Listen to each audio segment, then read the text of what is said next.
Hi guys, what's up? I hope everybody is doing good. And here is the Strategic Management Marathon for paper 9B of your CMA Inter.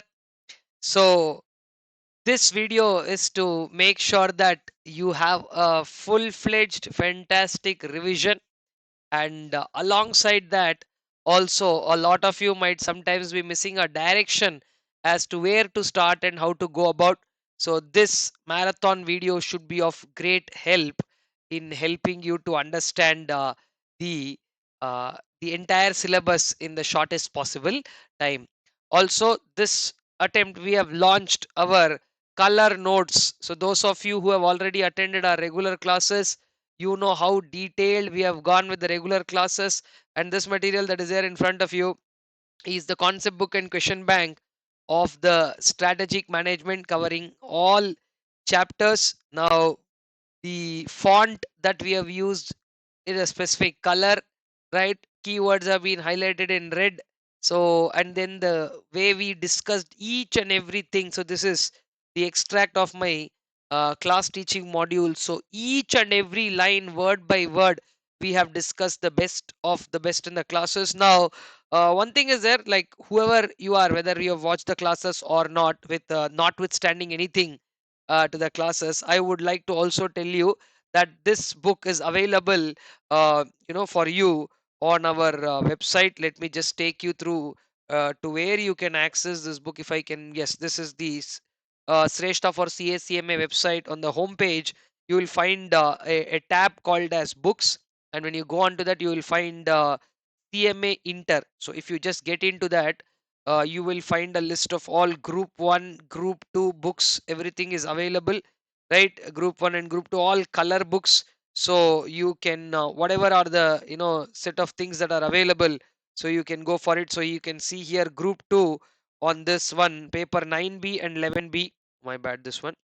This is paper 9B and 11B, both the subjects that I deal with, they come as a pack. So if you want to get the colored version of the book, you can get to that. Or we are not stopping you from education, access to resources. So free resources also, all of this content will be available. You can reach out to our admins if you need anything else. On screen notes for what I will be discussing in this marathon will also be available in the description of this video only, so you'll be able to figure out all of that. So if you, because this is my, for newcomers who are not aware of about how did we operate, I am just telling this for their sake, right? So if you want to get the non-colored version and you want the book, I mean colored version but the PDF, you have access to that in free resources. And if you want the book, you also have access to the purchase link. So all I want you to do is to make the most of it. And also, before I continue, I would want to come back here, and for each chapter we have done a fairly deeper coverage.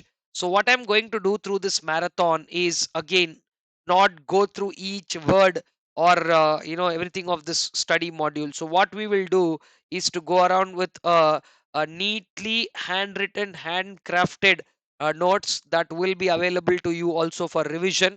And so as I finish my introduction, the marathon video will start, and you can watch the whole content. Now before we do that, I have a couple of important call it prerequisites, disclaimers, whatever it is, that I want to tell you here. That is, in all these, do not end up relying solely only on the marathon. So if anybody is solely relying on the marathon, this is for you guys. uh, Please revise the subject once.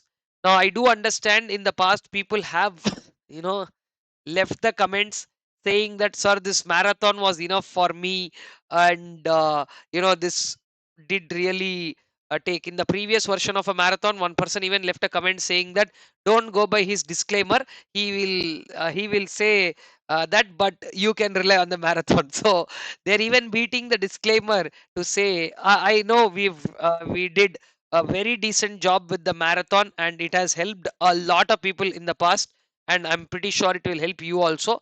But the only thing, as a faculty, I can't say take it for granted. So please revise your main course once, and then use this marathon before the exam, so that in the shortest possible time, how can you cover the entire syllabus, right? The agenda is not to miss, and if you by yourself do it, somewhere in this whole process we may get lost, right? So when you're spending 5 hours, spending 5 minutes on telling you this proper introduction, I believe, is my job. So on that note, let me lead you to the version of what we are going to do in the handwritten notes.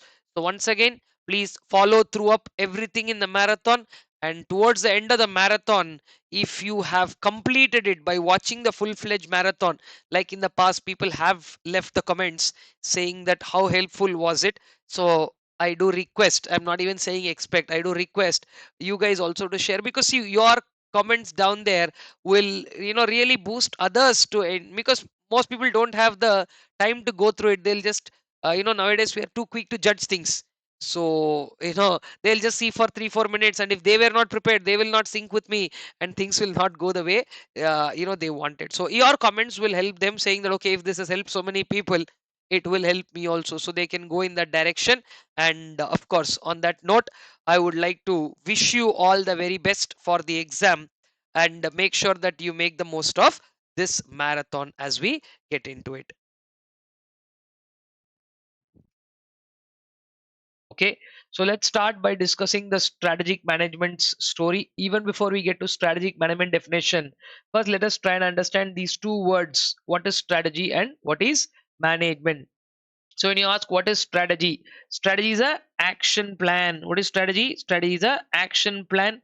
It is a long range blueprint. Normally it is considered to be the long range blueprint, something that we will not think of achieving today, tomorrow, day after, and all that. It is a long range blueprint of an organization's desired image, direction, and destination. Three words: image, direction, and destination. Now what do you mean by an image? See, every organization would like to achieve something, keeping something in their mind. They would like to achieve something. This is what we are willing to achieve through this, like that. Yeah. And direction, to achieve that they have to do something. You can't suddenly achieve something, right? So you have an image in your mind, there is a road what takes you there, and ultimately you reach some place called the destination, which is where, now like say you want to become a cost accountant, that is just an idea in your mind. You have an image. To do that through the exams, foundation, inter, final, like that, levels are there, and then the ultimate destination of becoming a cost accountant. So like that, it is a long range blueprint. And in this case specifically, we are not talking about you or me. We are talking about a organization. So therefore, it is a long range blueprint of an organization's desired image, direction, and destination. Then talking about what exactly another definition of strategy could be, we will come down to another definition. We'll discuss competitive advantage in a while, because that is what ultimately we have to get at. Strategy, I'll write another definition for what strategy is. It is nothing but goal directed actions. Strategy is nothing but a goal directed. Strategy is about goal directed actions. So you're doing something whereby you are driven by the goal directed actions, as to who are there, why you are there, and what you want to do. Now, please understand, when you are there, you alone won't be there, no? There will be competitors. So, in relation to competitors, what should you do to gain and sustain a superior performance? That superior performance will lead to what is called as competitive advantage. Okay, what are we saying? Strategy is about goal directed actions taken by a firm, goal directed actions taken by a firm, for doing what? Taken by a firm to gain two things. Now you have to gain two things here, not one. Gain and sustain, because if you are gaining it, the so-called competitive advantage, it will vanish very quickly. To gain and sustain a competitive advantage in relation to your competitors. You want to get something more. So what do you mean by competitive advantage? You say that you have to either perform different activities compared to your competitors, or perform the same activities that are being performed by competitors but in a different way. That is only called as competitive advantage. What can bring you competitive advantage? Sell the same product maybe at a lesser price. You can do that. Or sell the product with same features but you can charge high prices, or at a lesser price. I mean, or the same product can be sold at a different market through a different channel. Like that, there are multiple ways of gaining competitive advantage. Going forward in the subject, we can see how to get that. But the whole exercise that we do is to try and achieve that competitive advantage only. So, this is the first part of our discussion as to what exactly a strategy is. See, a firm's competitive advantage is always relative. Remember that competitive advantage is a relative term. This is a relative term. And when you say relative term, sir, what do you mean by relative term? That means which is in comparison with others. And I think in economics you studied something like the relative absolute, right? So here it is a relative term, not an absolute term. Okay, remember this. This could be a very important point for you to understand the whole topic, because we are always saying whether we are better than the competitors or not in comparison to some competitors. Okay, so there are multiple strategies that can be put in: pricing strategy, um, then alliance strategy, operational strategy. What do you do? So there are so many strategies. Your brand strategy, marketing strategy. Nowadays we have digital or IT strategy. All these are various type of strategies that are being employed. So that is what strategy and strategic actions are, which are leading to a competitive advantage. Okay, let us move on to the next word that makes up strategic management, which is called as management. What do you mean by management? Before I discuss that, I would like to make a mention of couple of more points about strategy. Strategy is a very old term. Somewhere around 500 BC, they pulled off this term, which means these words have originated in the war context of a war.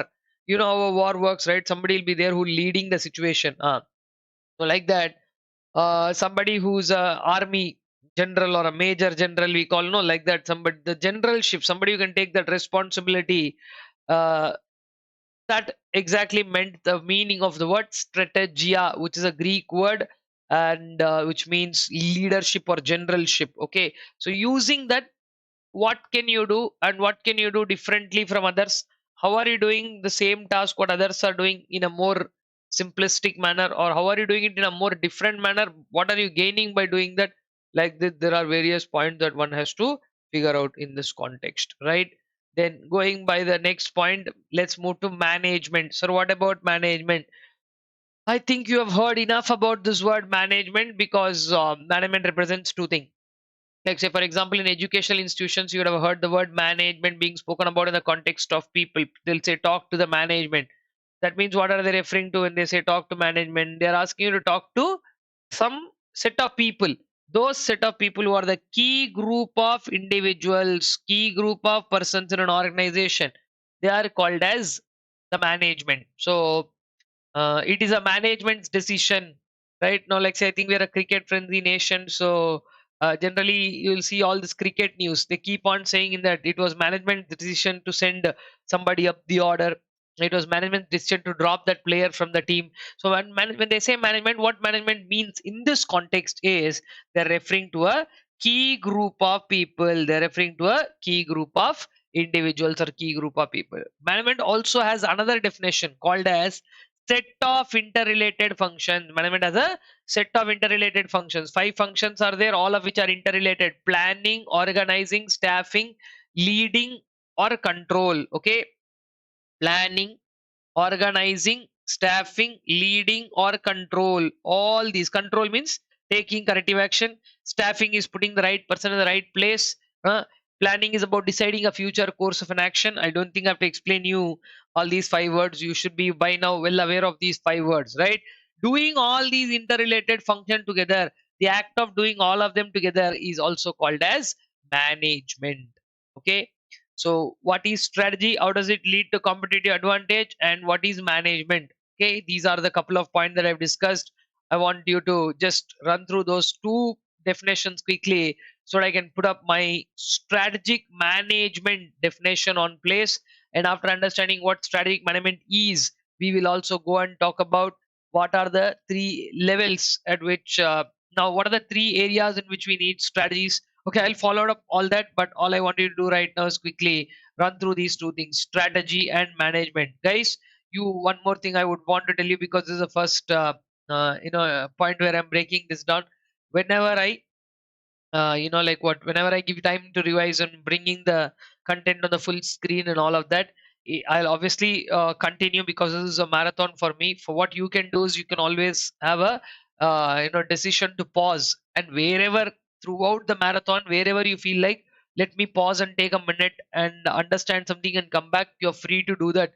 There's no compulsion that you have to finish this along with me. Okay. And one more point is, whenever I say revise, it'll be like, anyway this fellow will continue, so let me also continue. Don't have that attitude. When I say revise, and when I give you that time, put me on hold, go back to the material, run through whatever it is. Even if you have understood it, take 3 to 5 seconds extra, read again and continue, no problem. But do that, towards the end of this, you will appreciate yourself so much for doing it. Okay, you need not appreciate me on this effort, because I know this has helped so many people in the past. This will help you also. All right, just take it from me and listen to me carefully. Okay, so on that note, please revise both the definitions of strategy and management. We'll then continue further. All right, guys, I hope you have gone through that. Let us move on to having a small discussion on a very important point which channels the entire flow of this chapter. Now, you can see that very clearly that the word strategy we have discussed is giving us a couple of very important things: what to do and how to do, right? So, within what parameters should you do? This is a very, very important concept in the entire concept of strategic management. Why should we manage? If everything is abundantly available, and if everything can be done in a way we want, or whatever way we could be able to do it, we don't need all this drama, no? Hmm? We would be doing this only because, see, we need something. If it was abundant supply and we will always be able to get it, we need not manage, we can just use it. But the point is, like, say for example, in an exam you have only 3 hours time. You have 3 hours, that is why you have to manage writing within 3 hours. If somebody gives you endless, write for 6 hours, no problem, so you can always write endlessly till you finish. You can always do it. So what I would now want to bring you to understand is, strategy sets two things of an organization, and that too because one of the important words called resources: men, material, money, machinery, market. Remember the 5 M's, the resources that we have. Let me bring that on your screen there. Uh, so, strategy is talking about two things. Strategy gives you a direction, and strategy also gives you the scope for the organization. What does it give? Strategy gives the direction and scope of the organization for a long term configuration. Of configuration means your establishment and understanding of the resources.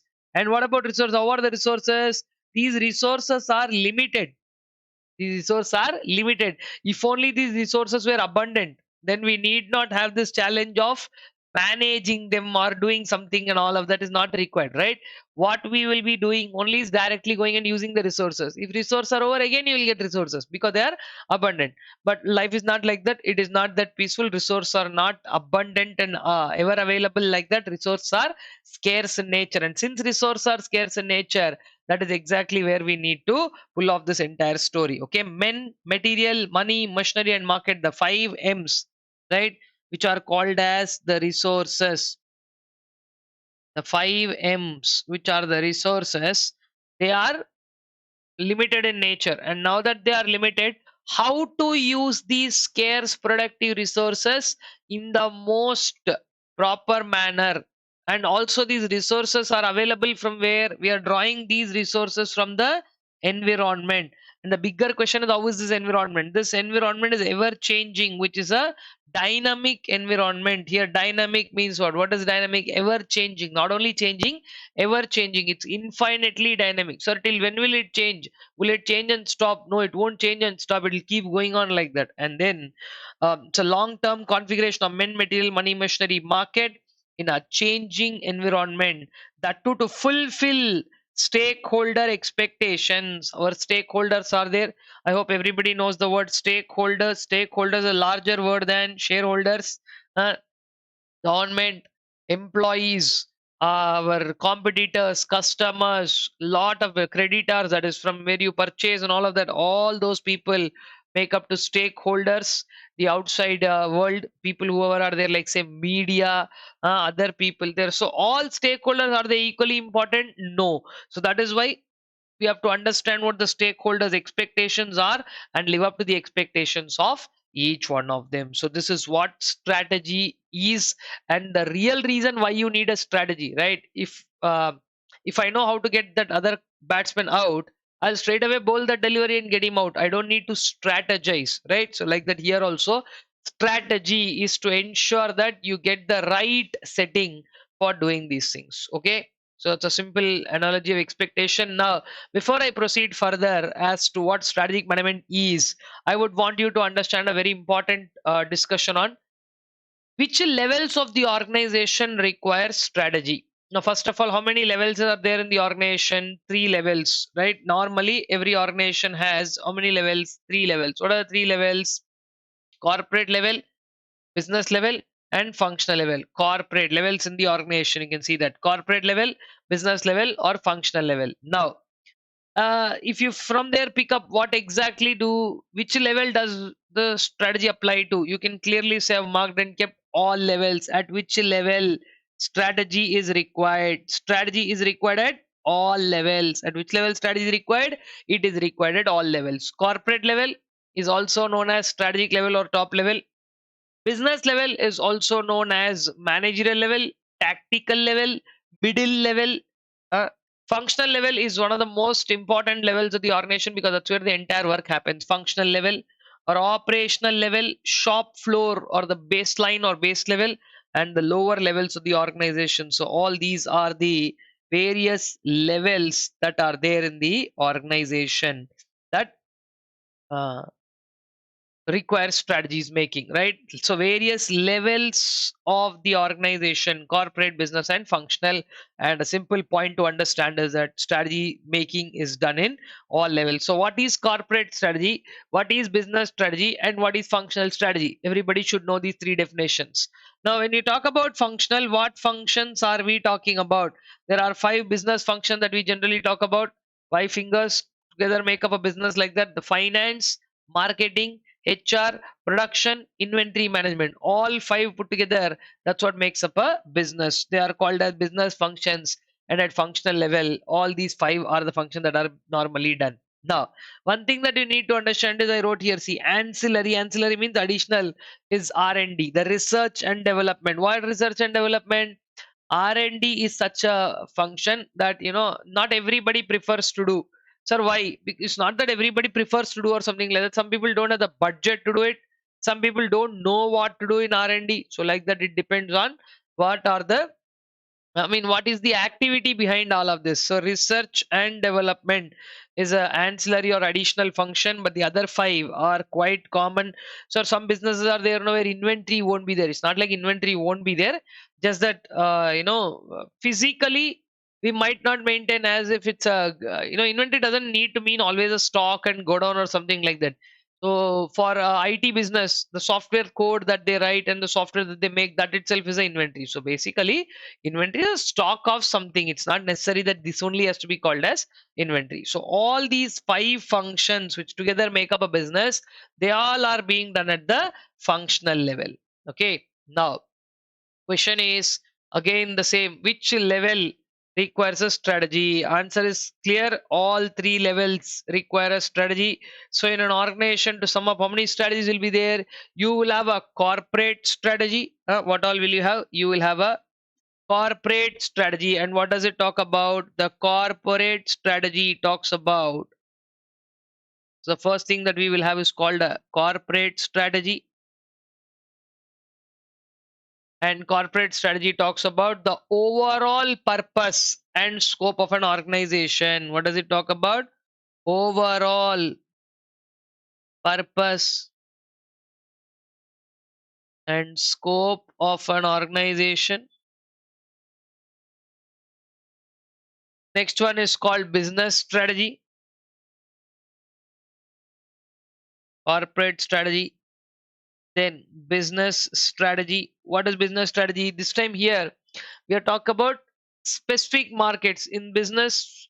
Various people are there at various, like say there is a big group. Sometimes all the business of that group may not compete with some, like say for example Reliance and Tata are competitors, where Reliance and Tata on the name are not competitors. No, some one business of Reliance might be a competition for some other business of Tata. So like that, at business level, what strategy do you need? So how to compete successfully in specific markets, how to how to compete how to compete in specific markets or in specific businesses. That's what is called how to compete successfully in specific markets. That's what is called business strategy. Now, I think functional strategy, I think all of you know. Now only we discuss about all the 5 resources. How to acquire, use and dispose these resources in the most productive manner so that it gets you a competitive advantage. Okay, resources, processes, people, whatever you call at that level, a strategy that will help you in sir, can you put it in even more simpler terms? Yes, I can. It is called optimal utilization of resources. Functional strategy, sir, what is functional strategy concerned with? You tell me that. Functional strategy is concerned with acquiring, using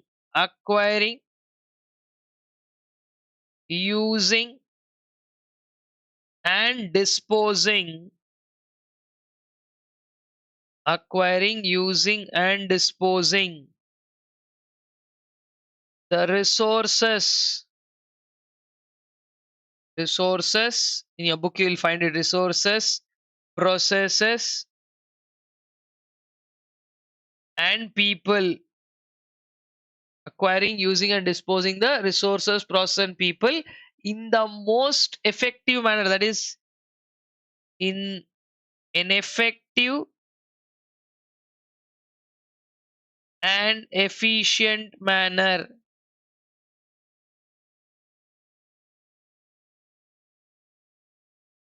Clear?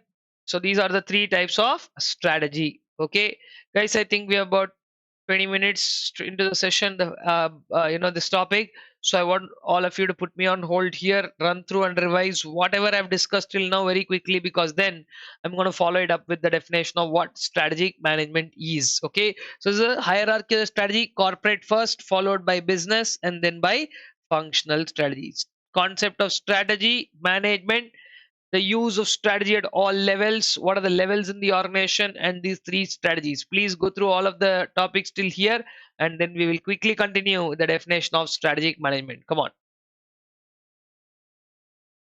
Done, guys. I hope you have gone through that. Let us now get back to the main story of strategic management. Let us see the definition. Let me bring that up on your screen. Strategic management. What is strategic management all about? Strategic management talks about 5 points as usual. I think all of you have revised this very well. First one, strategic management definition goes by saying it is a managerial process of, what do you mean by managerial process? Where managers are involved. Strategic management is a sequence of steps where managers are involved. Strategic management is a managerial process of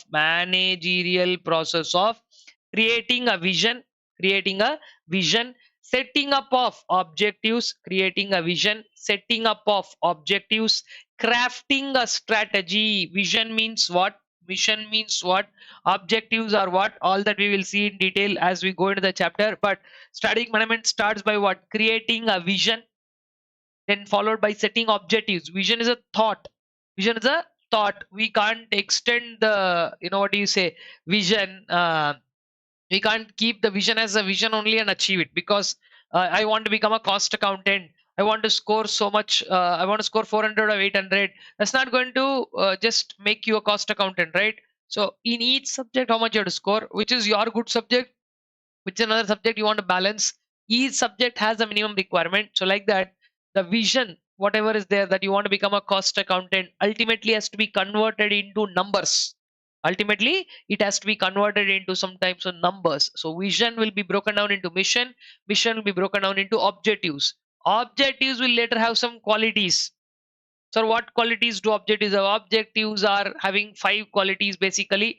Okay, also I mean let's say 6, but 5 are an acronym: SMART, specific, measurable, attainable, relevant and timely, smart and understandable. So totally 6 qualities are there. Going forward, I will explain to you. Crafting a strategy. Crafting means is an exercise of putting an idea on paper, right? Not drafting. See, drafting means writing some answer. That we are not talking about drafting here. We're talking about crafting. Craft normally is a skill. What is craft? Craft is a skill that we can exhibit using writing and all of that, right? So that is why we call it as a crafting a strategy. Then implementing a strategy. Okay, creating a vision, setting up of objectives, crafting a strategy, implementing the strategy. Implementing is putting into action. The actions can go right, actions can go wrong. So what is the next thing that we will do? If at all something goes right, fantastic, but if something goes wrong, we take corrective action. Taking corrective action whenever necessary. This is the 5 step strategic management process. It is an undisputed one of the best processes on book for corporate planning and all that. You don't have to by heart this definition, but if you can remember this, because I don't think they'll ask you to write anything of this sort.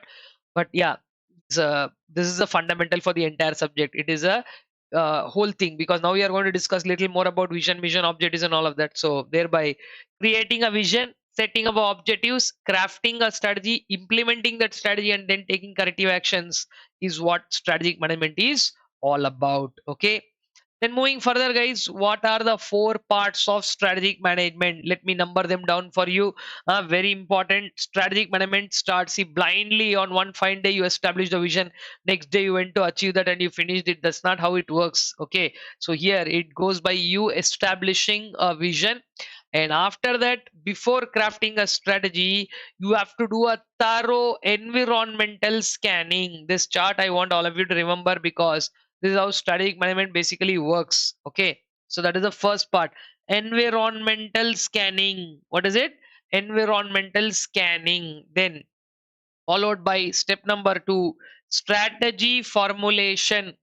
Strategy formulation. Environment. Step number 1, environmental scanning. Step number 2, strategy formulation. Step number 3, putting that strategy into action, that is implementation. And 4, evaluation and control. 4 is what? Evaluation and control. So strategic management is nothing but a 4-step process here. First, by of course 5-step process, the 4 stages. After setting vision, mission, objectives are scan the environment thoroughly, where we have your pestle analysis, political, economic, technological, socio-cultural, legal, all these aspects be scrutinized. Then micro, macro analysis will be done. Strategy will be formulated. Strategy will be implemented, and then certain aspects whichever need correction. Sir, but how will you know where correction is needed? That is exactly where we talk about evaluation. Evaluation is a step whereby we will find out what is right, what is wrong. Are you Evaluation is a simple question, ma, like after you write exam we'll evaluate the papers? No, same way here we are asking that question: are we achieving what we set out to achieve? Desired achievement understanding is there or not? Like that we are going to try and get to the story here. This is what is about strategic management's 4 stages. What is it? Environmental scanning, strategy formulation, strategy implementation, where you put things into action, and evaluation is about getting the answer of what you want, and then control, which means taking corrective actions. Okay, now very important topic is coming up as to aligning strategy with vision, mission and culture of the organization. So before we do that, we are going to answer of simple terms. What do you mean by the word vision? Vision is answering the question, where are we going? In simple terms, vision is about where are we going. It talks about destination. Vision talks about what? A destination. Where are we now and where are we going? A destinational aspect. Who we are, what we do, our present business scope, who we are and what do we do, why are we here? Okay, the purpose. So present scope and purpose are discussed by the concept of called as mission. So I want all of you to re-understand these 2 words very clearly, vision and mission. Okay, there is a question that is there in the book as to why you should have a good vision. the benefits of having a vision, because it's inspiring, exhilarating. It tells you where to go, how much risk to take. Is it worth doing it all? After doing it all, will we reach the right space or not? Vision should be customer oriented, and vision helps in creating an identity for yourself. So like this, there are certain things as to why you need a vision. Please go through that question. There, like it's called benefits of having a vision. Don't forget that. That could be an exam question. uh, and then mission is about present business scope. As I told you here, who we are, what do we do, why are we here, the purpose explains. All these things are explained in the mission. In simple term, mission is nothing but the role played by the organization in the society right now. What the organization is up to, it is nothing but the role played by the organization in the society right now. What the organization is all about doing it. Mission statements will simplify and explain the vision statement. While vision can be a larger term thing, mission will be a, I'm not saying mission be short term, not like that. Vision is a very long term thing. But for you to become, like, say, I'll take the same example that I give in the regular class. There we, I don't want to explain the entire thing here, but at least I want all of you to recollect that example. Like, if you want to become a cost accountant, it's not a one day process, but your vision of becoming a cost accountant is by clearing various levels, right? Like right now you are doing a mission inter. Right now, your mission is inter. You're not bothered about foundation because you cleared it. You're not bothered about final because you have not gone there. Right. So basically, right now, what are we targeting and talking about? All that focus is only to deal with present business scope. Okay. So this is all the story of vision and mission, and the strategic management definition. So please take a clearer look, and from where we've discussed these 2 points, I want you to corporate strategy, business strategy, functional strategy. I think everybody clear, followed by strategic management's definition and the 4 step. This is the most important thing, guys. Here I'm putting a star right now. Strategic management's 4 step. Okay, then after you done with this, I will discuss what is the definition of culture, culture and its 4 layers. Come on, please go through this quickly. All right, guys, I hope you have gone through. So let me bring this back here. Let us now move on to what we are talking about as the culture. Culture now is blended into the organization. If you need something to go well in the organization, culture is another very important aspect of how we deal things, right? So we have seen vision and mission. Let's bring in the definition of what do you mean by organizational culture. Now, for everybody to understand and keep it simple, what exactly is organizational culture? See, culture is some deeply rooted values. Organization culture. What do you mean by culture? Culture basically is a very broad term. Nobody can explain culture in one line and say this is what culture is, right? Culture is a mix of several things. Culture is about, in simple terms, if you want me to put it up, what exactly is culture? Let us call it as the basic assumptions and beliefs. What is culture? Culture is the basic assumptions. There is a very important question in this topic, guys, that is 4 layers of culture, which I'm going to discuss, plus one more small point is there which talks about how culture can map up to the strategy. These are the 2 points that we are going to cover now, right? So basic assumptions and beliefs. Now here, normally culture in the organizational context is basic assumptions and beliefs of people within the organization. If it is a society, then it is society at large. Anybody, whatever we have been believing from long time, that becomes our culture, right? So organizational culture is nothing but the basic assumptions and beliefs, like something that we do without asking, sir, are you calling it superstition? I can give you any names for that. Values, beliefs, the way we do things, and some things that are called as taken for granted. Now we'll ask, no, some people, Arey, have you taken me for granted? What I, matlab, people believe that this is fine, this can be taken for granted, this can be done like this. So when they believe that, that is when that becomes a regular culture. So organizational culture is about all the basic assumptions and beliefs, and then we are moving forward to discuss. This could be an exam question, guys. This can always be asked as to what are the layers 4 layers of culture. What are the 4 layers? Very easy to remember. 1, values. 2, beliefs, values. What do you uphold as your values? Then what are your beliefs? Values are what do you uphold, like, yeah, this is what I believe in, this is what I take it for, or I should do good. What normally, see, sometimes people don't think twice even in cheating somebody. So that is their ethical value, or that is their understanding of how they can, we can cheat somebody and still live on. If that is their feeling, that much values they have. Somebody is like, no, even if we are not making money out of it, this should not be out of demeaning somebody, or this should not be out of a loss to somebody. Somebody's loss being my gain is not something that I long for. Nobody said you should do like this or like that. See, ethics, no, they are more about morals. They are more about the values. Values means what you uphold. That is the story. Second one is beliefs. Beliefs is a belief system, what you go by strongly. What have you believed in the past? What are you believing now? What will you believe in future? So these kind of things, they define what sort of a person you will become in the long run. Values, beliefs, and then your behavior. Values, beliefs, and behavior. And the fourth one, the very important thing called as taken for granted assumptions. Taken for granted assumptions. These people though will be doing like this only. So they already believe that, yeah, you have it is taken care. So like, say if I go to my relative's house, they will behave like this only, taken for granted. This is the core of a culture. See, culture comes from that only. Somebody like, it depends on basic things, some in some places. I'll tell you one simple example, as simple as serving tea. Some people serve in a steel glass, some people serve in a what do you say, glass. Some people serve in a disposable.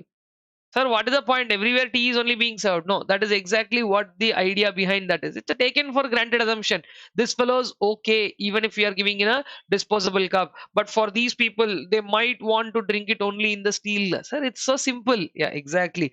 Such simple things only build up a culture, right? And when lots of people are working in an organism, so it's a set of assumptions, no, a paradigm. Like basically, to paradigm is a set of assumptions. The thought, okay, these people are doing like this. It's taken for a granted assumption, right? So all these four put together builds in or blends in a culture, right? Two things: culture is a driver of the strategy. Managing culture becomes the most important thing. Does culture have an influence on strategy? Yes. All these four so-called values that you wrote here, the values of the culture that you have to uphold, these values. What is the influence on strategy? Do they have an influence on strategy? Of course they have an influence on strategy. What is the influence that it has on strategy? Two things: one, we have to establish some ways to manage culture. Managing culture, and understand, culture is the driver of the strategy. Culture is the driver. It will decide whether the strategy will work or not. Culture, the driver of a strategy. Okay, so this is the story of organizational culture. Small story, but very important. What are the 3 points that we discussed? Vision, mission. As part of vision, mission, I'm going to discuss goals and objectives right now. While before I discuss goals and objectives, I want all of you to understand there is something called as ethics and ethical behavior, right? Let me discuss what exactly ethics are. See, in simple things, if organizational culture has to be upheld, and organizational culture is an important aspect of an organization, then ethics are nothing but the values that uphold this culture, right? So it is, in other words, nothing but a formal way of how a business conducts itself. That is what is called as ethical behavior. And to promote ethical behavior in an organization, the business should encourage people by drafting what is called as a code of ethics, right? So here I am just putting it up so that you will later, just a small paragraph is there. I would want you to go ahead and revise that. Ethical behavior. Sir, what about ethical behavior in organization? Yes, to follow ethical behavior is to follow. See, now normally this has to come naturally to people, but nowadays they don't do it naturally. So what is the next best thing that you'll do? You put a code of ethics so that compulsorily you will be, I'm not saying forced to, but compulsorily you will adhere to this, to follow code of ethics. What is code of ethics? Code of ethics is a list of all the points that have been crafted to say that this is exactly what you're supposed to do in terms of the organizational behavior, how you spend time in the organization, how you talk to your fellow employees, uh, how you are not for everything there is a particular code in the organization and how you are following that, right? This ethical behavior, this only will strengthen, okay, that underlie the vision statement. Ethical behavior underlay the vision statement, okay. That is how it works. It underlays the vision statement, is what ethical behavior is all about. Now I'm going to discuss two words, guys: goals and objectives, both of which are something that you should be very familiar with. What are goals? Goals are closed-ended attributes. I would like you to remember two words. Goals are closed-ended attributes. Let me put that for you. Goals are closed-ended attributes. Specific outcome. What is that you would want to achieve as a specific outcome? They can be expressed precisely, right? Like say qualifying group 1, group 2 are goals, precise. I gave you this example in the regular class. I want all of you to remember, like becoming a cost accountant is your vision. Scoring number of marks, 40 in something, 45 in something, 50 in something, 60 in something, those numbers, you can always play around with the numbers. That is why they're called performance targets, which turn out to be eventually objectives. Objectives are performance targets, right? So let me write both those for you. Goals are what? Precise outcomes. When you roll a dice, you will get precise outcomes. Between 1 to 6, one number will come, a precise outcome. Remember back in school, you studied the story of a probability. When you roll a dice, 1 by 6, when you toss a coin, 1 by 2, when you draw a card, 1 by 52, when you draw a color card, 1 by 26, when you draw a particular suit, 1 by 13, like that you learn precise outcomes. I'm not again saying, so probability and preciseness are not the words to go in the same line. But I'm saying, yeah, you know an outcome. 4 plus 3 is 7. You know a sure shot outcome is there. Precise outcome, which are closed-ended attributes. You can't change group 1 and group 2, right? You can only change the marks that you want to get. So if you're, sorry, this is my favorite subject, I'll get 60 here. This is not so comfortable for me, I'll get 40 here. I'm not saying you should do that. You should never do that. I'm just saying that is up to you. You can decide, because they are your performance targets, which are called as objectives. Objectives are performance targets. And performance targets are open-ended attributes, which means they change from time to time. Obviously today I'm not feeling well, so it will have an impact on my performance. Today I'm feeling very well, I might perform better, right? So closed-ended and open-ended attributes are objectives and goals. Now there are some characteristics that objectives have. Objectives have 6 characteristics. This is one of the most important topics from this concept. Characteristics of objectives. That could be a straight question in the exam. Characteristics of objectives, 6 are there, and I will call them as 5 plus 1. Sir, what is 5 plus 1? So these characteristics are termed as SMART: specific, measurable, attainable, relevant and timely, plus understandable. Okay, so how should objectives be? Objectives should be specific, objectives should be measurable. There is a comparison little later in the chapter between smart go objectives and fast objectives. FAST. Fast means not just the speed alone here. There is a comparison. I will do that for you little later. Specific, measurable, attainable. Attainable means set objectives which are easy to achieve for you, something that you can attain. Don't set, don't stand on earth and think of walking on the moon and all. That is not going to happen like that. Put something that is attainable. With the set of resources that you have, can you attain something? Objectives should be relevant to you. You are in the stream of commerce. You can't set objectives that are related to science. So like that, if you are in a particular business, what is that business doing, and how should the objectives of that business be relevant? and most importantly they should be within a time frame or timely. I will achieve this objective within 4 months, 6 months, and when you don't do that, then it can be something that will slip away from you. And most importantly, objective should be something that is understandable. Whoever is achieving that objective, for them it should be understandable. So let me give you a whole story here, guys, so that you can take a complete look. Organizational culture, its 4 layers and what influence it has on its strategy, followed by the ethical behavior, goals and objectives. Guys, please take a minute, put me on pause, go through everything right from vision, mission, culture, ethics, goals, objectives. All these 6 frame points, if you can go through, then we will discuss. You know, while framing objectives, there are some points that we have to keep in mind. That is a very, very important topic. We will follow that up. And then, like I said, fast framework also I will discuss. Okay. Points to be kept in mind while setting objectives. That could be a straight question in the exam. So before I do that, I want all of you to do this clearly here. Come on, do it fast. All right, guys. I hope you have gone through that. Now that's a very important piece. As I told you, you have the luxury of putting the pause button to use so much. So make sure that whenever, don't even think twice, don't even hesitate. You pause and learn neatly and slowly. See, the idea of the marathon is at the end of the day, when you're done, you should go home with full confidence, right? Objectives. Now, one more important short answer question that can really, come in the exam is this: what are the points to be kept in mind? Points to be kept in mind while setting objectives. Objectives should always be specific. Random objectives in the air should not be there. Huh? Different levels. For functional level, what is the objective? For business level, what is the objective? Be specific, be clear how they are stated. And no organization can work with one objective, so multiple objectives will be there. That's called multiplicity.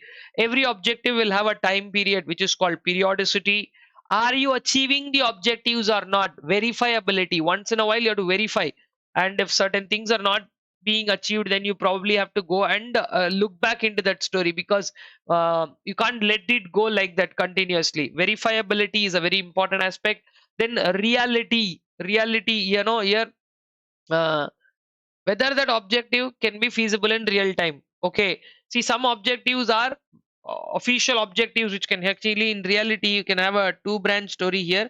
Reality of objective are two things: official and operative. Something that you want to achieve officially, operatively may not be possible. Same way, something that is operatively possible is not something that officially you want to achieve. So that gap you have to bridge. Okay, so that you have to check, you have to do a reality check for the objectives, whether they will work, and most importantly, check whether the objectives come with quality, right? That is, I want to achieve increase in sales. It's a very random objective that's not workable. I want to achieve increase in sales by 30%, by 40%, by 50%. Like that, you have to be very specific about what you are actually telling. So that is when you will be able to set clear objectives. Um, Thank me later if you get this question straight in the exam. What are the points to be kept in mind for drawing objectives? And this specific, measurable, attainable, relevant, and timely are the 5 characteristics. So take a quicker look fast. I have nothing much to show you here. Just a look and back. We're not even pausing here. Okay. So this is how important they are. And now let's talk about what are the objectives of strategic management. Actually, we've discussed all these points here, and I'm just bringing back the definition of strategic management for your convenience to understand, which is about creating vision, setting objectives. Now, creating vision to setting objectives, you have to do all of this. What we discussed there, it includes vision, mission, goals, objectives, building or blending in a culture in the organization. All these points are supposedly to be brought in. Then we'll talk about crafting strategy and implementing in the going forward chapter number 3. Before which, what you didn't speak here, but a lot has to be done, is about the analysis. After creating vision and setting objectives, which you see here, and this is all discussed in chapter number 1, which you're doing right now, right? Taking care of that, chapter 1. Crafting a strategy and implementing, these two will be discussed in chapter 3. Okay, now the bigger question is, Sir, what are we going to do about chapter 2? Yeah, chapter 2 is a deep rooted analysis that we will conduct to understand what are the various nuances that are there in the what do you say, various aspects of the environment, trying to understand how they work, what they do, and all of that. That is what we are going to take and understand. So that strategic management, there is one topic here as to what the objectives of strategic management are. The term you mean like it tells you what to do, it helps you build competitive advantage and competitive position. Achieving these two are the most important aspects of strategic management. Okay, now these are the facts down there, so I hope you will go through everything on that. Now let me bring a new term to you in terms of what is called as organizational genomics. Now genome, whenever you say genome, wait a second, sorry, yeah, there you go. Genome means it's more to do with the genes, right? What earlier we used to call as genes. If a person is doing well, what we normally call the genes of this person are good. So, like that, organizational genomics, basically to understand what the culture in the organization is. Organizational genomics. So first of all, we are going to try and understand the word genome. There's a place in Hyderabad called Genome Valley where a lot of research goes on, and Genome Valley is a place where even the COVID vaccinations were found and all that. You know, Covaxin, right? So those labs and all are there in that place only. So basically, genome is nothing but study of genes. It's genome, study of genes. Now, what is a gene? Where is it coming from? It's nothing but the hereditary, trying to understand what is. Now I'm not talking about the technical meaning of the word gene because it would lead our topic to medical sciences. No, we're talking about organizational genomics. Now you know that there are some people in the organization called as stakeholders, right? These guys, they need something to be spoken about, or they need something to be understood. So how are they working towards that? What is the understanding behind each stakeholders need? Different stakeholders have different needs. What do they expect out of the organization? How people look this organization? It's a very important thing that every employee or top level, middle level, doesn't matter which level, they have to be self aware of the story. Acha, this is what the organization expects from me. That is what the entire understanding of this story is, right? Stakeholders.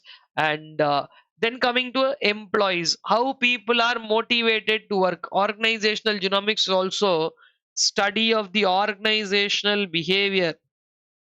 Study of organizational behavior.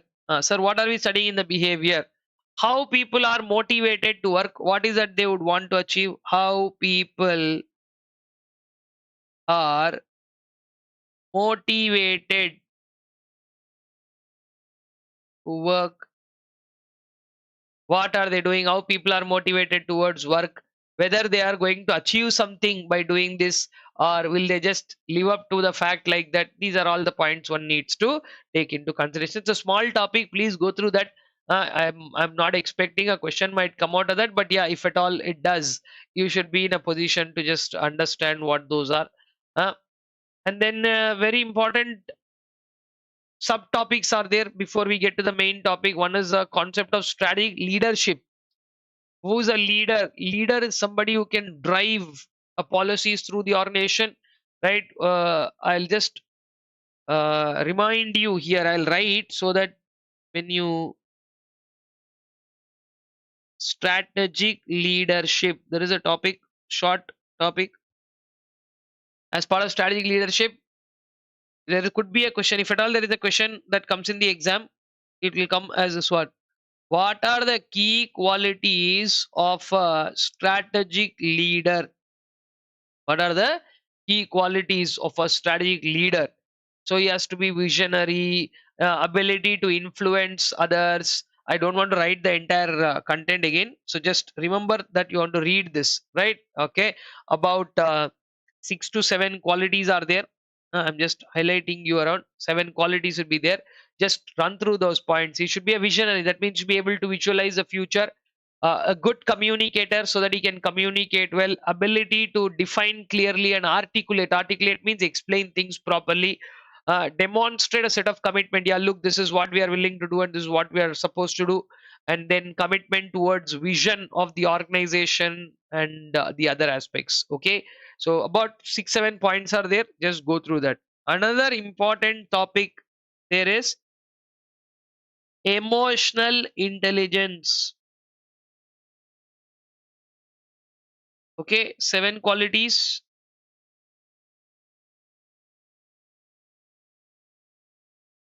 Please go through all these 7 qualities thoroughly, and then let's talk about the word emotional intelligence.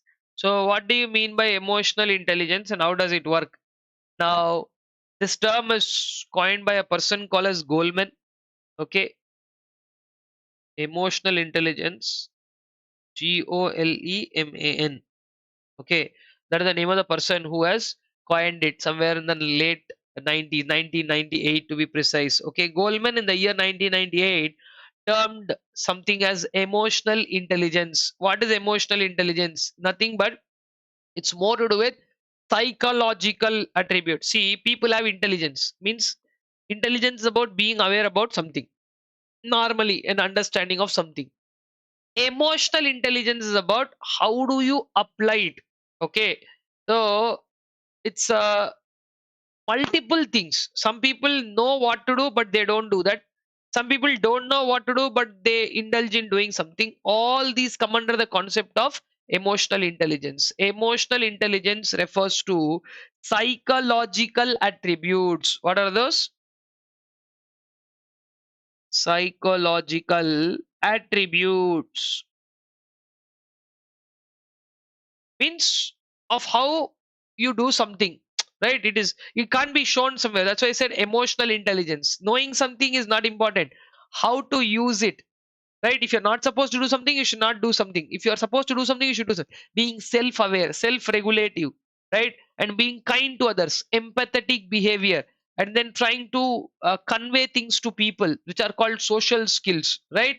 So 5 aspects together make up what is emotional intelligence. Now if anything can come up in the exam from this topic, these are the 5 attributes, a bundle of attributes. And no, 5 of them are there. Let me write this because this is something that I expect a question to follow out of this. One, self awareness. Being self aware. Self awareness means knowing what you're doing. Self awareness. Then where to stop, where to draw a line, what to do, all that. Self regulation. Self awareness, self regulation, motivation. Motivation is of two types: extrinsic motivation and intrinsic motivation. Extrinsic motivation means what you get by watching a YouTube video. Somebody told in YouTube video that you have to do like this, you have to do like that. That is very short lived. When you watch the video, you'll be like, you're fired up from tomorrow I'm going to do this and kill it up and all of that. After half an hour you'll throw the phone and they'll tell like that only. Why? Because it's not coming within you, it's coming from outside source. But sometimes the outside source motivation is a good kickstart. You saw something, then you started, then you found the spark and do. So motivation, the second way is of intrinsic, right? It's about building some kind of passion. Every morning I have to get up and go for a workout. Every morning I have to get up and go for a run. Every day I have to eat only this. I have to eat healthy. Anything, when you do it in a a passionate way that drives you to do it, either extrinsically or intrinsically, they all come under motivation. Then, like I said, fellow beings who are around us, okay, take into consider their viewpoints. Empathy is a very important emotional intelligence aspect. Many organizations in their what do you say, vision mission aspects, they have one of the mission aspects to be empathy. An organization's values are upheld.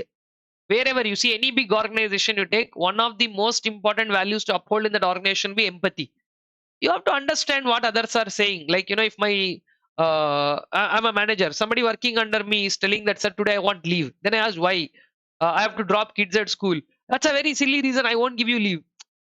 Till now they never asked leave for that reason. No, today if they are asking, that means somebody who regularly drops them is not available, or it could be as simple as that.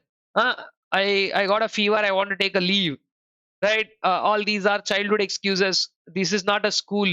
Come on and come to work. You can't always have that behavior. So have empathy on fellow beings, and also develop something called as social skills. What do you develop?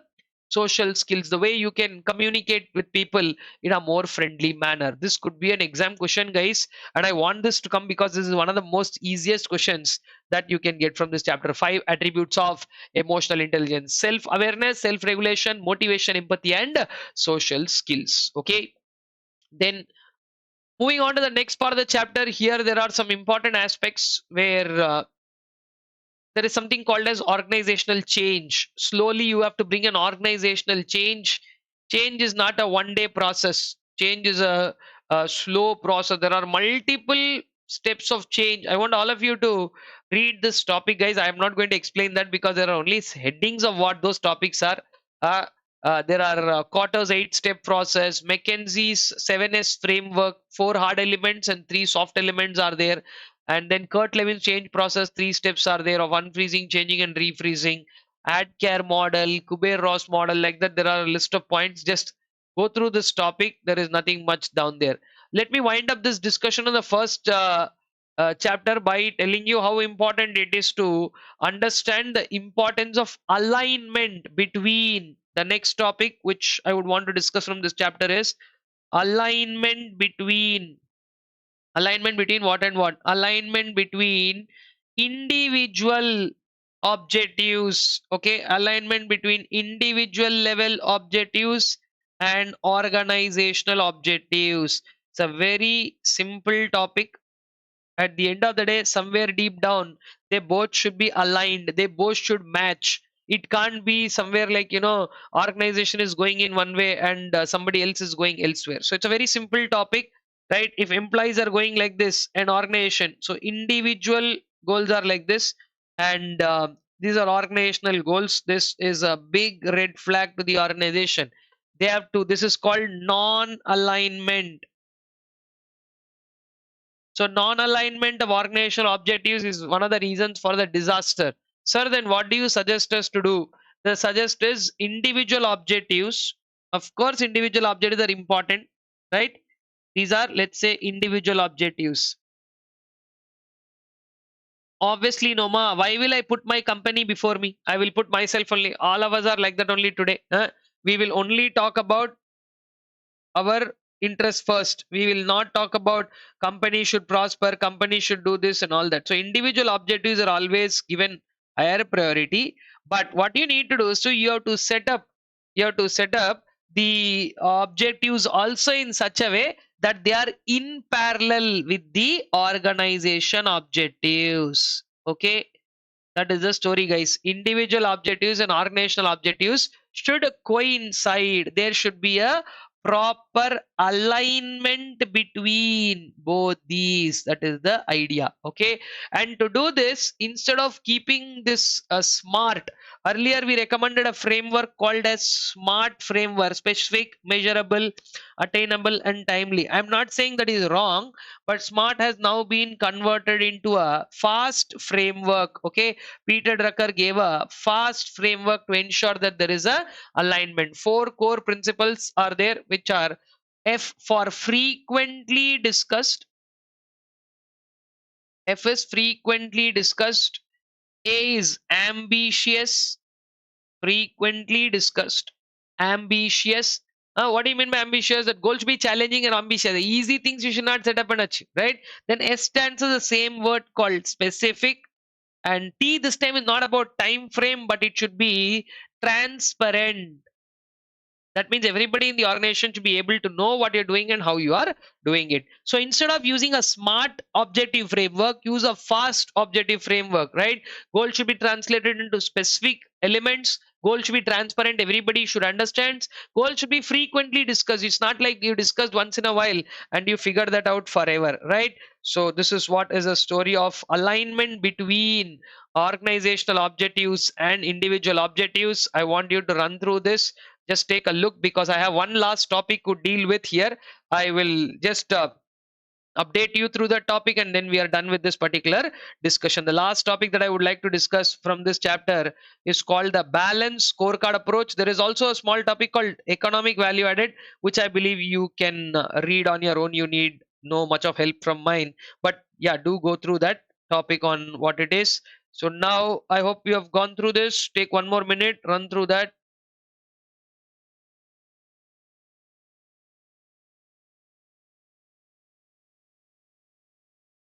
Then I hope you have gone through this one, alignment of between goals and objectives. Let's come to the last part of the chapter where we have two small topics. One is called a balanced scorecard approach, and then is called EVA.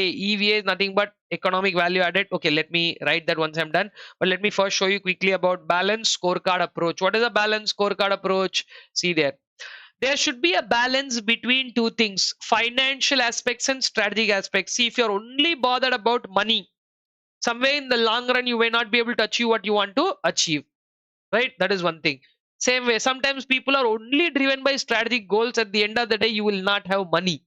So a balanced scorecard is a concept that talks about striving to achieve a right balance between both financial and strategic objectives. That is the topic of balanced scorecard. To do that, we have four aspects we are supposed to balance. It create a balance between money, financial perspective, keep customers perspective in mind, because see, at the end of the day, trying to deliver cheap products just to impress customer, but customer is not liking, that will make no sense. So developing a product that customer likes, so finance balance with customer. Then we're talking about internal business perspective, what you live up for or what you do. There should be a balance between all the mechanisms and the process. And one very important thing which many people miss is the learning perspective.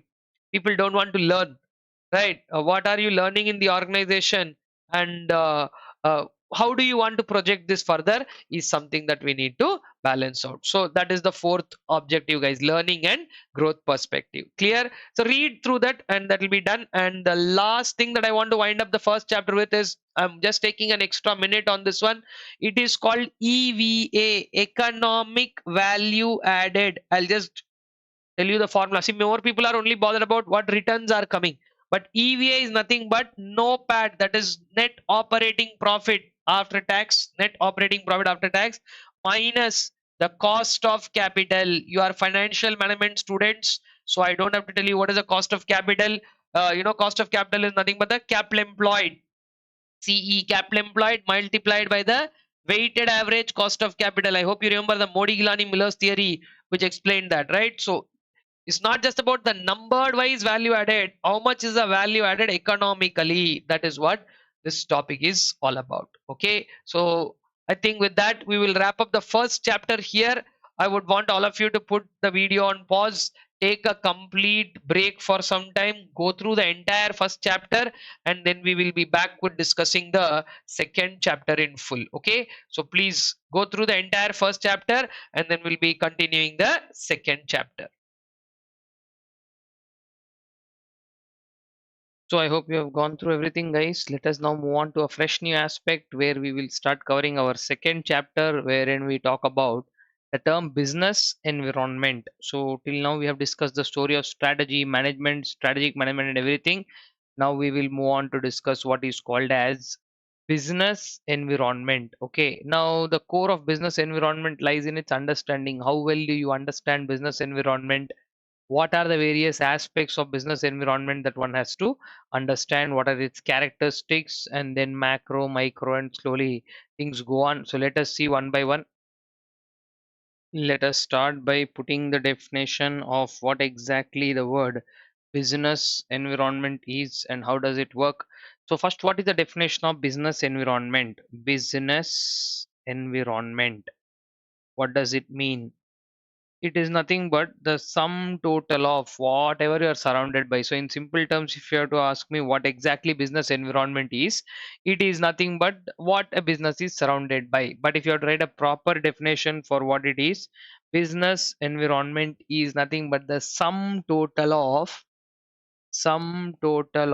three words, which I want you to remember carefully for this definition. They are conditions, events, and influences. Okay, or conditions, influences, and events. CIE. CEI is a little weird. So CIE, sum total of C for conditions. What are the various conditions of the market? See, conditions are not stable, they keep changing, when they will change and all that. And then certain people within the organization might influence you, certain people from outside can influence you. So second one is influences, CIE, right? The E for whatever events take place. Now say events, there is nothing called good event or bad event. An occurrence of something is termed as an event. The event could be a sports event, or event can turn out to be a terrorist attack also. Anything is rated as a event only. So therefore in this context, we have to understand all three put together form up what is called as a business environment. Sum total of conditions, influences and events.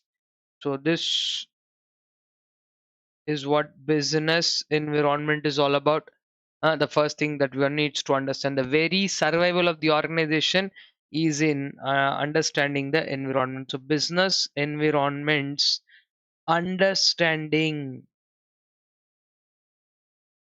business environment understanding is crucial for the success of any organization. If you understand the business very clearly, understand what the conditions are, then you can plan the reactions alongside it. Now see, business environment broadly it's classified into, so if you are going by it, or before I do that, I will also talk about the exam question that can come up as to what are the characteristics, what are the characteristics of business environment. There are four characteristics that we can discuss here. What are the characteristics? We can number them: one, two, three, four. Environment is complex, that means there are too many number of factors. Environment, business environment is what? Complex, dynamic, multi-phased, and it has a far reaching impact. What does it have? A far reaching impact. So what do you mean by complex? Complex, I will also write the meaning so that you don't have to worry much about it. Complex means you have too many factors. It's so complicated that you have to analyze and understand each of this, so too many number of factors. Dynamic is about ever changing.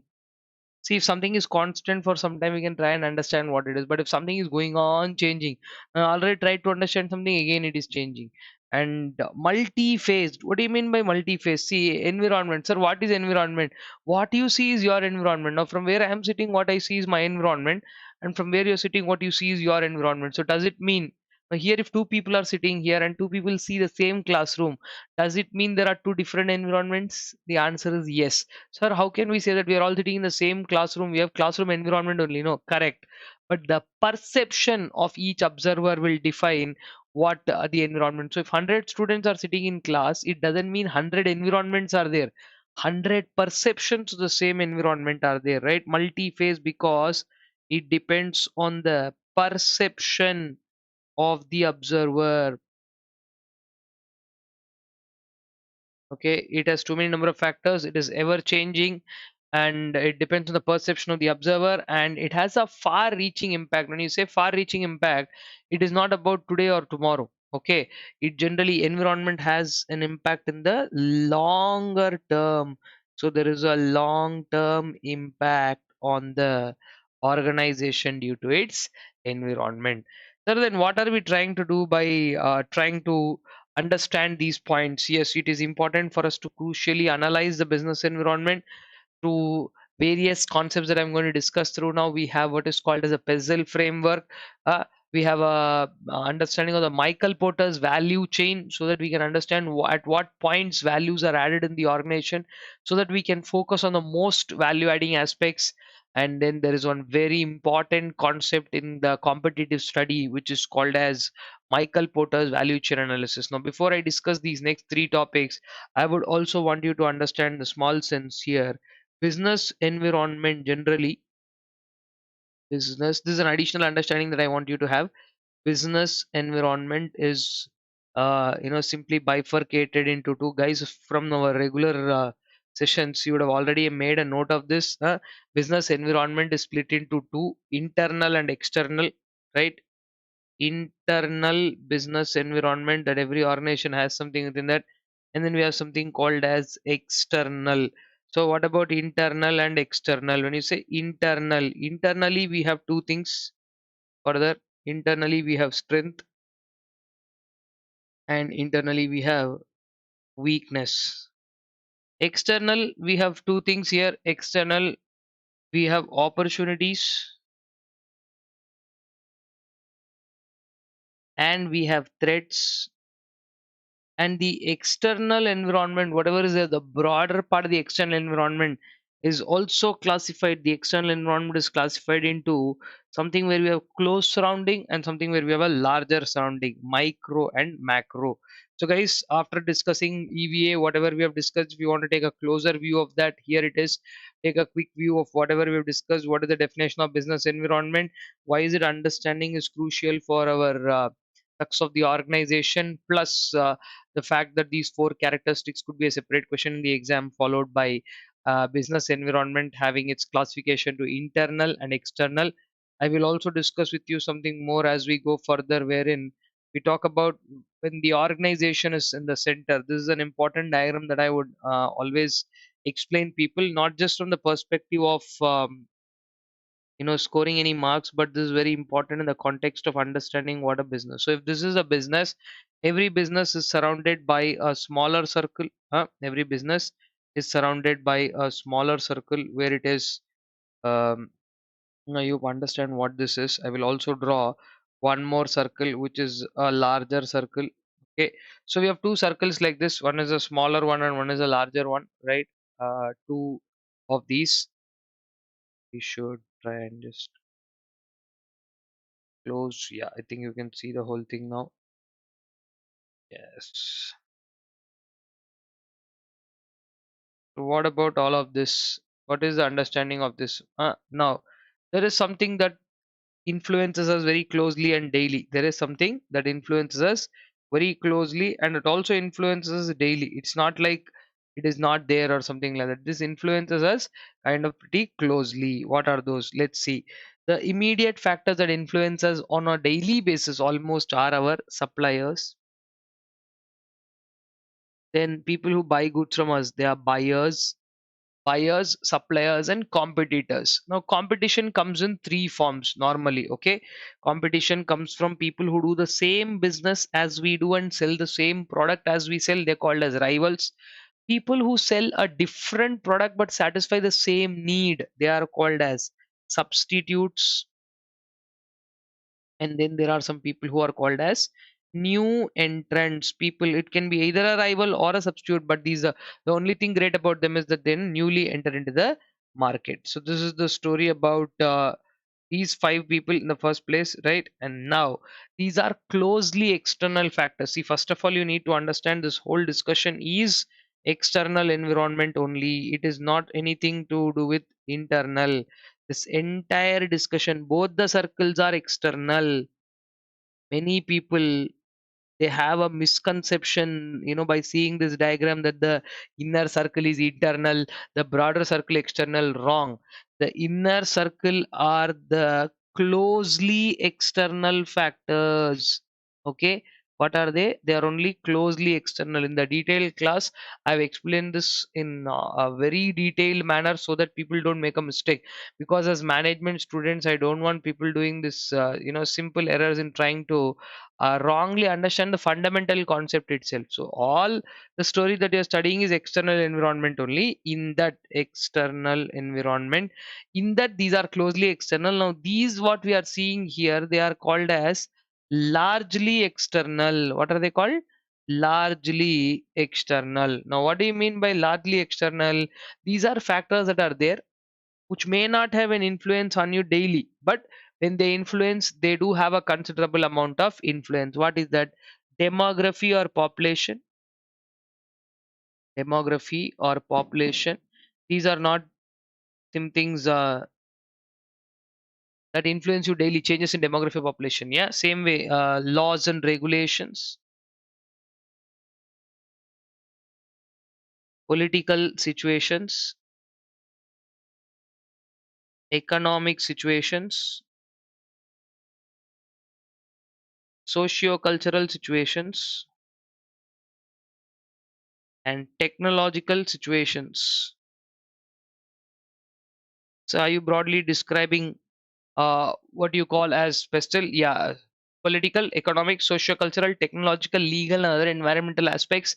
They all come under the PESTEL framework. So external environment also has something called as political, economic, socio-cultural, technological, economic, and legal. So this basically is the acronym that defines all of these macroeconomic factors.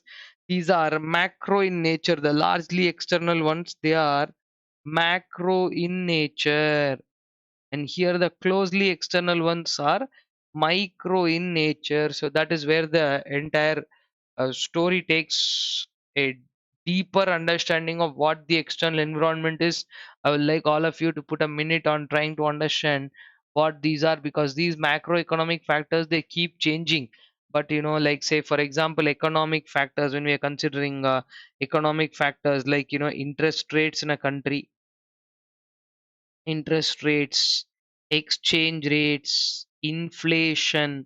Though, as a person who's the end point of the story, we may not bother about all of these, but these are some of the most important factors that determine whether it's conducive. You see, a lot of people are now choosing India to be a very good destination to do business, right? Why do you think? Because some of our banks are giving loans at a very attractive interest rate.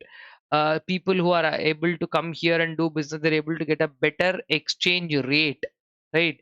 And sometimes the laws are not very stringent in the country. We are still evolving in terms of business laws and all of that. So we have now been classified as one of the most what do you say, good destinations to do business. So where we are not putting anybody under the pressure of doing some compliance, or ease of doing business. We have ranked very high on that. That's what I want to say there. Okay.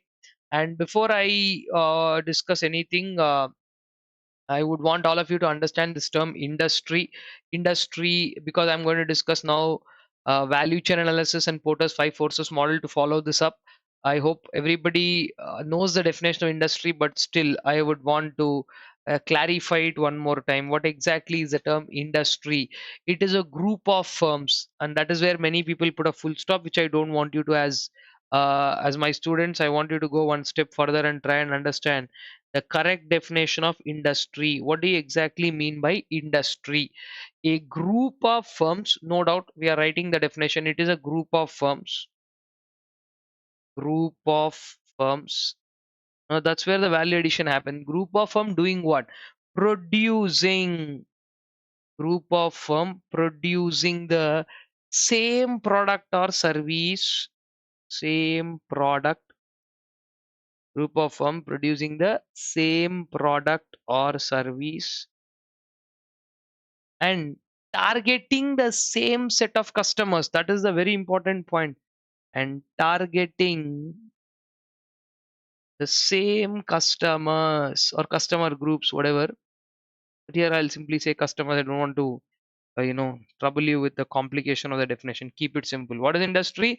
A group of firms which are producing same or similar products or services, but the essential part of that is they're targeting the same customer. Okay. Now, when you say, another definition is there for another important word called sector. Many people make a mistake here. They consider industry only to be a sector. No. Industry is a group of firms that are similar in nature. When a sector is a much broader word, it is a group of, sector is a group of closely related industries. Group of closely related industries.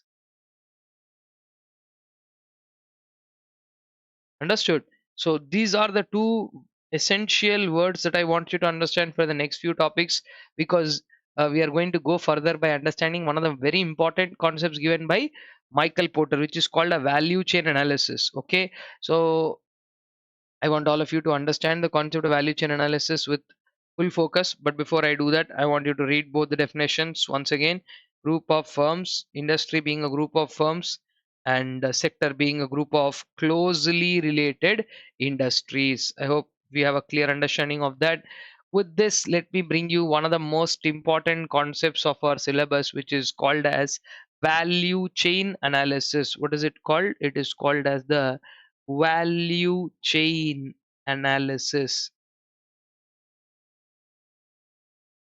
Before I describe value chain analysis, I think we've been into this second chapter for about the last 15 minutes. So, what I want you to do is you can definitely put me on pause, go through everything with respect to business environment, macro, micro factors, bezel, and go through your reference material so that if I've missed a point or two, you might want to cover all of that and come back to value chain analysis. You can definitely feel free to put me on pause and do that. Now, value chain analysis, before I discuss this, I want you to understand that this is a Michael Porter's theory.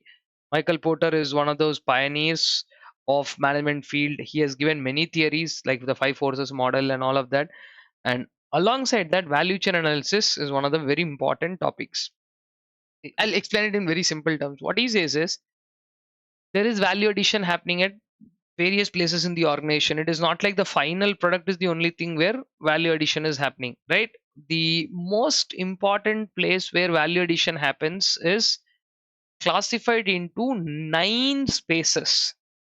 So what he essentially did is he decided that he'll split the organization into two functions. What did he do? He said he'll split the organization totally into two functions. One set of activities which are titled as primary activities. He titled one set of activities as primary activities. Okay. One set of activities were titled as, okay,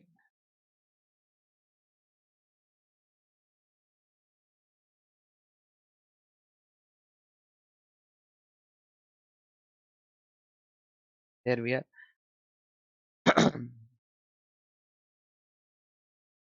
Now, some one set of activities he titled them as primary activities. What do you mean by primary activities? These are the very basic without which the organization cannot survive. These are called as primary activities.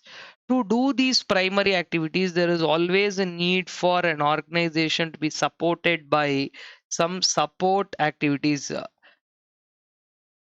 Some places it is even referred as secondary, primary and secondary, but I would always want you to use the right terms: primary activities and support activities. Now if anybody asks me which activity is important in the organization, Michael Porter says both are important. There is nothing that which can be ignored out of the story. If primary activities are important, they are important in a particular way. Support activities are needed, yes, they are important in a particular way. So there is also certain element of margin that he has left for one to understand that there is always a scope for some kind of a change. Now I want to classify primary activities into 5 aspects, right? 5 aspects are there which are classified into primary. What are those 5? 1, 2, 3, 4, and 5 primary activities. First is about getting the raw material in, which is titled as inbound logistics. What is it titled as? Inbound logistics. Getting the raw material in. So procuring, storing raw materials and making it available for production is called as inbound logistics. The next step is called as operations. Operations are nothing but the other word for manufacturing. Inbound logistics, operations, which means manufacturing. Then comes outbound logistics. This is all distribution and sale, getting it ready for all of it. Inbound logistics, operations, outbound logistics. Then comes the action part, marketing and sales. Marketing and sales. And the fifth one is called as service. In today's aspect, if anybody does anything without doing an after sale service, you can consider your business to be done. To do these five activities, now here in five activities you have to follow an order. Okay, inbound logistics is about procuring the raw material, converting RM into finished goods is called operation. All the meanings of these aspects are there in your book. I don't want to go line by line and explaining you what those are. You can give a reading. Procure, that is to rather receiving, storing and distributing inputs is called as inbound logistics. Conversion of inputs into finished goods is called operations. Warehousing, storing and delivering will be outbound logistics. Creating awareness is marketing. Delivering the right product to the right person is part of the sales. And after sales, ensuring that the right product is being delivered to the right person and he enjoys the product with some kind of value addition. That is what service does. To do all these five primary activities properly, Michael Porter said there are four things that are very, very important in an organization, and he termed them as support activities. The first support activity is called as infrastructure.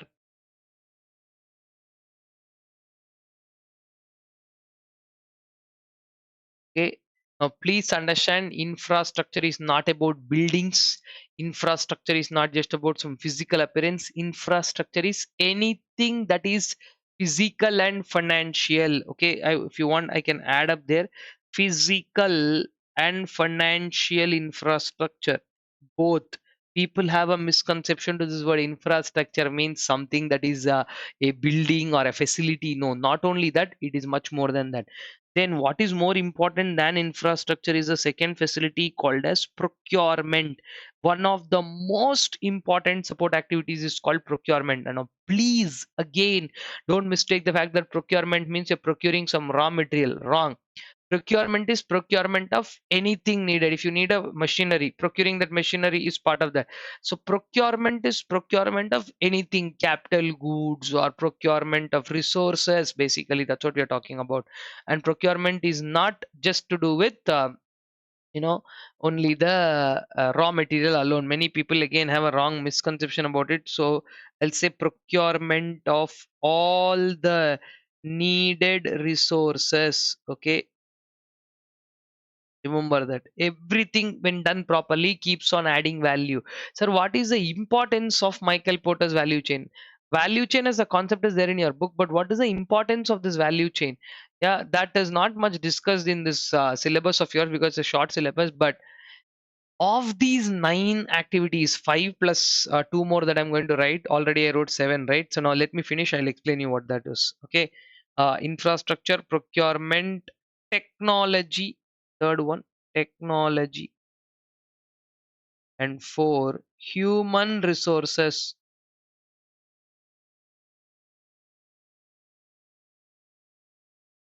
Okay, so this is the whole story of the nine activities. All nine activities add some kind of value or the other. It is not like, if you do one of them better and if you don't do the others, it will be still okay. If you are already good at three more, we don't have to really bother about other, nothing like that. You have to be good at almost everything down there. Okay, value chain analysis about analyzing what value gets added every step. That analysis only we are making here. Okay, so the entire understanding now is about, okay, this is what is there in your syllabus. Let me give you an extra piece of understanding. So after you finish drawing up the value chain analysis and trying to understand what you do good for the organization, the value chain tells that that this is a particular aspect that you are doing well, and see all nine you have to do, no doubt in that. So how much good we are supposed to be in all of these nine? See, all nine have some threshold level. You have to be good. Now, like say, I can't say I'm fantastic in all eight activities. I don't know how to do marketing and sales. Then you won't be able to sell your product. Sir, I know only marketing and sales. I can't do the others. That is also bad. So it is important for you to understand how a product is, how a product or service is delivered. What aspects are taken into consideration in doing that? All these are some of the points we have to consider. After considering that, Michael Porter's value chain is helpful for determining what is called as core competencies. That is, of these nine activities, which one is your core competence? Now, like say for somebody, procuring the raw material, that is your inbound logistics, might be your core competence. For somebody else, HR management might be a core competence.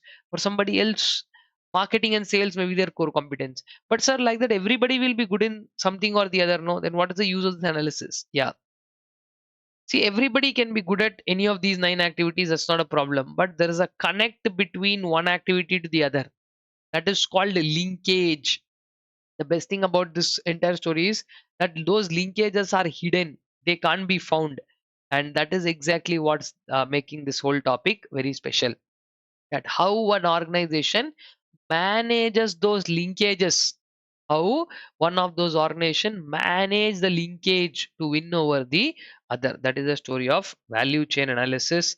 Please take a minute, I suggest you to uh, put me on pause and go through the entire thing that we have discussed in the second chapter as yet, because I'm again going to bring you what is called five forces model.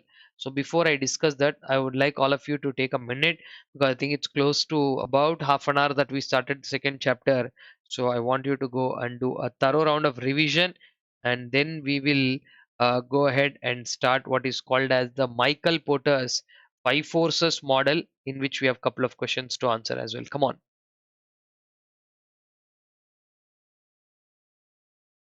I hope you have gone through that, guys. Come on, let us now move on to discuss what is called as the Michael Porter's five forces model. I think all of you know this topic very well. Couple of very important questions are kind of possible from this.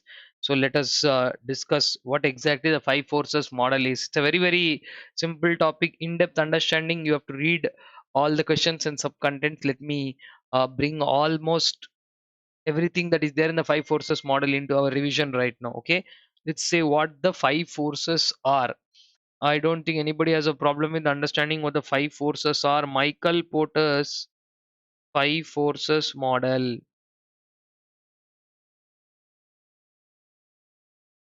The five forces model covers what five forces? Buyer and supplier are not forces, remember that. Okay, buyer and supplier, they are not the forces at any given point of time. Buyers and suppliers are people. Forces are invisible. Okay, remember this. How to understand? Many people write buyers and suppliers are forces in the exam. In the past, also I've warned so many times, but still people do this mistake. So that is why I'm alerting. So of the five forces, the first and second force are no doubt about buyers and suppliers, but they are not the forces. The bargaining power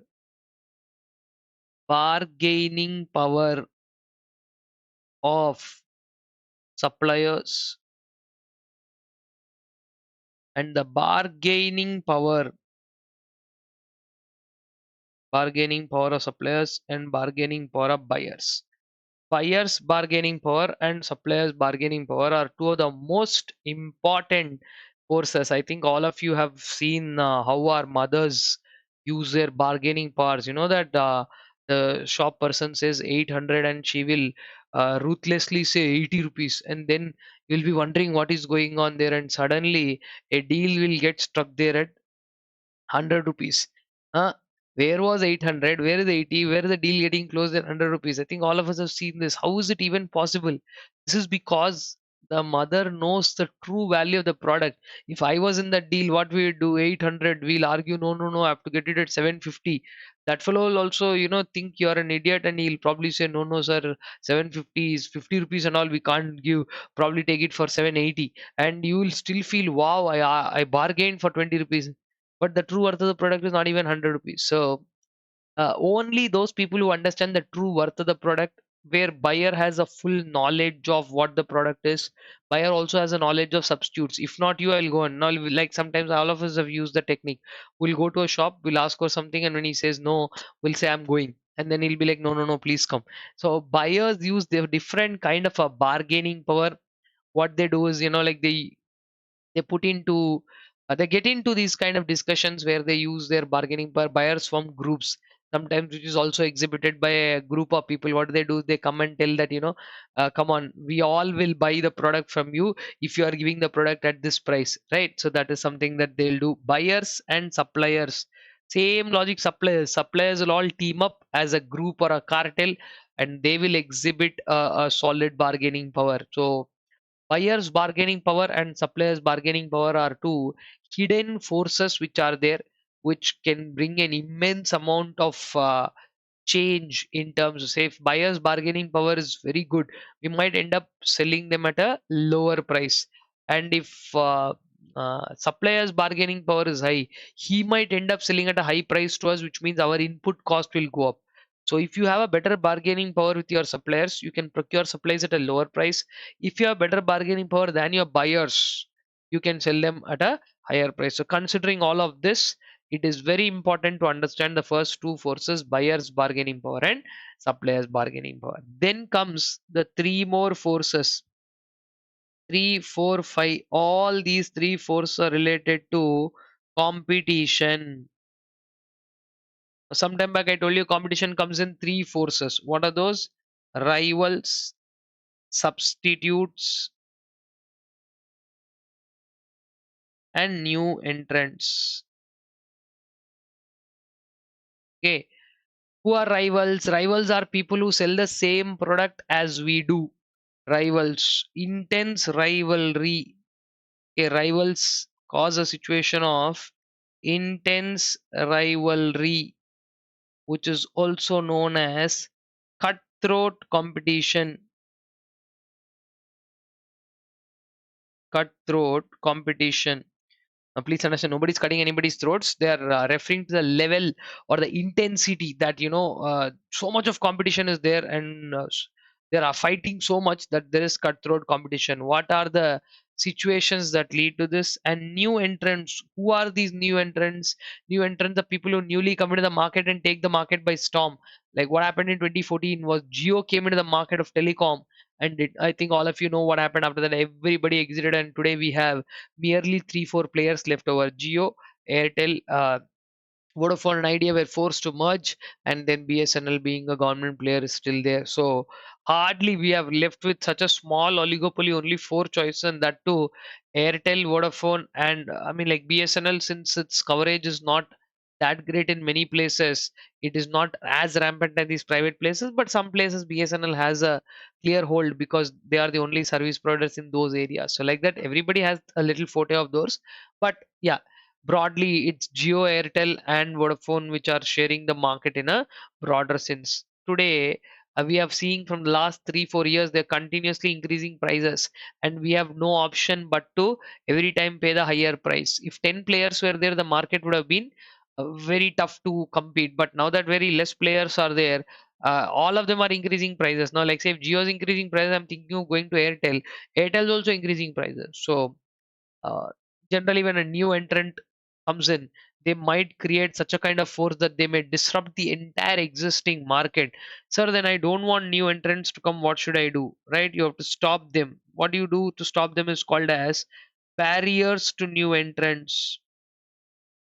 Okay, so there are two potential questions that can crop out of this topic. There are two potential questions. One is, what are the barriers to new entrants, and what exactly is the reason for cutthroat competition? Right. Let us first discuss what about cutthroat competition. What are the situations here? Guys, in every industry, one fellow will be there who is called as industry leader. What they do is, like whenever somebody tries to play with price or something, this industry leader will discipline those people who initiate price wars. Hacha, you cut down on price, look what I can do. They'll cut down so much so that the other person can't even bear with it. So the presence of an industry leader, the presence of industry leader can be one of the big reasons for price disciplining. The rivalry is more cutthroat. More people are there. They won't unnecessarily create price wars. And since price is not a thing, there is always one kind of like what is there? My space will anyway be there, but it won't be there because industry leader can anytime eat it. That is one reason. Two, intense rivalry is there. This is the most easiest of the lot because of number of competitors. Too many number of competitors is always a source of trouble. More the number of competition, more intense the rivalry is. Now there are three and four are 2 points that I would want to tell you. That is something that we suffer sometimes because of no mistake of ours. Sir, what do you mean by that? That is, like say for example, somebody else's fixed cost is high. The third point is called fixed cost. Somebody else fixed cost is high. So to recover that fixed cost, they're producing more. I think all of you know basic economics here. When somebody produces more, there is more supply in the market. More supply means price will automatically fall down. So somebody is producing more to cover their fixed cost, but the entire industry has to suffer because of that, and that is one of the reasons why cutthroat competition can create an intense rivalry. Industry leaders, presence of them, number of competitors, fixed cost, and third and fourth one again is exit barriers. Exit barriers are because I'm not able to exit. I want to quit this business and go, but the problem is nobody's ready to buy my fixed asset, something that I'm not able to find a proper buyer. And since I'm not able to do that, there is no way how I will go. And I won't go now. I'm here. When I'm here, I won't sit idle. I'll produce. That production adds up to the supply. Again, when supply increases, price decreases, and obviously tends the profitability for the entire industry to decrease. So point number 3 and 4, though they are not your mistakes directly, but they are strong cause of concern. And one more important point in this lot is called as product differentiation. Product what? Product differentiation. What do you mean by product differentiation? That if one of these people have a product differentiation, a uniqueness in the feature, they'll always be better than the rivals. And since their product is better than the rivals, there's always again an intense competition with respect to meeting or beating them. And sometimes it is not for you or me. The sixth point is about slow growth rate. This is not for you or me. The entire industry sometimes is characterized by slow growth. Like if you guys remember post pandemic, real estate had to experience this slow growth. There is nothing that they did wrong. So what did real estate people do? They didn't do anything wrong, but at the same time they were not be able to capture their share. So that is why sometimes I'm not saying it will be there forever, and at the same time I'm not saying a business can survive without seeing this slow growth. Every business at some point, a software business saw slow growth at one point of time. One point of time the growth in software industry was so high that people were like, what is this? Like back early 2000s, right? There's a dot-com bubble and all that. And same way for e-commerce products in the early 2000s, then later real estate in the early 2010s, because the culture shifted from independent houses to apartments and they started constructing multi-storied buildings. Real estate experienced a huge and tremendous growth, but post COVID again people were more concerned about their life than buying a house. So like that, at different points of time people's interests will drift towards certain things, leaving some industries characterized by slow growth. Pharma experienced unprecedented growth during COVID. That little phase only, but it saw business that they never saw in the last 10 years or something like that. So these are all some points that one has to keep in mind when it comes to why there is intense rivalry or why there is cutthroat competition in the industry. Then coming to the last question in this topic, as to what are some of the common barriers that we can put onto the new entrants. 7 barriers to the new entrants are there. I hope you would have read this topic. It's very important. Let me re-put those 7 barriers to new entrants. First one of the big reasons why new entrants can be discouraged are because of the capital requirements.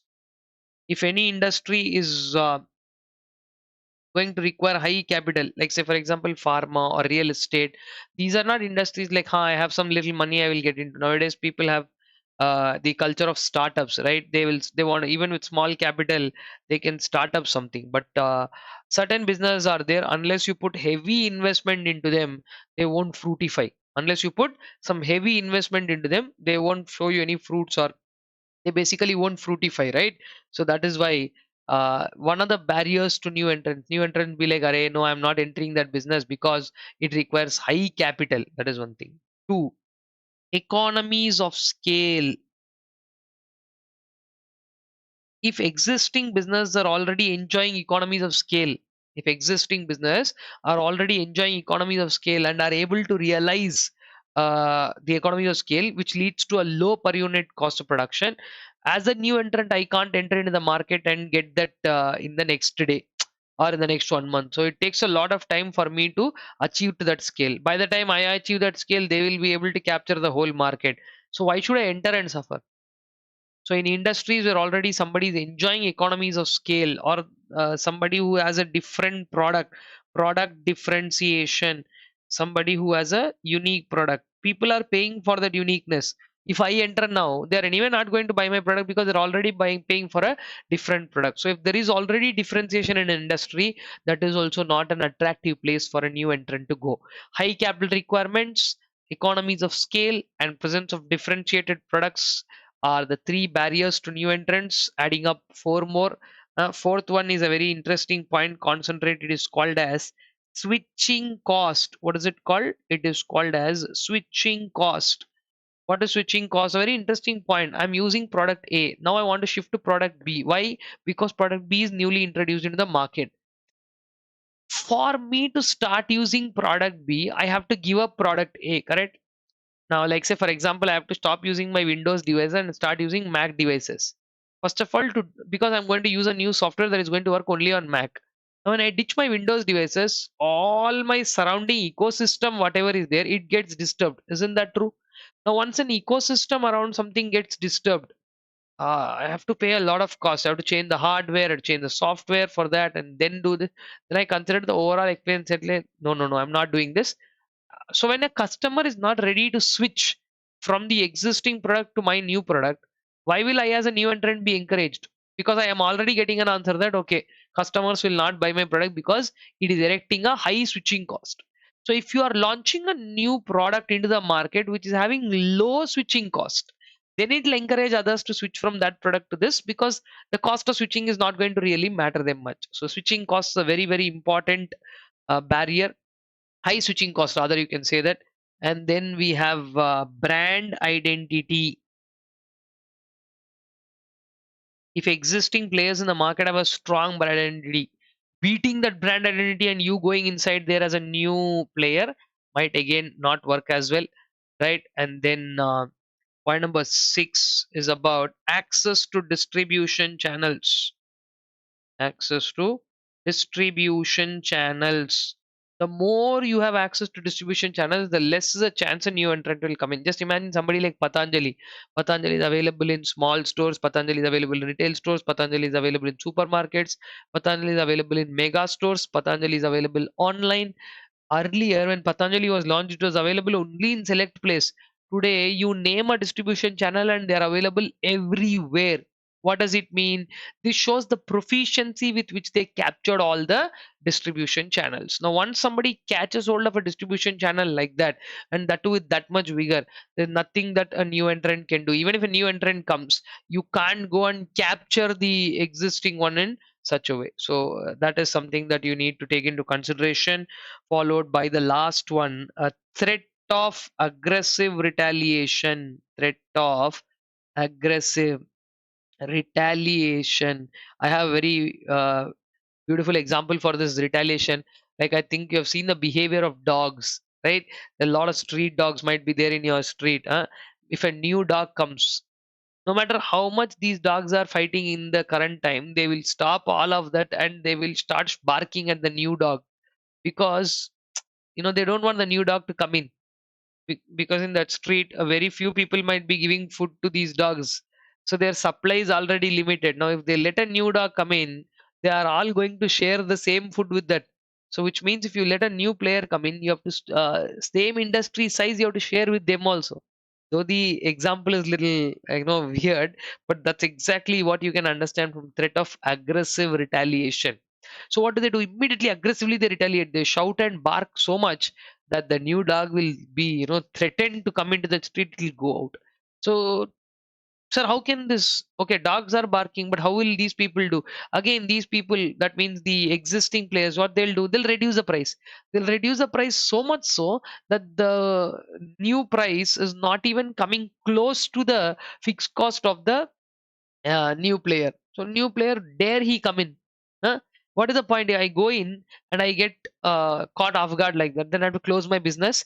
I will not even be able to recover my capital. So these, if these 7 barriers exist in a particular industry, that is not a very attractive thing for new entrant. But when these 7 are not there, it's a place that one can try. So these are broadly the 5 forces: buyers bargaining power, suppliers bargaining power, rivals, that is competition which is intense. I hope everybody knows substitutes. I don't have to tell you, substitutes are not a direct source of competition. Substitutes are a latent source of competition. That means they don't directly impact you, but remotely they will impact you indirectly, and of course they will have their say on it. Okay, so very wide topic, guys. I think I've covered to my best abilities of all the topics that are there in that five forces model and surrounding. There is one more point that I want to discuss, and then I will give you a small break where you can, uh, what do you say, revise and get back. The Viro framework, Viro, however you want to pronounce, I call it as Viro framework.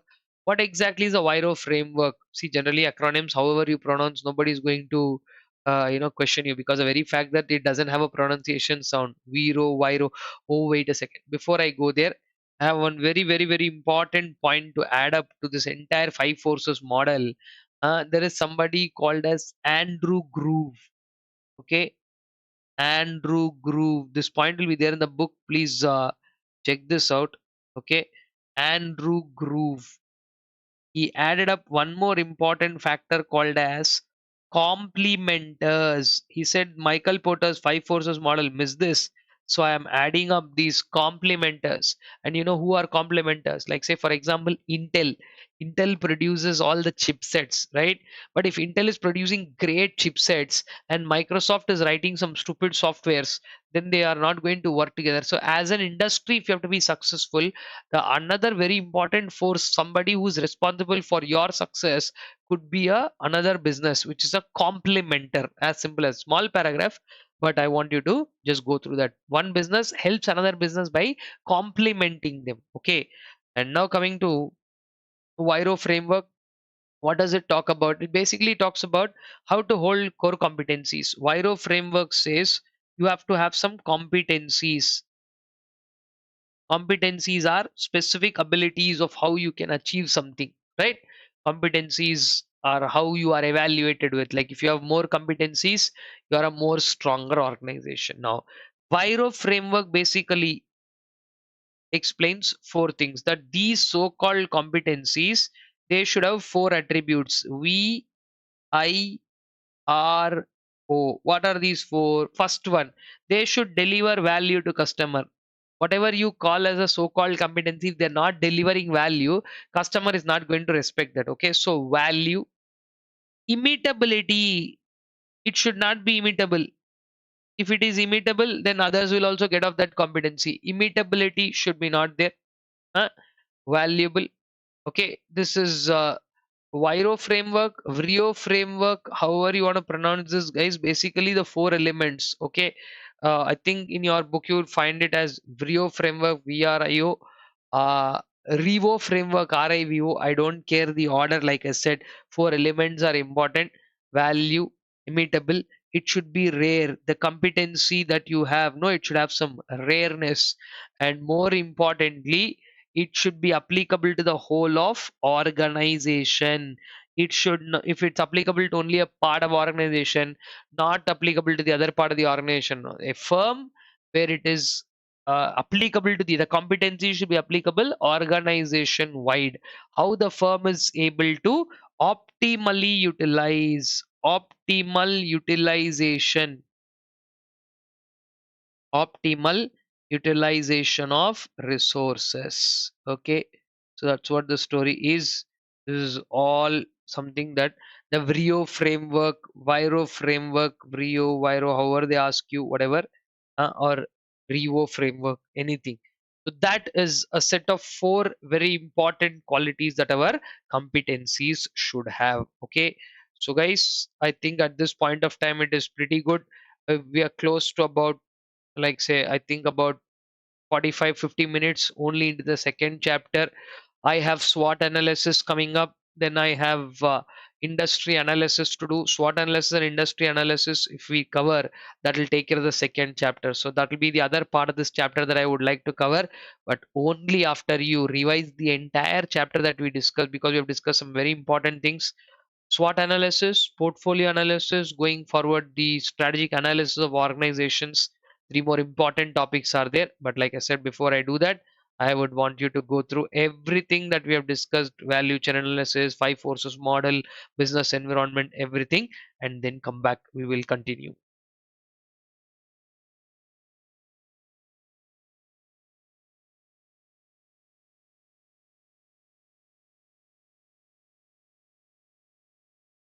Okay, guys, I hope you have gone through. If not, you can feel free to put on pause and go through as much as you want. Now, let's get going further as we discuss the next and a very easy topic called as SWOT analysis. I don't have much to discuss here or deliberate on this topic. I think it is easy. Everybody knows. Let's go on with SWOT analysis.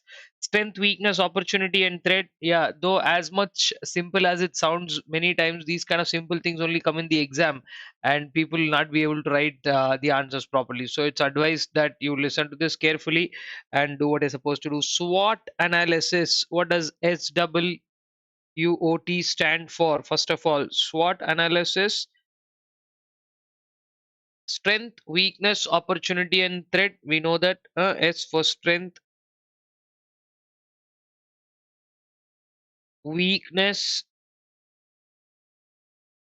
opportunity, strength, weakness, opportunity, and of course threat. Now in some books you will also see this as SWOT analysis, where recently they've been using the word challenges in order to depict the kind of challenge that we go through or face. During this they're using the word challenges in place of threats. Okay, so this is what strength, weakness, opportunity, and threats are. Inherent Strengths are considered as what? Inherent capabilities, something that the organization has. Inherent capabilities. Weaknesses are considered as inherent limitations. What is it considered as? Some kind of an inherent limitation. Inherent limitation.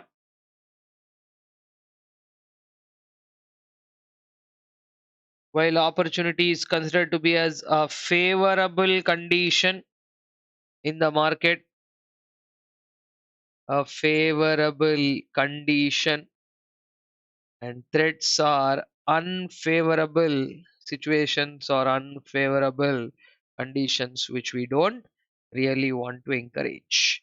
So strength, weakness, opportunity, and threat, these are the four elements of what is named as SWOT analysis. It is about putting all these things together, where strength and weakness, these two things, we classify them to be as internal in nature, right? And then opportunities and threats, we talk about them as external in nature. So SWOT analysis is basically a study of both internal and external environment, putting up everything together in one place. Basically it is a framework. Now this is something that I want all of you to understand very clearly, and before I explain anything about that framework aspect, what should you do? What is the ultimate understanding of an effective organizational strategy using the SWOT analysis? What should you do? Prepare an effective. What do you do is to prepare effective organizational strategy. What is an effective organizational strategy?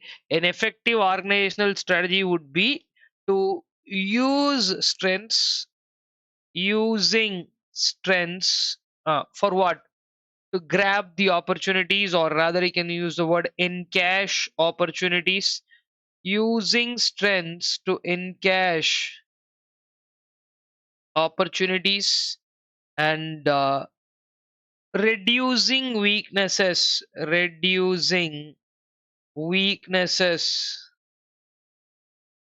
to avert threats. So this is the best neutralize, avert, whatever you can use the word, meaning is same. That is, you can't eliminate threats. The maximum that you can do is to kind of hang around them, say, okay, we have handled this. That is what we can do. Okay. So an effective organizational strategy is all about using its strengths to encash opportunities while reducing the weaknesses to avoid the threats. This is what we do in terms of a SWOT analysis. Now, one of the very important points I want to teach you, it's a 4-box matrix or a 4-cell matrix, and you have a little bit of theory on SWOT analysis. What are some dangers in doing SWOT analysis? What may be a strength for somebody might not be a strength for everybody. Rather than blindly copying somebody's list of strengths you should not do. Somebody's strength might be misinterpreted like this. These are some points are there, you might just want to go through that. But what I want to definitely explain you here is, see, SWOT is not a comparison. Remember that. I'll tell you why I tell that, and this is something that I want all management students as such to know this specifically. What is it? That the so-called SWOT analysis, which has these four boxes of strength, weakness, opportunity, and threat. Okay, they are only four boxes that we have plotted with strength, weakness, opportunity, and threat. So basically, when you present something like this in the form of what is called as SWOT analysis, the form of what is called as SWOT analysis, the SWOT analysis only turns out to be, or only what it can be called as SWOT analysis, a comparative framework. What is it? It is a comparative framework. It's a comparative framework of what is to be done using strengths. What opportunities can we grab?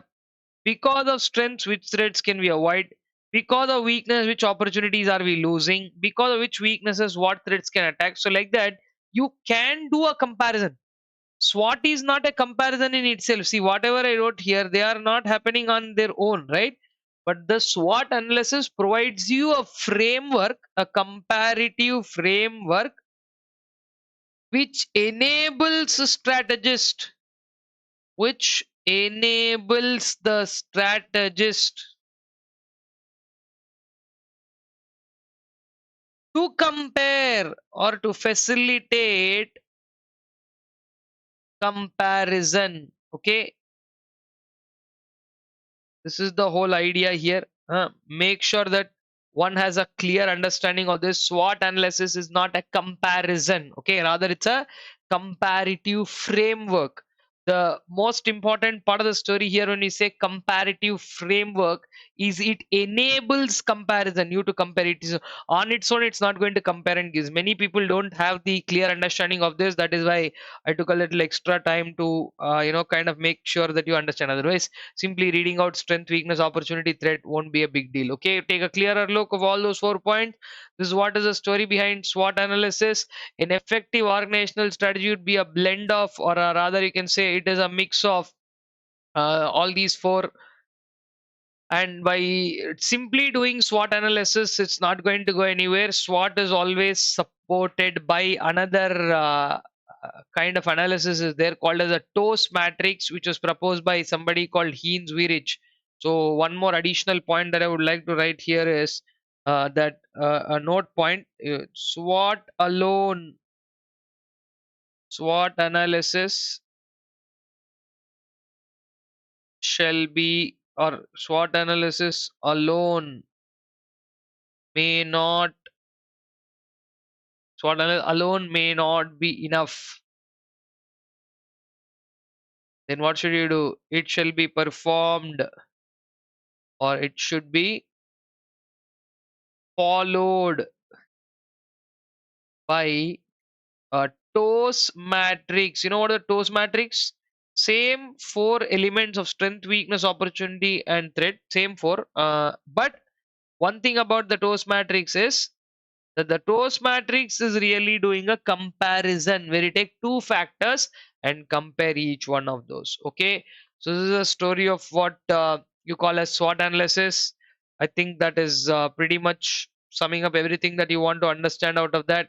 So I don't see any need for me to discuss or describe the story again. uh, I think we have just uh, like after whatever we did in the first part of this chapter, this is the first topic, SWOT analysis. So then we are moving on to the next one straight away.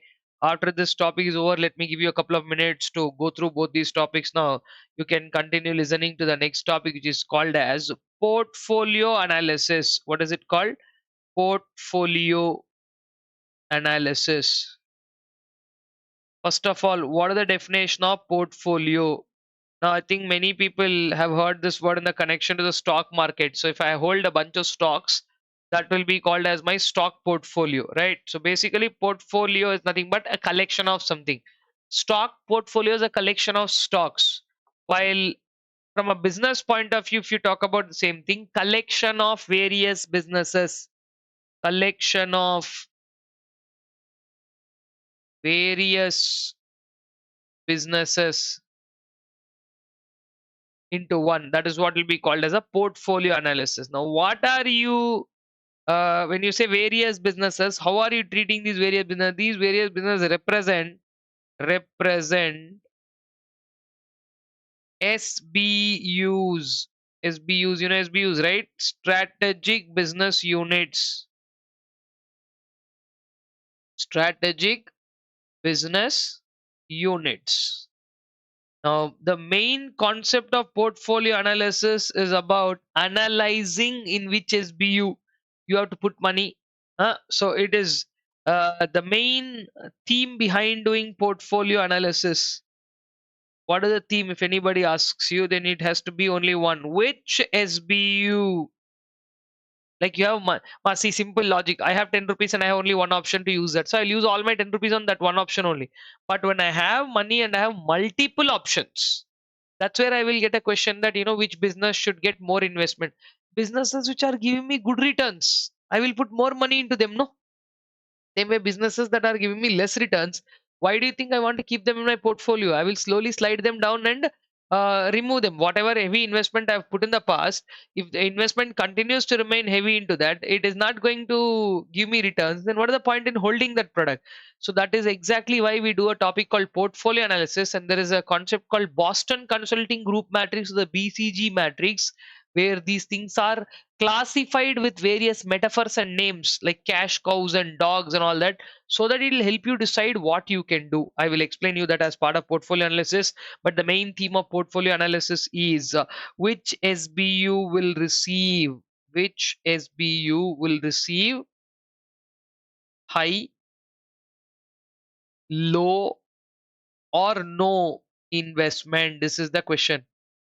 Which SBU will receive high, low, or no investment? This SBU will receive a high investment. This SBU will receive a low investment, like that. Which SBU will receive a high, low, or no investment? This is what the question portfolio analysis answer.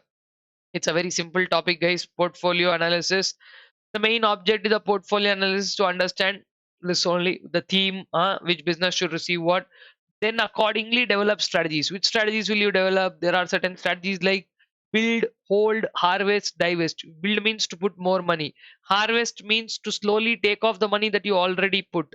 Right? Divest means to sell off that portion. Hold means not to do anything, not to put more, not to take off. So like that, depending on what we do, we will be able to.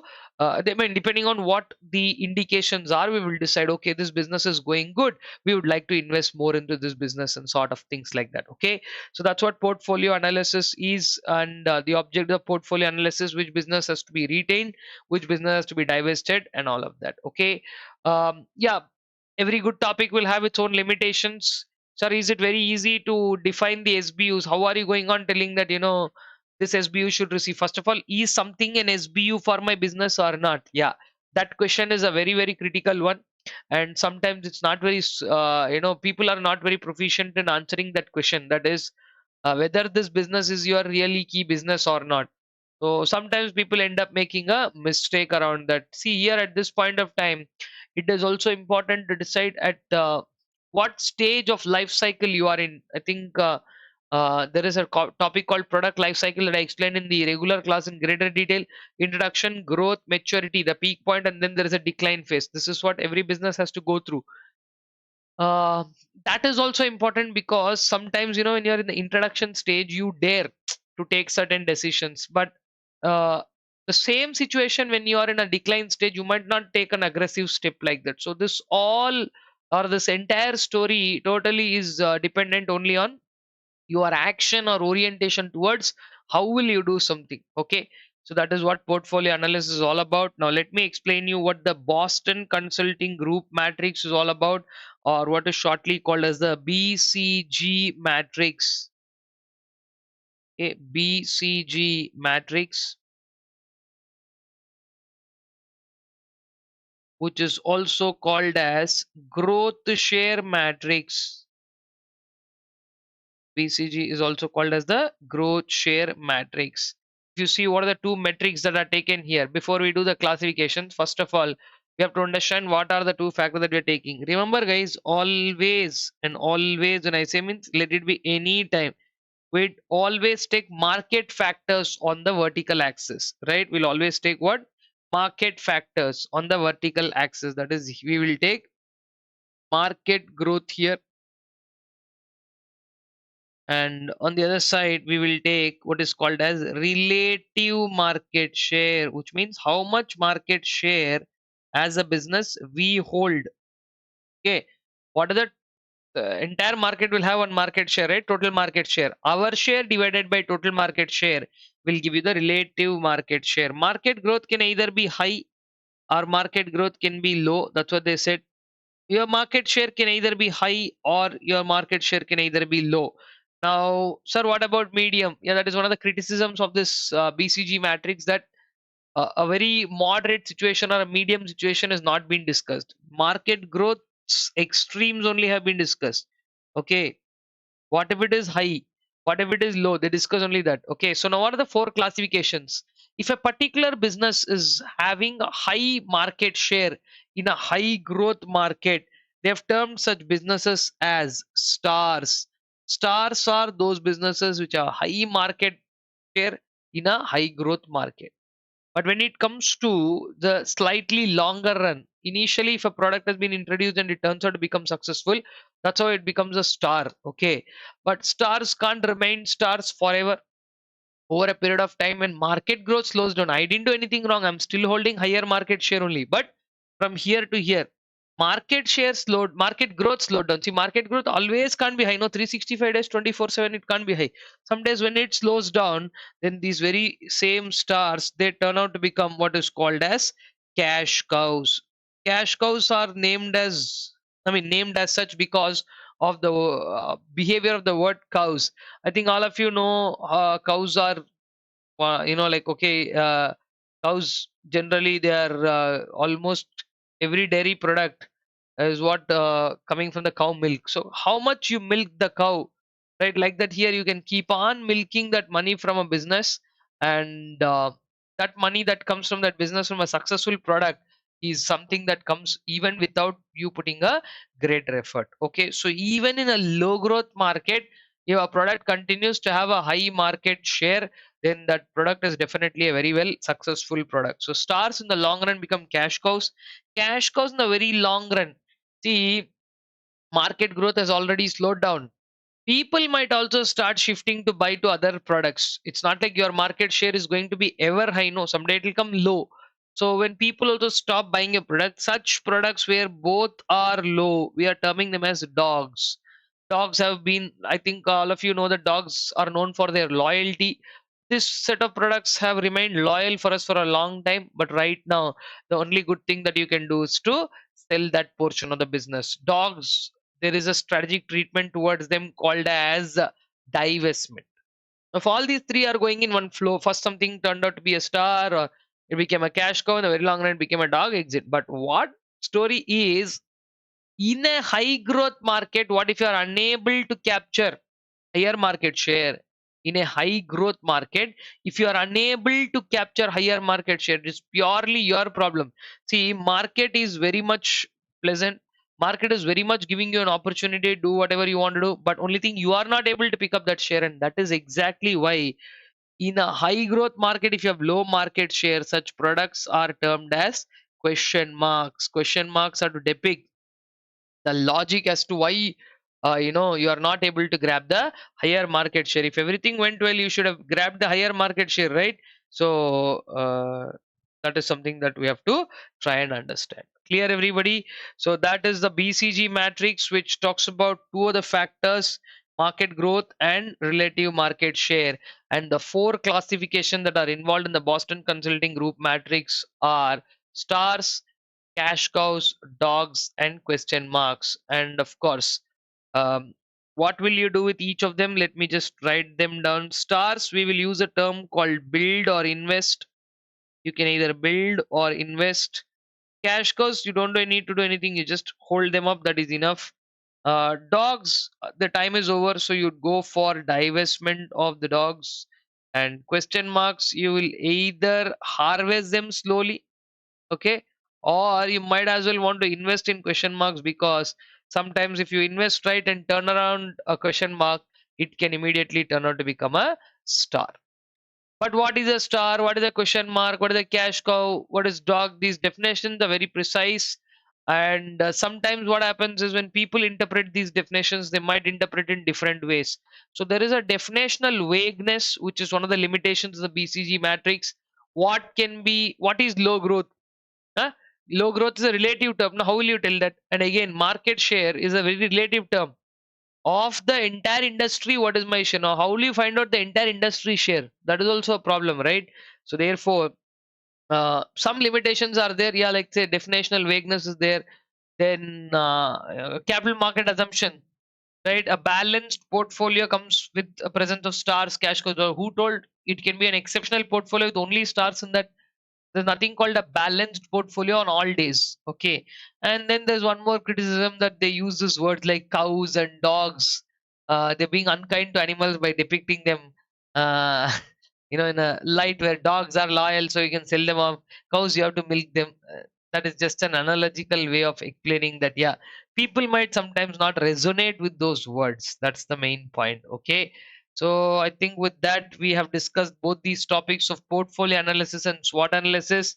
I would like you to definitely put me on pause here and go through both these topics so that we will move on to the last part of the chapter, which is called as stages in strategic planning. What are the 5 stages that are there in strategic planning, and how will we move further in that is also something that we will discuss. Come on.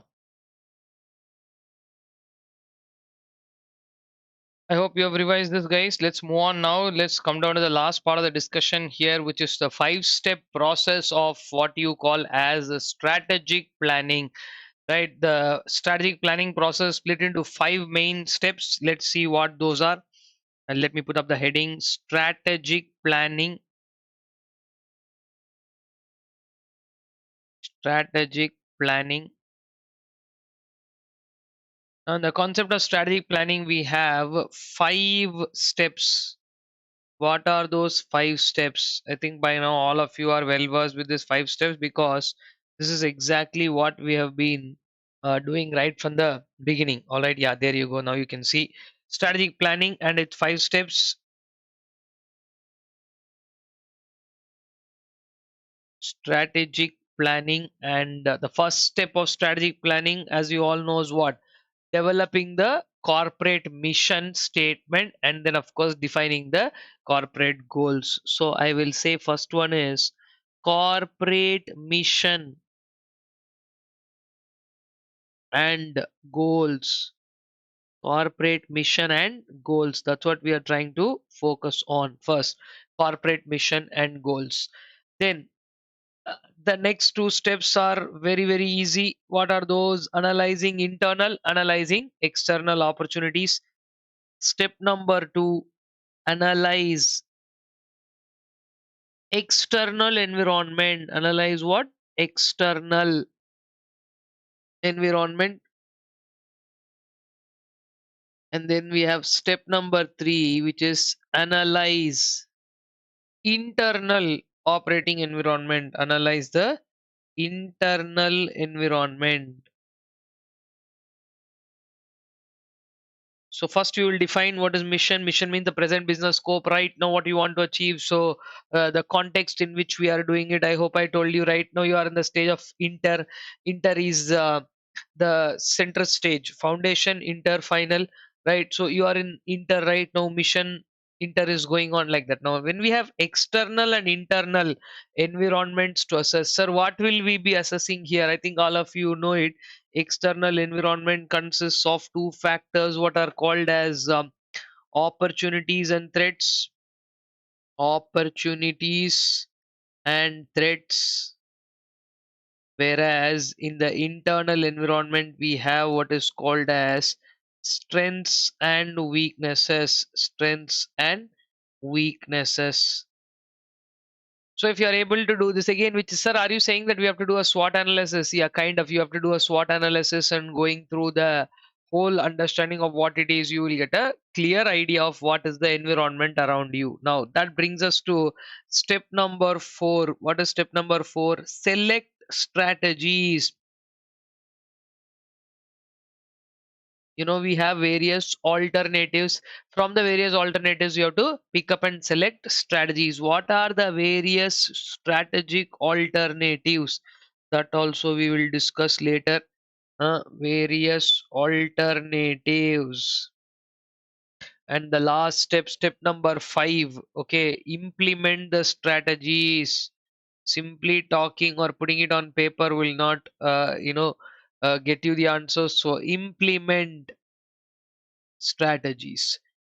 Of course, the next chapter belongs to strategy formulation and implementation. Two parts to a story. One is checking out all the various alternatives and selecting the best one. This part will be as formulation, while the other part goes into action stage, which is about implementing those strategies. So, this is what the broader idea of what is called as strategic planning and its 5 steps. I hope everybody has gone through these points so many times already. And to follow up, what are the various alternatives that are available? We will also discuss a couple of points. I would want you to read this topic in greater detail, but I would just want to tell you what are the concepts that are there here. Alternatives. There's a topic in the chapter here called as alternatives in strategic planning. It's a simple topic. I don't want to discuss each paragraph, but I will tell you what are their what is the content in that. In the alternatives in strategic planning, the first one is called as scenario planning. Scenario planning is like a if then analysis. What is it? It is more of a if then analysis. If this happens, then what to do? If like it's more of a what if kind of a situation. Every question starts with what if. What if this happens? What if there is a flood? What if there is a, like, if a projected scenario will be created to see, if this scenario happens, what should I do? Sir, what if that scenario doesn't happen? So then what is the backup plan? Happening of that event and non-happening of that event. We will generally, sometimes if positive events are there, we'll be optimistic that this event has to happen. But sometimes there is also a possibility that we don't want certain events to happen. So like, what if that happens really? Like, say I don't want rain to come on a particular day and it rained. What if it rains? What if it doesn't rain? When I need, like, say farmer is thinking, what if it doesn't rain? So scenario plannings are about projecting and putting out all the futuristic scenarios. Then the second part of this thing is called as decentralized planning. I think all of you know, in India for a long time we have been following what is called the top down approach. You know what a top down approach is, right? Somebody at the top will plan, they'll pass it on to the others will dump it on and they'll go on. That is more of a hierarchical structure, and it's more like a I tell you do strategy. In the current days time, it's not like I tell you do will not work everywhere. So corporate managers who are there, they should act as facilitators. Who knows the on ground situation better? The guys who are working in functional departments. The guys who are working in functional departments, no, they know the situation much better. So those guys should be telling, like what should be the requirement of raw material, what should be the strategy to follow for something. Are we doing something too quickly? Are we doing something too slowly? Everything of what we need to be doing, we have to plan accordingly based on the on ground information that comes. So that will make you know our planning also more crucial. And also considering the fact, like one fellow will plan and everybody will implement will not be the overruled idea there. Okay, so that is a small topic on decentralized planning, right? Every time top managers planning and implementing may not go well. Okay, these two topics of scenario planning and decentralized planning, you just go through there. In small and medium organizations, you can do this by putting up special meetings, brainstorming sessions. A little insight is given there, that like conducting meetings and all that. That one paragraph I want you to sit and read a little bit before, because if that comes, and then there is one last topic called CSF. Okay, in this chapter, critical success factors. Okay, just go through that also. Small topic, but yeah, critical success factors. What are those? If you can go through that, it'll be taken care of, right? I don't intend to get into those small individual topics, but please do go through them because they themselves can turn out to be questions in the exam. What to do in strategic decision making. So the last couple of pages that are there in the second unit or second chapter, I'd want you to just go by and run through those. Other than that, um, yeah, I will just take a small break. Of course, you would not feel that because the video will continue as such. But so, as a matter of fact, I will take a small break and get back in discussing the next chapter further. Uh, Meanwhile, since the second chapter is also complete, I want you to have a thorough run through of the whole chapter. So we have completed now the first couple of chapters, and then the third one is a very detailed formulation implementation story that I'm going to go in detail. And let me see towards the end if I can even fit in a little bit of insight on the digital strategy because they're all individual topics. But yeah, we will do that. Okay. So, like I said, we'll take a small break and get back in some time. But yeah, again, like I said, video will continue as such. Okay.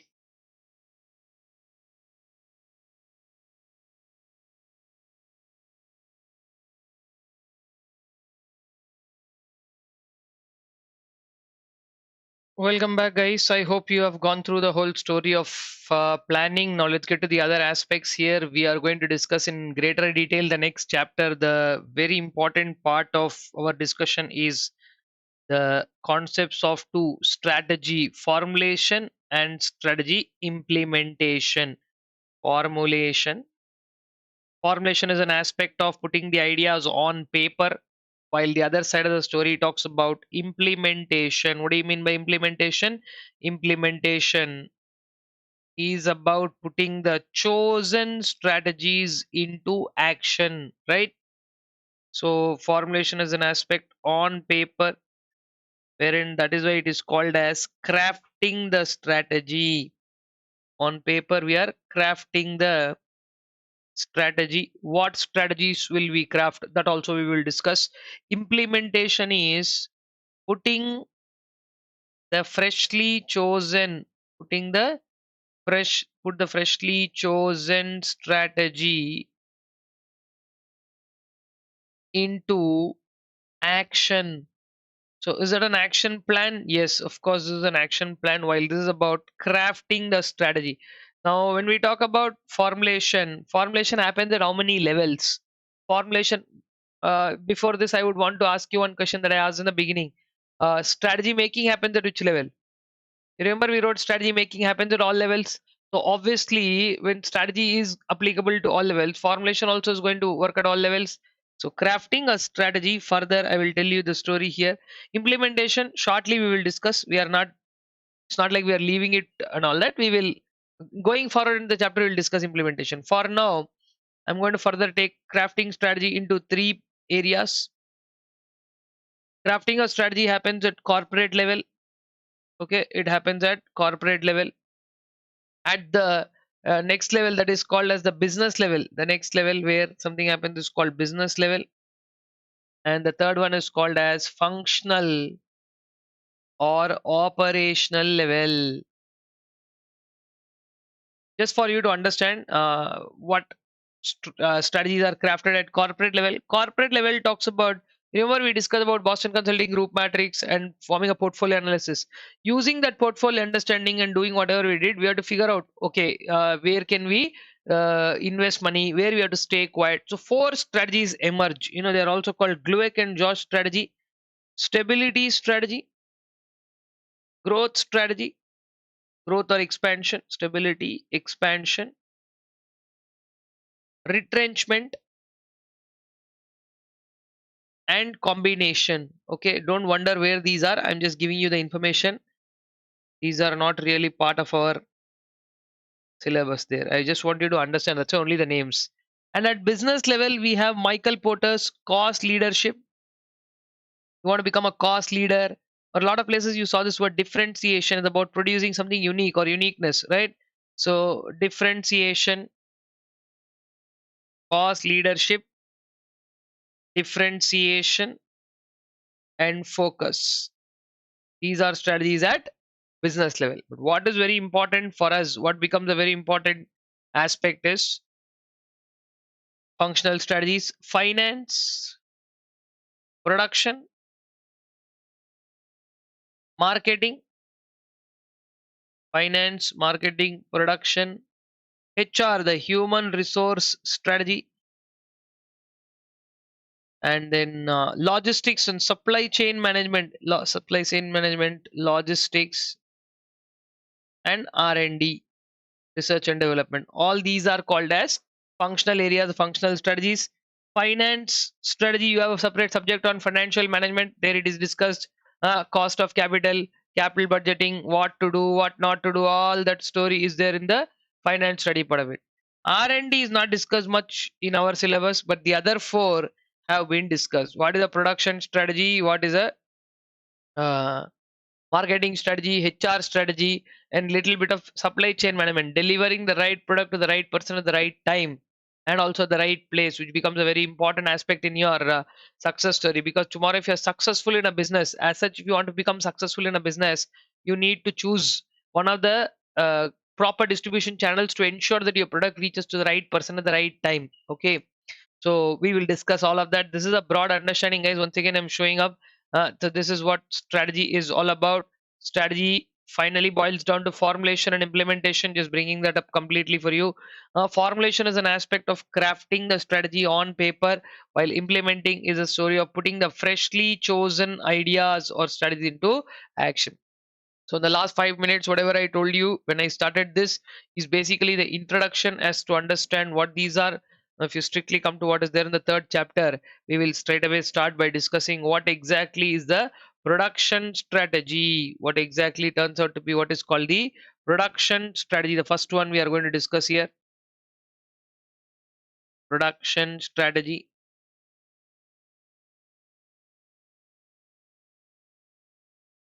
What is production strategy?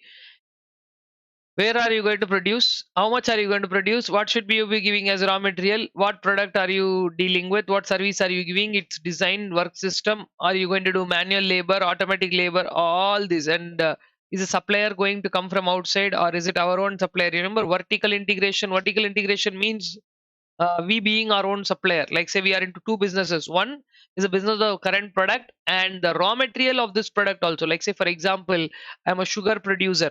I am a sugar producer. Where do I get my sugar cane from? Normally I have to get sugar cane from farmers, but in this example I'm saying I only have that farm, so I am my own supplier. So like this, these all will influence the production strategy. See, if you are your own supplier, you can cut down the waiting time.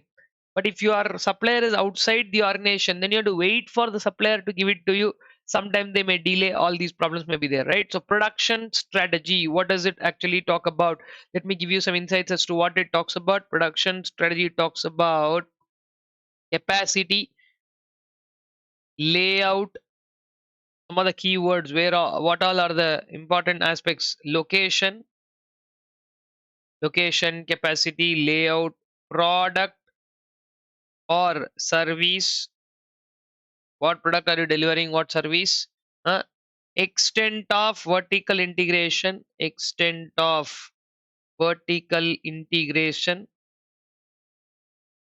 and then degree of automation involved,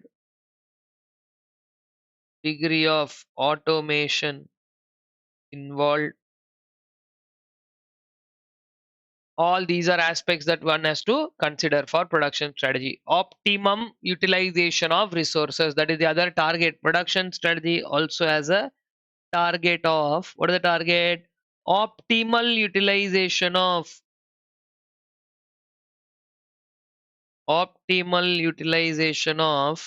resources. Because at the end of the day, no matter what you do, if the resources are not used in the optimal manner, competitors are say using the resource in a more optimal manner, then their per unit cost of production will be much lower than ours and they will have an edge over us. So also production strategy talks about, the next one that we have to think about is the economies of scale.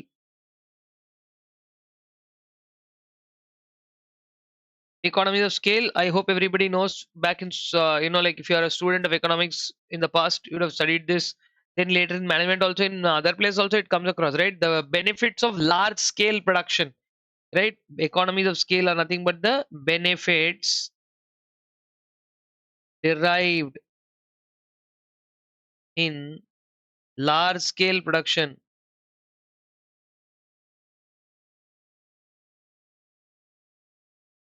When you produce goods on a large scale, no, per unit cost will automatically decline. And there is, see, when production outcomes are there high, per unit cost will decline. Why? Because with the same fixed cost, you'll be able to run more production runs and you'll be able to get this. So, what you are supposed to do, how will you implement it? What is the capability of the organization? Plus, very, very important point, just because you have the capability, you can't produce. You have to also see whether there is a market demand.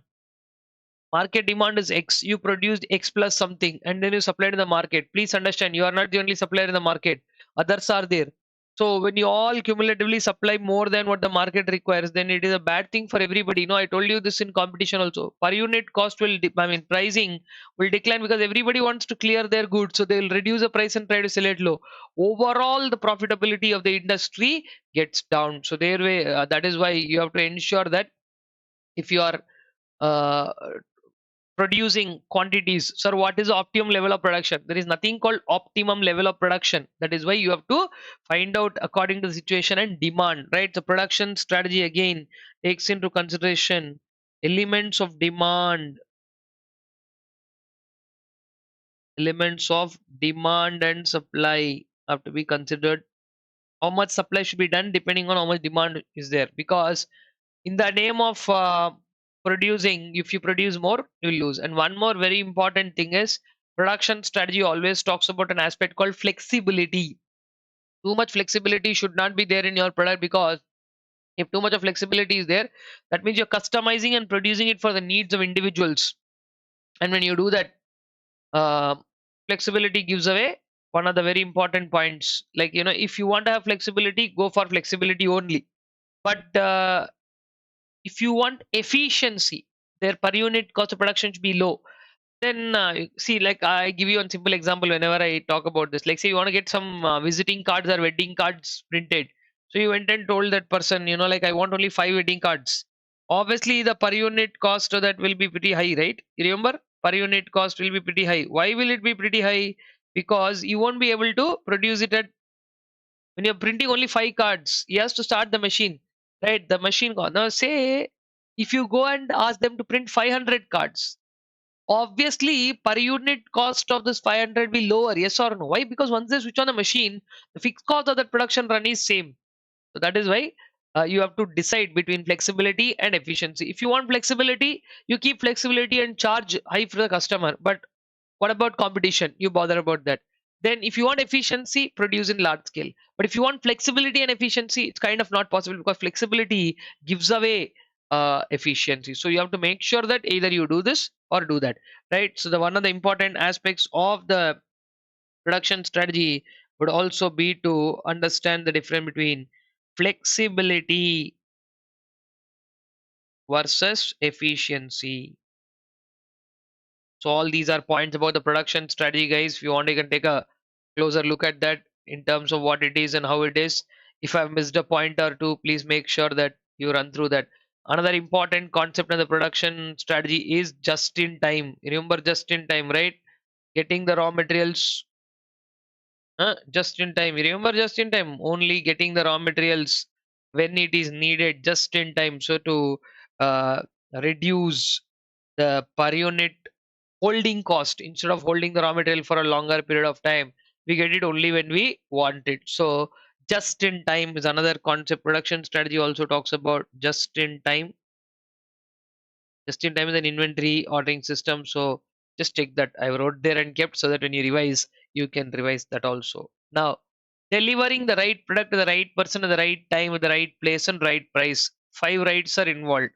Plus entities which want to follow what is called as just in time. The production strategy, if it is telling that, okay, my production strategy is like this, and for that the goods are going to come just in time, we need a solid supply chain management strategy.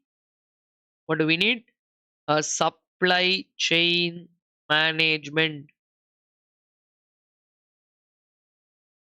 Supply chain management strategy. So the bigger question is, what is the supply chain management strategy? Supply chain management. First of all, supply chain means what? Then supply chain management means what? We'll see. Supply chain, first of all, is a linkage between supply chain is a linkage between three people. What linkage between? Linkage between supplier, manufacturer, and customer. These three: supplier, manufacturer, and customer. That is a linkage. Now, design, implementation, and maintenance of the supply chain system is called supply chain management. Like any other, supply chain management, it is about everything, managing the flow of inputs, production, and delivering the output. So it is a linkage between these three, while supply chain management is about design, implementation,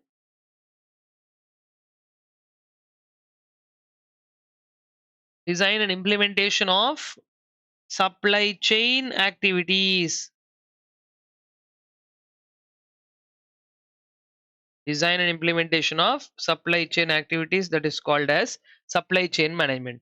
Supply chain management as a concept is totally concerned with, sir, what are we doing in supply chain management? It is nothing but supply chain management is a task of managing the flow of inputs, managing the flow of inputs from suppliers,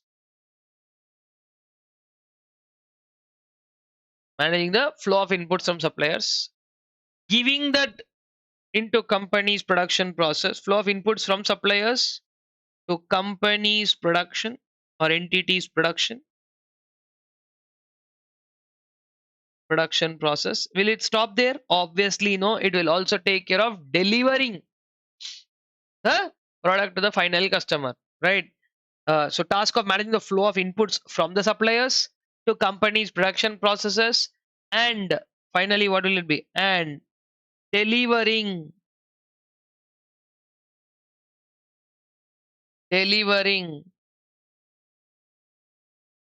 the final product to the ultimate customer. So this is the story, guys. Task of managing the flow of inputs from suppliers to company's production process, delivering the final product to the ultimate customer. This is the whole story. Right now, whether you do it by perpetual inventory system, using a just-in-time inventory system, uh, this is, please understand, it is not only talking about logistics. Right. I want all of you to understand here there is a difference between logistics versus supply chain management. If you are discussing this, what is logistics? Logistics, when we talk about it, it is mere movement and storage of goods. Movement and storage of goods. Storage of goods is termed as warehousing. Okay. While supply chain management is a broader term, let me write that from some time I've been telling you the definition. Supply chain management is about delivering. Delivering what? Right. 5 rights are there, right? Right product to the right person. Delivering the right product to the right person at the right place, right time, and right price. All these 5 rights, if you match, the intent of your supply chain management working out will be that only you're delivering the right product to the right person at the right time. And also movement and storage of goods, which is part of logistics, that is also part of the supply chain management. Storage of goods, you can use perpetual inventory system wherein you keep the inventory for some time, or you can use just in time. Okay, if you are reducing the cost of raw material holding, then definitely it will be value adding. But it again depends, for certain businesses which there is a higher time for getting the raw material, they might want to keep it. So whether you want to go for just in time or whether you want to go for the regular inventory strategy, that is something that you want to discuss on your own. There is a small topic there, just in time. What are the just in time limitation? If you are not having enough buffer stock, that can be a problematic thing. Otherwise, a supply chain management strategy is the next strategy that is essential for the organization. Let me quickly move on to discussing point number 3, which is on marketing strategy. Production, supply chain, then comes marketing strategy. Marketing means what, ma? Creating awareness. Okay. This definitely has an impact. How much are you spending on marketing will definitely have an impact, because if you're spending more on marketing but revenues are not coming up, then that will go for a toss.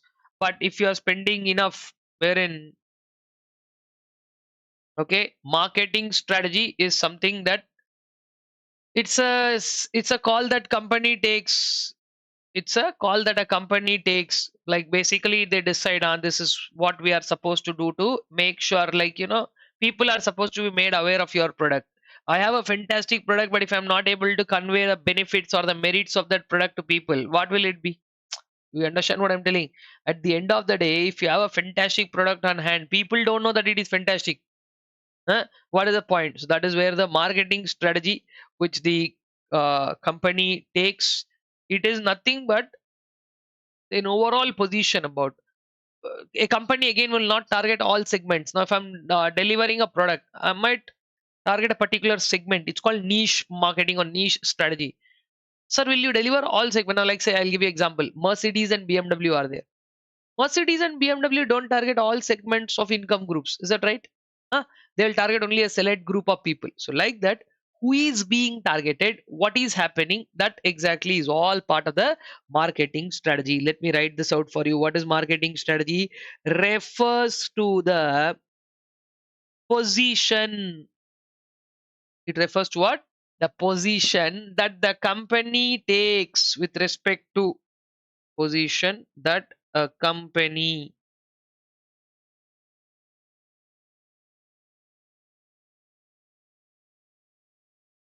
takes with regard to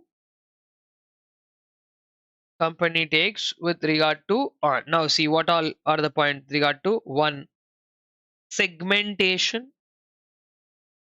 Segmentation mean breaking the market into multiple parts, dividing the entire market into segments. Two, pricing. In pricing also we have strategies. One is called skimming pricing, what generally uh, phones do. Phones means Apple, Samsung phones, what do they do? Initially they price it very high, slowly the price comes down. That is called skimming pricing. Then there's another type of pricing called penetration pricing. What they do in penetration pricing, they'll enter a market with temptingly low price, attract a lot of people, and then slowly increase it. Okay. Then third strategy would be with respect to advertising.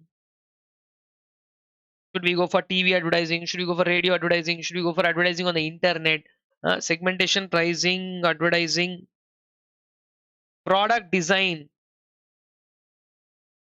Sir, what about product design? That is a team of the design. It is not the job of marketing people. Many people have a misconception that there's a separate design team. That's a no.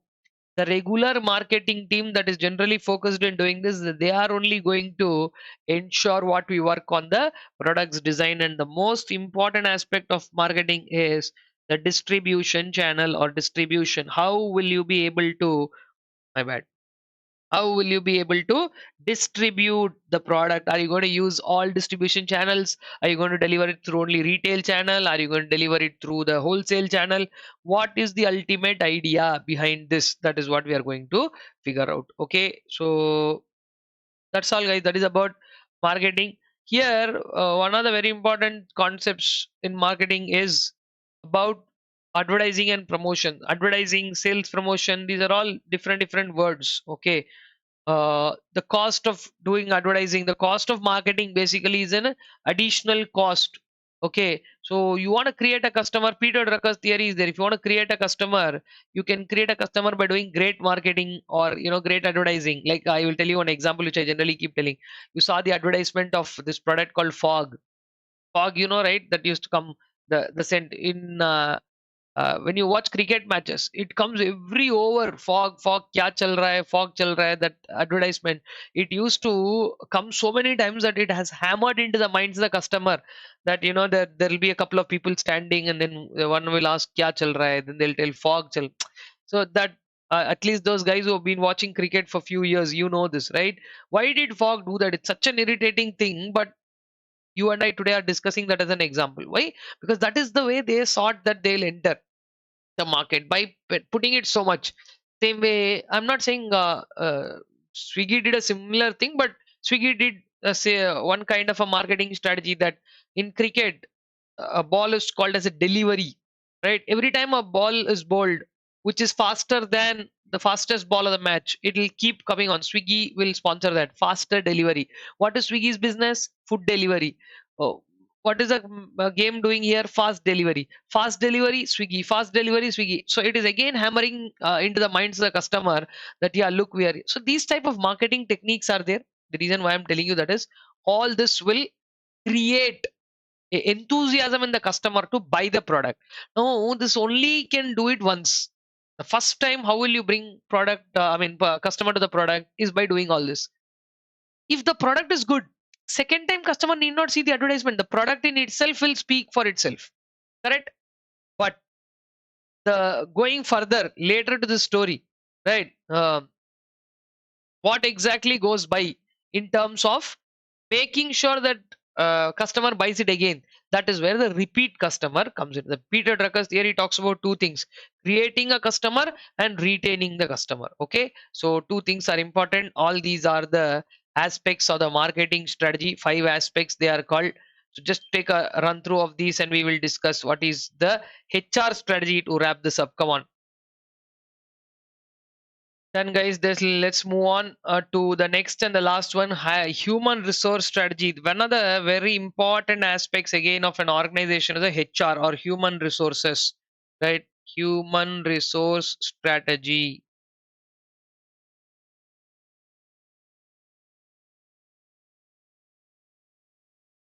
What about human resource strategy here? Uh, no matter how, see, whether you talk about finance, marketing, HR, production, whoever are there in that entire story, right? Everybody ultimately are dependent on the HR strategy, because a company which is good is only good because if it has a good HR, right?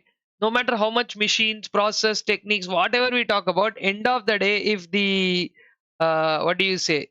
If the control of the entity is not good in terms of who the people are, it doesn't make any kind of sense. Okay, so which is exactly why one needs to talk about HR strategy.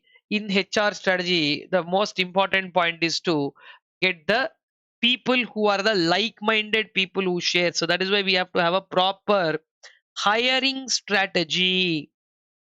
What is the hiring strategy? On which people? Okay, you have to ensure that those people who resonate with our ideas, they should be hired. Now it's not like, you hire somebody, and people are like, why did I join the organization? That should not be the idea. Or hiring strategies main goal is to hire people hire people with positive attitude.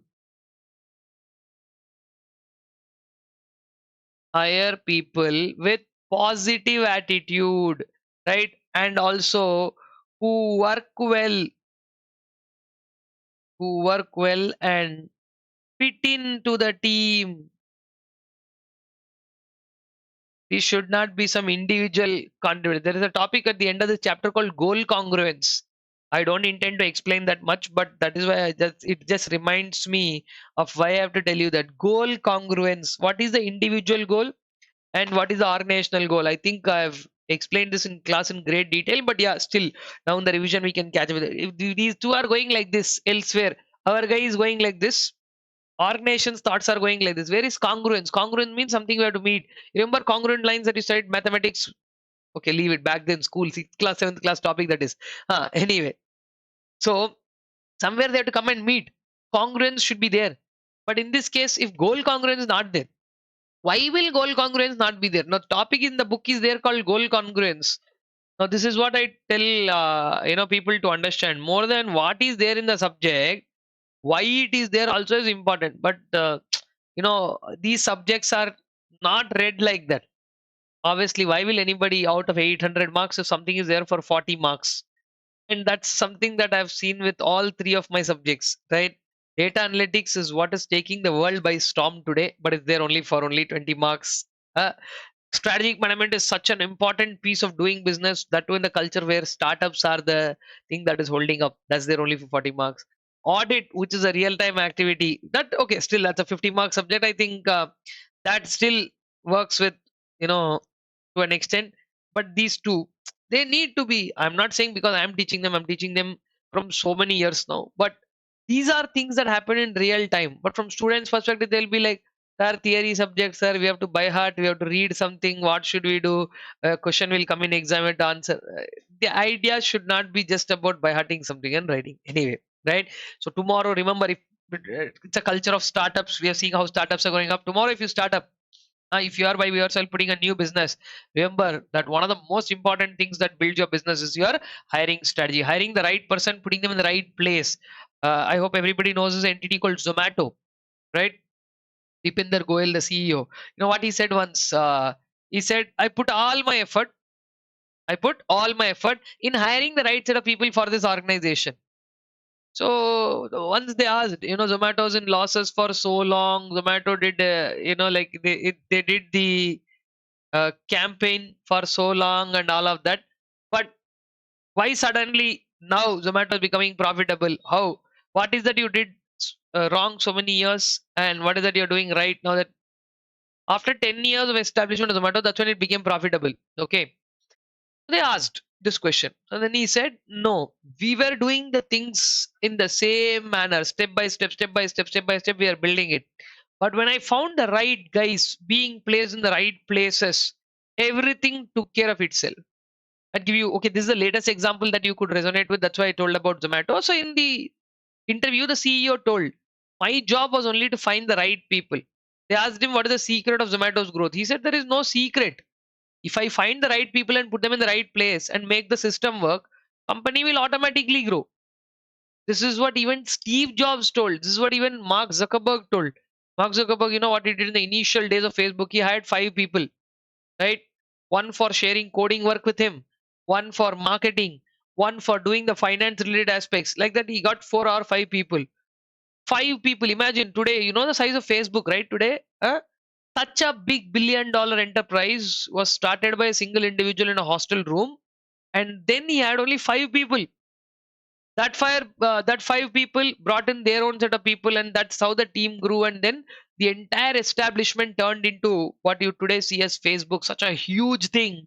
And this sort of a huge thing, it was not there from 500 years. No, it's not an establishment. Not if 100 years, not 50 years, right? 20 years. And today, businesses are taking up and scaling up new heights in 5 years. What is the secret of the success of all these businesses? A good hiring strategy. Okay. If you hire the right set of people and the right set of people contribute, your employees are your very important contributors to your growth. The second very important aspect of HR strategy is employee training methodology. How you train your employees. Okay. Employee training is such an important aspect of the HR strategy, because many people know, they think employees will work. How will they work? There any autopilot mode?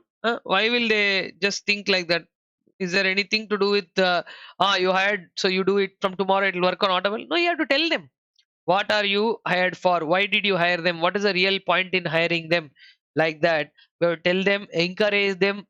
And one of the most important aspects of the HR strategy is the paying. Okay, HR strategy's main goal or task in the long run should be to create self-managing teams. Self-managing teams. Sir, what do you mean by self-managing teams? What are you talking about? This small teams, which are for every small task you need not tell them. It just consists self-managing teams anywhere have between 5 to 15 members. There will be one leader within them. They will have a task. They will only do that. They are given a little power. Motivation will be there. Sir, are you saying what is the right word to do that? Empowerment. Okay.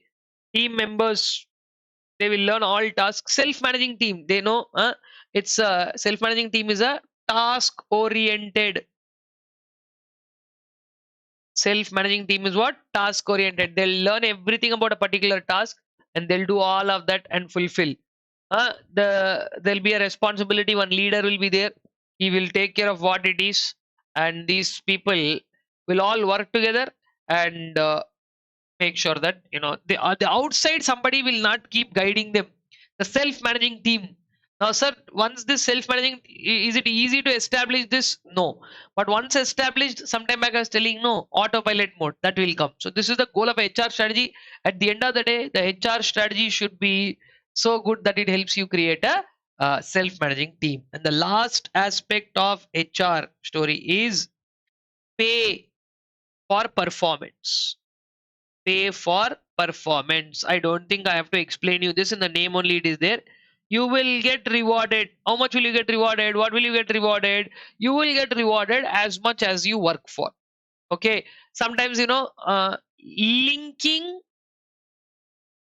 your pay to the work performed. Linking your pay to the work performed, and that will only be called as pay for performance. Okay. So guys, because sometimes some people feel I'm working so hard for the organization, I'm doing everything, I'm always being underpaid and all that. We don't want that feeling, right? So that is what one needs to take into consideration. Linking your pay to the work performed.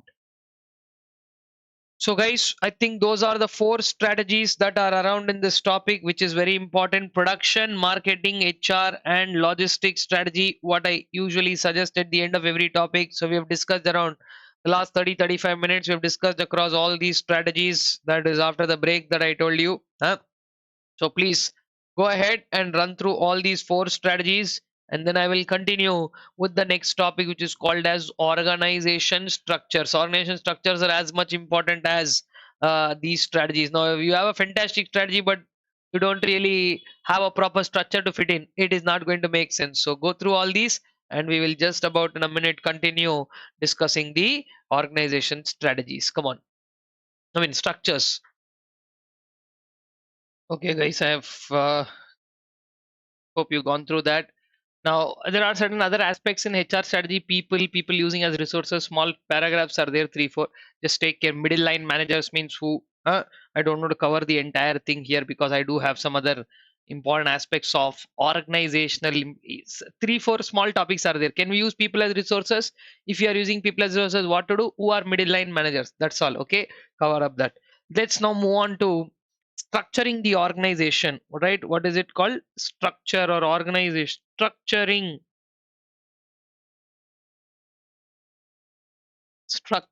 the organization.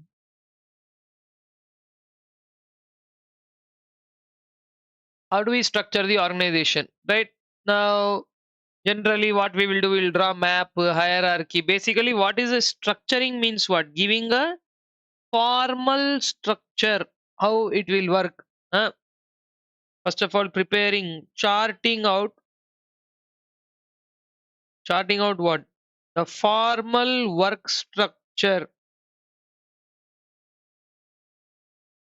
Charting out the formal. If you're charting out a formal work structure, that is exactly what will be termed as uh, an organizational structure. Design of organizational structure. Design of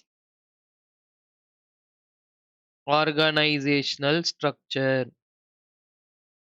How many types of design are there? So see, first it talks about what does it do. Uh, Formal work structure will provide you 2 aspects. Okay, first I will explain that, then I will come to the design. 5 basic types are there. We will design. 1, right? It shapes the pattern of communication. Formal work structure what? Shapes the pattern of communication.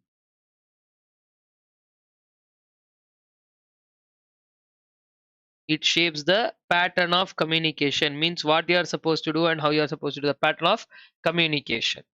Then what are the skills required to move up to the organization? So if I'm working in level 8, what is the thing to go to level 7, from there level 6? How will I reach ultimately level 1? Or you can say level 1 to level 8 anyway, right? But in organization generally we will have level 8 means the analyst to senior vice president. How will I grow up the ladder? What skills are required in each area? Who are the functional specialists? Like that, it shapes up not only the pattern of communication, whom should you communicate to whom, but also it suggests the kind of skills, suggests the kind of skills required to move up the organization, to move up in the organization. Okay, these are the two main reasons or two ways basically what formal structures give up to. Then when we talk about design of organizational structure, we have five. How many we have? Five basic structure types. Five structure types are there. What are these five structure types? Functional. First one is functional. Multi-divisional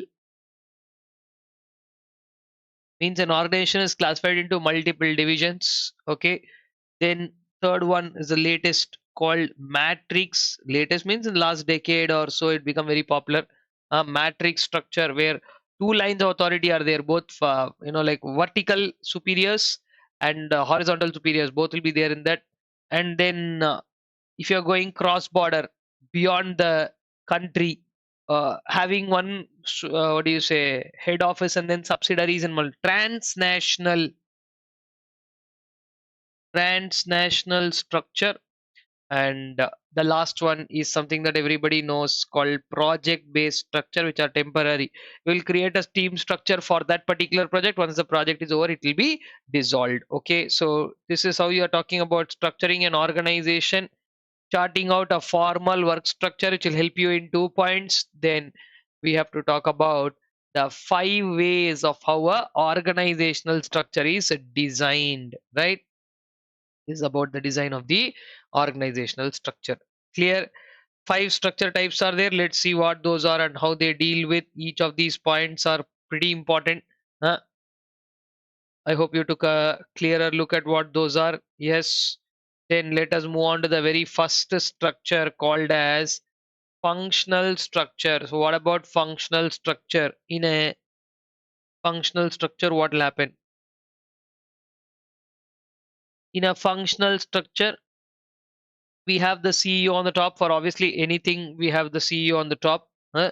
CEO means the chief executive officer, and below them, we are now categorizing the entire organization into functions: finance, marketing, HR, production. You remember these? Logistics or supply chain, and then R&D. So this level there is a CEO who makes important call the decisions, and at this level we have all the functions to handle. We have all the functions. So when we have all the functions to take care of, or functions to handle, this particular type of a structure which is established is only called as functional structure. Okay, a functional structure is purely based, it is a activity based.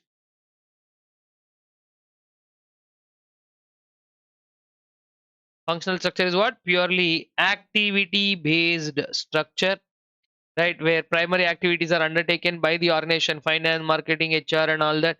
But one of the points is there here. You have a problem of everything being blamed on the CEO. Okay. It's very good with one thing. It's activity based, and therefore, because it's activity based, there is clear definition of roles. A functional structure, clear definition of roles is there. Finance guys, what will they do? Marketing guys, what will they do? HR people, what will they do? Decision making, since these guys making decisions, it's called centralized decision. Centralized decision making. Okay, that is there. So like this, there are multiple aspects where you can consider the functional structure to be one of the best structures. But obviously, what happens is some limitations are there. In this particular, everything can't be classified into functions only.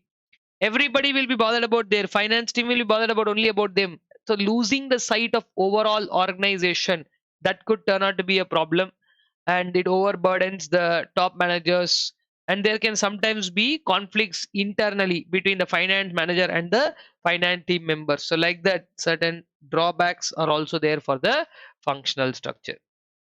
Then what we are doing is, for slightly bigger organizations which outgrow the functional structure, where we can't manage it, maybe because we are now present in more geographic locations, or we are now present in more places than where we were earlier. So all these aspects are now being dealt with in the what do you call, multi-divisional structure.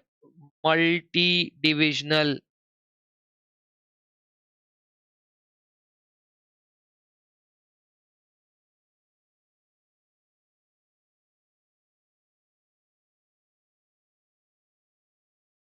What is there in the multi-divisional structure? We are again going to put the CEO on the top. Okay, CEO is there on the top, no denying that. Now what happens, the CEOs is CEO sitting at a headquarters. This is a completely headquarters driven system. Okay, CEO is the headquarters. Then what we are doing is dividing this entire story into divisions. We are making it as a division A, and division A will have a divisional general manager who is responsible for that.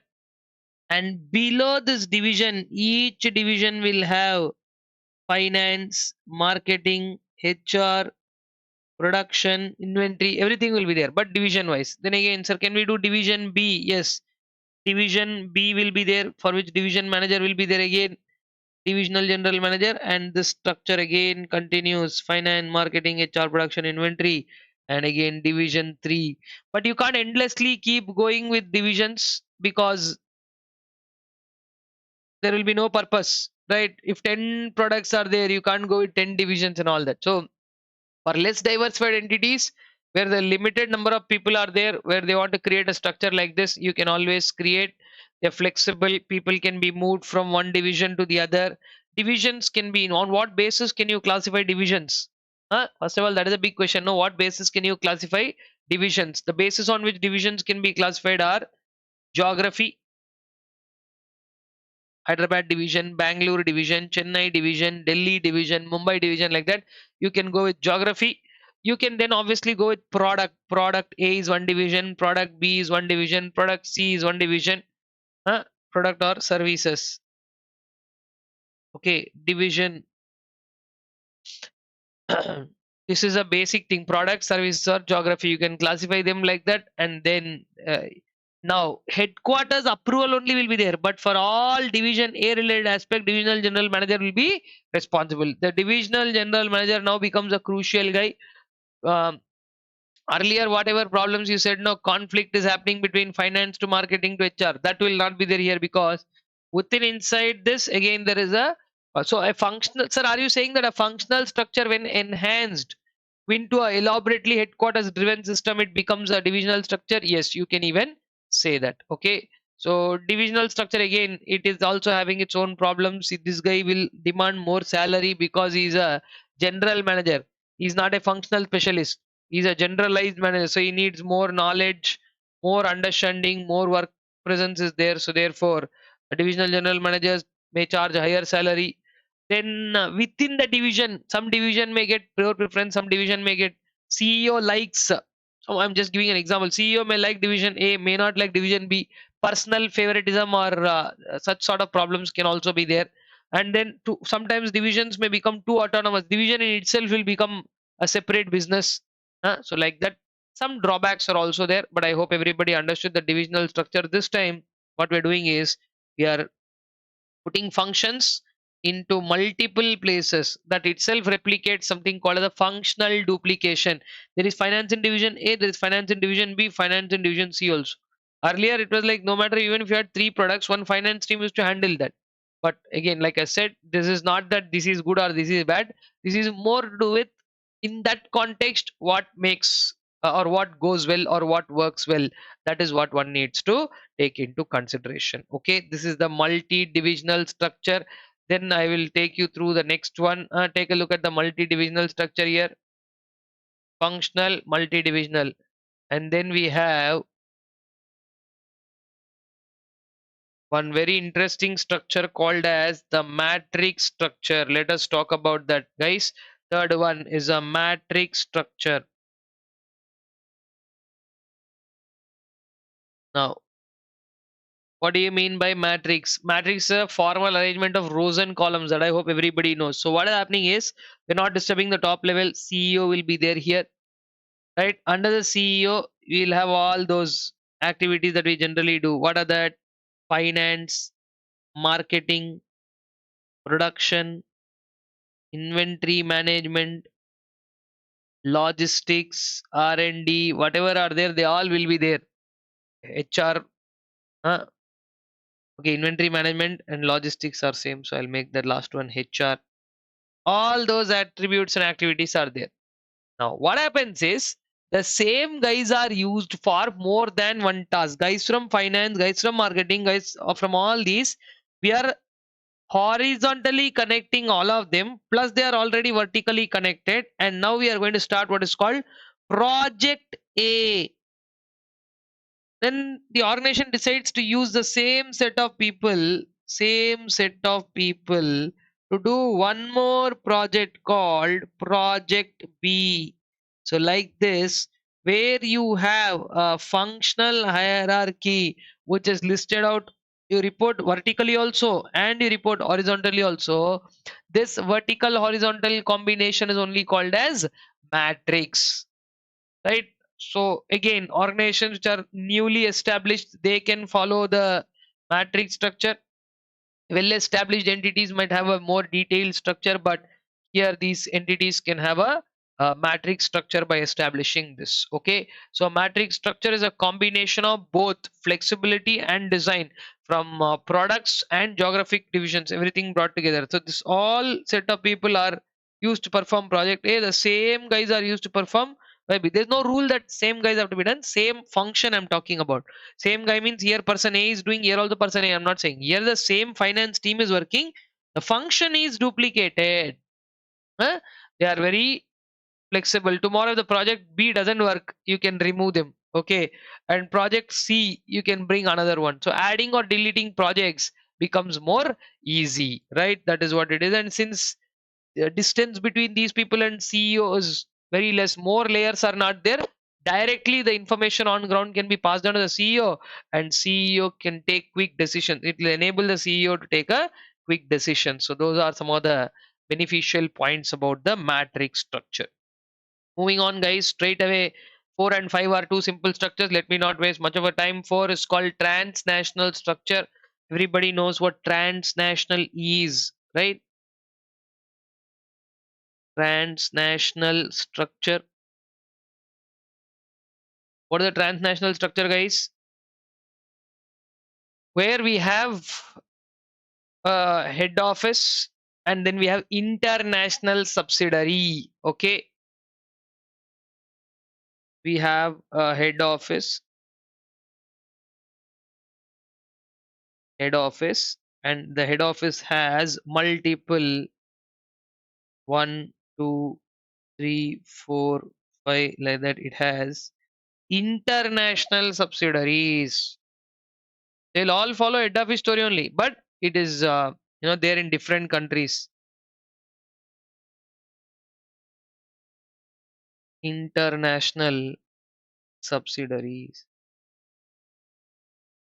Okay, so this is a story with respect to how it works. The transnational structure is set up, established. The domestic entities, each of them have their own country's rules to follow, but they are all supported by a common strategy coming from the head office. So this is like, sir, are you saying it's a multinational company? Yeah, it's more than that. It's called transnational company or transnational entity, right? Local responsiveness, global coordination. Two keywords you want to take home from this. One is called local responsiveness. How will you respond to this activity locally? Local responsiveness to what? To global coordination. Okay, local responsiveness and global coordination. These are the two key aspects.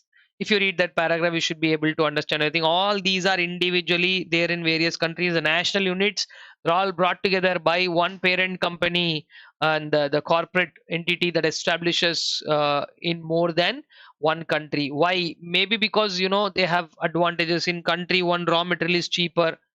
In country two, the labor is cheaper. Now, like a lot of work is outsourced to India, right? So like that. You can use a transnational structure. This generally is used by global businesses. Let me say that if you are confined to a particular area and you work in only one area, this might not be a very lucrative or attractive structure for you.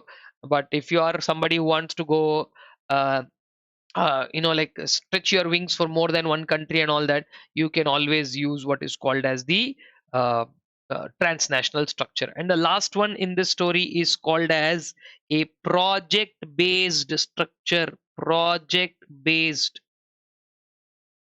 in the name only it is there. It doesn't hold much. The project based structure is very simple. What it is: establishment of certain teams, where project based structures are where teams are created teams are created,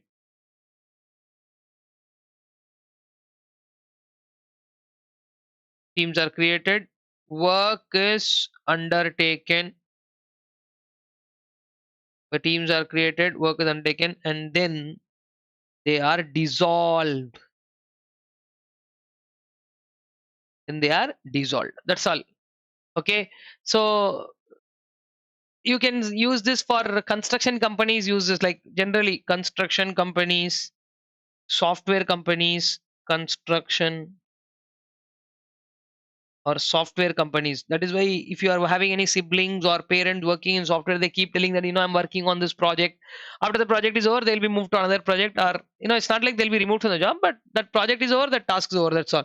Right? Construction, software companies, etc. Other people also can use, but generally project based. Sir, are you saying it's a temporary? I don't want to use the word temporary, but yeah, like I said, it is time limited. I don't want to use the word temporary. I will say these are time limited structures. Okay, there are some advantages. The project guys will focus only on the project. It will be very effective if you put the right guys. They are needed to do the project and all of that. That work will be finished accordingly. Accountability will be there. Array, you are responsible for project one, you are responsible for project two. Like that, we can, you know, grab the accountability aspect of it. So that advantage is there. But having said that, projects, since they are not permanent structures, they may not be providing you the people will be like, what is there if I don't do well also, they'll put me on some other project. Okay. And then one project is over, somebody gained some good what do you say, what is it called, exposure or good strength, suddenly that project is dissolved. So the constant breaking up of these structures, one permanent structure is not getting established in the organization. So like that, the problems are, guys, again, across the last few minutes I've explained you all the organizational structures: functional, divisional or multi-divisional, matrix structure, transnational structure, and project based structures. Okay. The very very important aspect of is structural choice. Okay.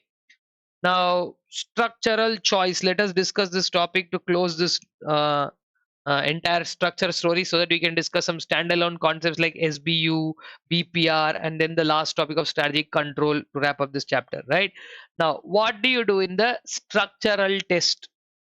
Which structure will suit the organization? Structural tests. They are classified into two. The four tests, and then we have five tests.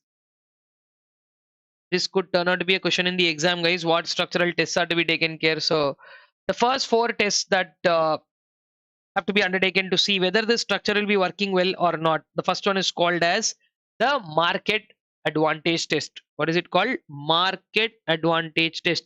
Will this structure bring us any type of market advantage? Will this be beneficial? Is it like, say, structure follows a strategy? There is some person by name Chandler. Chandler put a circle. Every time you change a strategy, strategy brings a change in structure. Okay, so structure follows the strategy. That's what his point is. So like that, is your structure in line with the strategy or not? That's the first test. Does it provide a market advantage? Two, the parenting advantage test. Parenting means somebody should be there above us to guide. So in this kind of a structure, like say functional structure, the CEO is always there to guide. In divisional general manager is there to guide, right? So it is called the parenting advantage. Parenting advantage test, market advantage test, parenting advantage test. Then we have something called as a people test, whether it will fit people.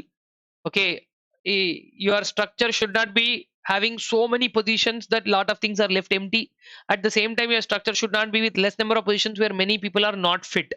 So the people test, whether the number of people that we have in our organization, will they be fit into those respective structures or not, that we have to check. And whether the structure will work out in the long run. It is called feasibility. It's called the feasibility test. Okay, so whether they will, I mean, whether this will really become feasible or not, that we have to check. Okay, so these are the four tests first we have to do. Once these four tests are done, then there are a couple of people called Gould and Campbell, right? Gould and Campbell, they proposed five more tests. What are these five more tests? Whether the structure fits in with the culture. Okay, these are culture tests. huh? Whether it meets the specialized culture test. Okay, all are tests only, so I'm not writing the word. Specialized culture test. Difficult links test. Difficult links means whether all parts of the structure are linked properly or not. If linked, how are they linked, right? Whether the proposed structure will link between the various parts of the organization. Is it very difficult? If one part of the structure is not connected to the other, then we will miss something called synergy. So whether the different parts of the organization are linked properly or not. And then how many layers of people are there? Every time, if everything is taken to the top for decision making, it's not a very uh, nice structure. Small problems also are coming to the top, whether they get local resolutions or not. Like that, you have to check the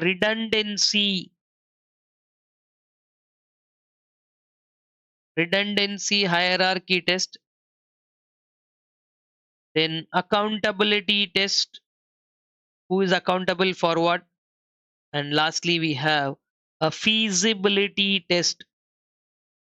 This side also we have a feasibility test, whether this will work or not. So Gould and Campbell, they gave these five tests, and you have to do all these five tests to see whether the entire organization structure as a whole, does it fit in or not. Okay, so right. So guys, what I suggest you now is to definitely put me on pause. We have discussed so many things. I mean, we've discussed the two major things of this chapter. The first part of the chapter discussing with all the aspects of implementation and formulation, and then we've now talked about all the various organization structures and structural tests. So put me on pause, go through entire thing, then I will take one last leg of this chapter where we'll discuss the SBU concept, small and simple. There is an SBU, then BPR, business process re-engineering, and a little bit of insight on the strategic control aspects, and finally a small topic called goal congruence, which we will. These four are pending for discussion in this chapter, which I will take up after this revision that you do and come back, and then we will take up the last leg. I think it's going to be a 40-45 minute drive on the digital strategy chapter. Just a brush through would do. Okay, so guys, yeah, we are more than 75% through the marathon. So I hope you are into it almost. It's been what do I say? It's almost about 3.5 hours. I am not sure, because whatever timeline it is, I hope if you've done that. And then of course we will now catch up further with the balance 4 topics of this chapter, and then we'll do digital strategy also. Okay, chalo. Take a minute to run through everything, guys. Let's do this and get back.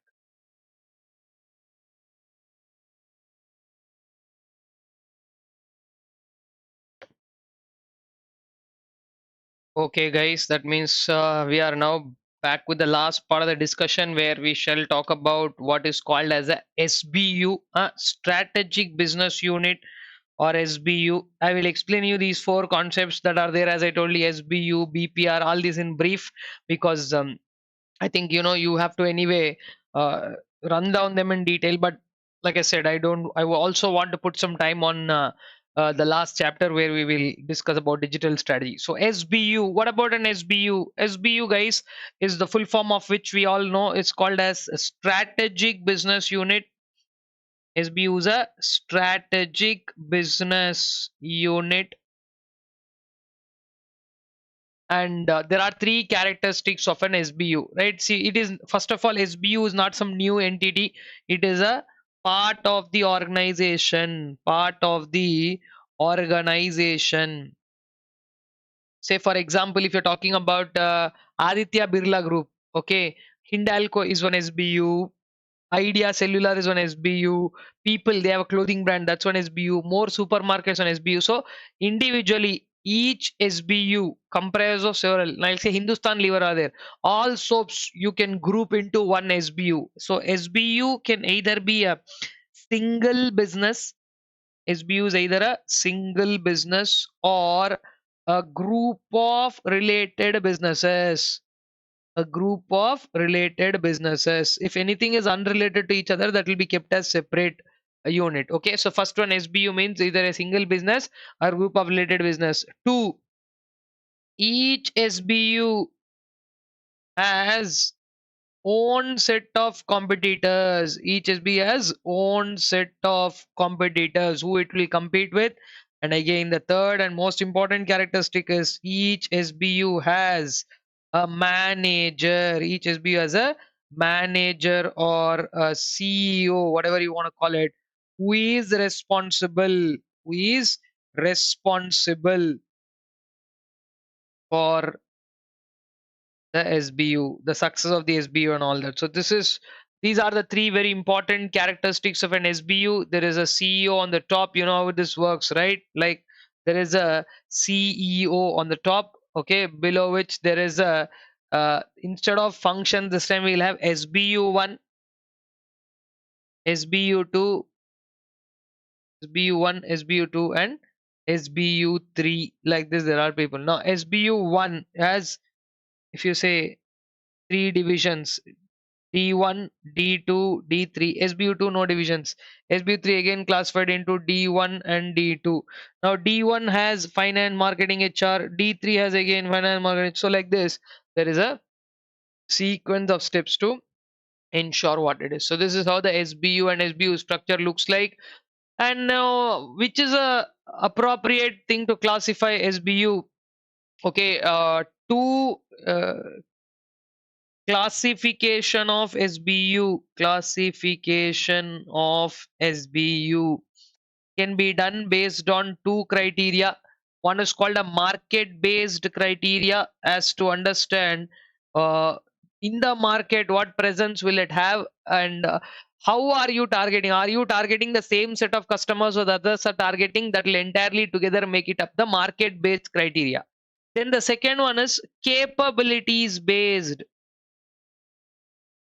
Capabilities based criteria. What are the capabilities based criteria? Basically, if that is a particular SBU, right? Whoever, like say for example, if you take HUL, Hindustan Unilever, right? Soaps are there, food is there, washing powder, so many things are there, all soaps grouped into one, right? They that will enhance the capabilities, right? So for example, all soaps, They have some common manufacturing process. Content may differ and their marketing may differ different. Now, like say there is a soap by name Peers, which is generally said to use, like you will not get tears from eyes even if it goes to use for children. So just your idea of driving those to the people will differ, but soap making the process, everything remains simple. Okay, so that is what an SBU is and how does it work about an SBU.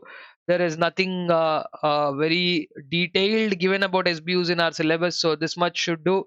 There's another important question that can come in the exam: the difference between formulation and implementation, which is a small paragraph, but you can go through that. Formulation is an on paper process while implementation is an action process. Formulation focus on effectiveness, implementation focus on efficiency. Formulation is a thinking intellectual process, implementation is an operational process. Formulation requires thinking and analytical skills, while implementation requires motivational skills. And formulation requires only few individuals to sit and coordinate to formulate a plan, while implementation requires many people to do it. Okay, so that is what the story is. 5 points. I will write it here. I will not write the 5 point, but um, I will just write the story: formulation versus implementation. Okay, formulation versus implementation. 5 point difference table. So when you come to this page, you will have to go there and refer the 5 point differences. Okay. Then moving on quickly to the next topic, which is called BPR, or business process re-engineering. So what do you mean by BPR, or business process re-engineering? Let me go by the definition. BPR means the fundamental rethinking. You're going back to the roots. The three words, guys: fundamental rethinking, comma, radical redesign. Fundamental rethinking, radical redesign, okay, of the business processes, the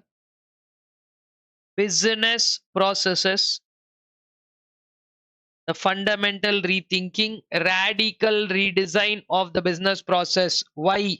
Okay, let me just bring the fundamental rethinking, radical redesign of business processes. Third word is to achieve. Why are you doing this? To achieve dramatic improvement. And when we say dramatic improvement, it means not some 5-10% change. It's about 80 to 90% change that we are aiming at. Dramatic improvement. So if you want to understand this definition in greater detail, you have the three words to pick up: fundamental rethinking, going back and dramatic improvement. Where? One more important. Let me complete that sentence. Where? So as cost, quality, in all these areas, you want to cost, quality, service, the rate at which you do things, and speed, dramatic improvement in all these areas. Okay, so how do you do this? This is a radical redesign. That means you are not going to keep anything of what you've been doing in the past. This will be a complete changeover, and when you do things of this sort, no, it should benefit that entire organization. Doing a BPR and then failing to achieve something might not take you anywhere. So BPR should be done in such a way that at the end of the day of doing BPR, it should be beneficial for the entity. Okay, that is the main idea. The fundamental rethinking, radical redesign of the business process so as to achieve a dramatic improvement in terms of cost, quality, service, and speed. All these are part of the BPR. Fundamental rethinking is about going back and asking a question: why do we do what we do? Why do we do what we do? Are we doing it correctly? You are supposed to go ahead, ask that question. Why do we do what we do? And when you get answers to those questions, then you have to go back and rebuild the whole thing. That part of radical redesign, changing in a dramatic manner. Like I said, when I say dramatic improvement, it is not any 5 to 10%. It is about 80 to 90% change is expected. Okay, 80 to 90% change we are expecting.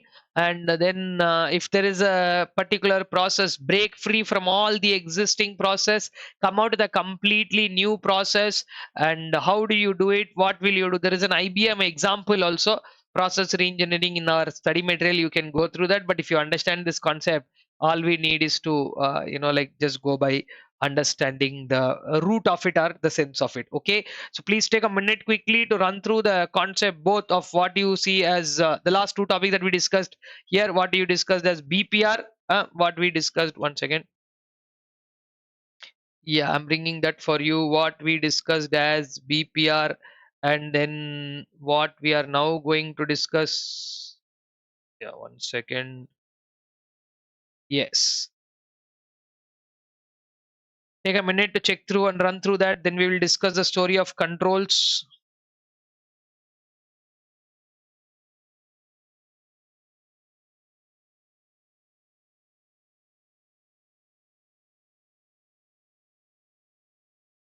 I hope you have gone through that, guys. So let's move on now to the next part of the story. Can we go there?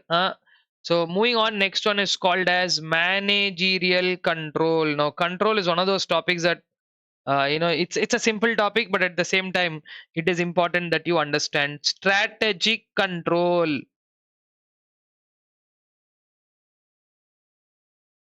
What is the concept of strategic control? Strategic control is required at which level?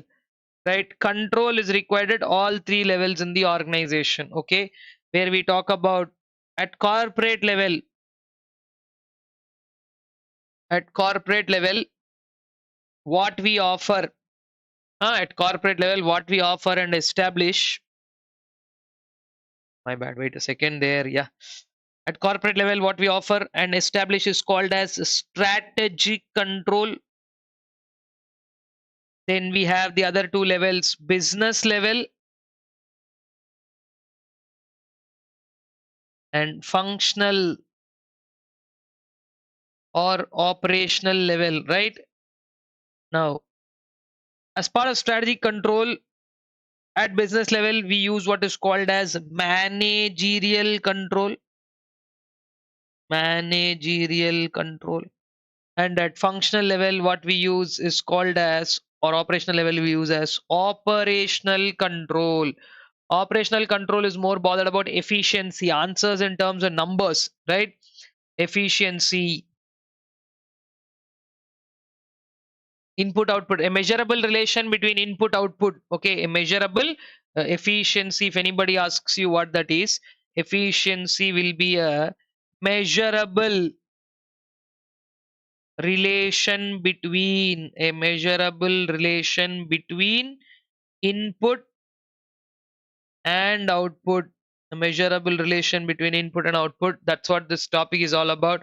You have to find out what exactly control is. Efficiency is a measurable relation between input output.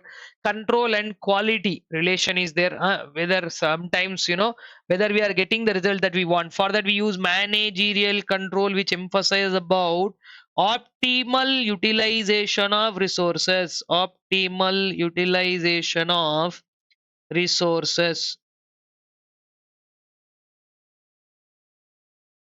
Whether you are able to use the resources properly, and whether you are able to get the right set of things to what do you say, ensure that you are getting what is the desired result. So if something is going away, like I told you, evaluation and control, first we'll evaluate and find out what are those. So there is a connection between four aspects. I will come back to strategic control. Under strategic control there are 4 points. Okay, what are those 4 points? We'll come back and read. Meanwhile, alongside these four, I also have to tell you that there is some kind of a connection between connection between what and what? Connection between control and efficiency. If you are not achieving the efficiency levels, you have to ensure that you bring in that efficiency is measurable, right? Like I think that is what you're doing in costing. You did a topic called standard costing, right? How much is the standard, how much is the actual, what we are getting, and all that, right? Control and efficiency. Second one, quality checks you can do. Control and quality, you can find out what exactly the difference, where is the difference, all of that. Then we also talk about control and innovation. Control and innovation.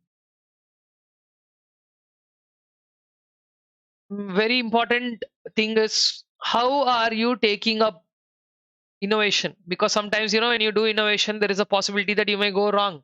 So Control will help you, because see, whenever nobody found anything without taking that extra risk or hard work, right? So that will be there. When you do innovation, things may go wrong, you have to bring in control. And fourth one, there is a control and responsiveness.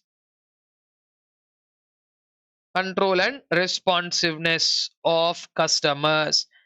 Okay, when customers don't respond to something, you might want to make a change there also. These 4 points I should have discussed first. Anyway, I discussed the levels of control. At all three levels we need controls, and one of the very important points about control is that it is applicable to the whole organization, right?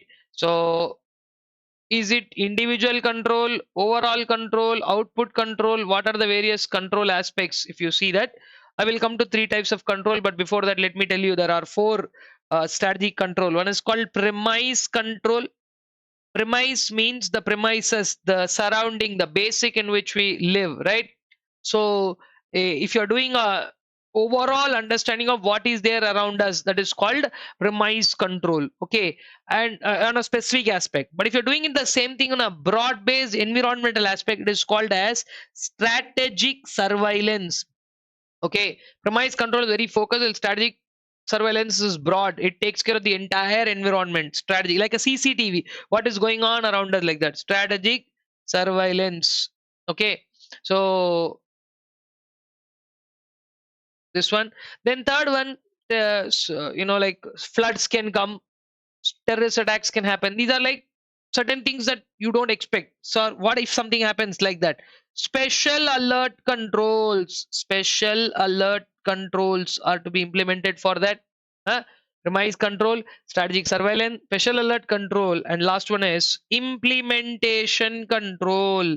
The implementation control is going to tell us whether the strategy is implemented as desired or not. Like on a highway, if you are going, we'll have milestones to review. Are we reaching the correct? Two things you have to ask when you're traveling on a highway. One, are you going on the correct road? That's called monitoring strategic thrust. Okay, let me find some space right here. Implementation control deals with two things, right? Monitoring strategic thrust. Trust means the main idea. Are you still focused on the main idea? And the next one is called milestone reviews. What is it called? Milestone reviews. Are you able to achieve or reach to the milestones correctly? Are you going in the same path or not? Right? We can find out all of this. Then I have three important points we have to talk about in control, right? One is people control levels. Before we discuss the levels, there are some types of general controls. One is personal control. Okay, let me, should I write that for you? Yeah, I can. I think we can do that. Types of control. You're saying what are the various types of control? First one is called personal control. Personal control, trying to understand the behavior of a person, face-to-face interaction, conducting meetings, sending circulars, all that can happen. Then at the factory level, we have what is called output control. What you are giving as input, what is coming as the output, what is the end result, what changes can we make to end result is coming correctly, but it's taking a lot of time. So all those efficiency related aspects, setting number targets, asking them to do it more faster, all of that you can do. And the third one is behavior control. Behavioral control is a psychological aspect. Whenever we talk about behavior control, is about putting up some rules in order. Rules. If you put some rules in some place, it will be you know it will ensure that, yeah, yes, people are behaving the same way with respect to this. So these are the three types of controls. If they ask you strategic controls, 4 points I've already explained you. And then last topic in controls is control approaches. Approaches to control, approaches to strategic control. There are, again, here also there are a couple of approaches. One is a traditional approach, the other one is a contemporary approach. Okay, two things.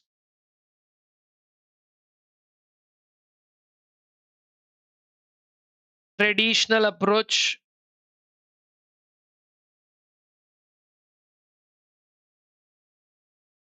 traditional approach and contemporary approach.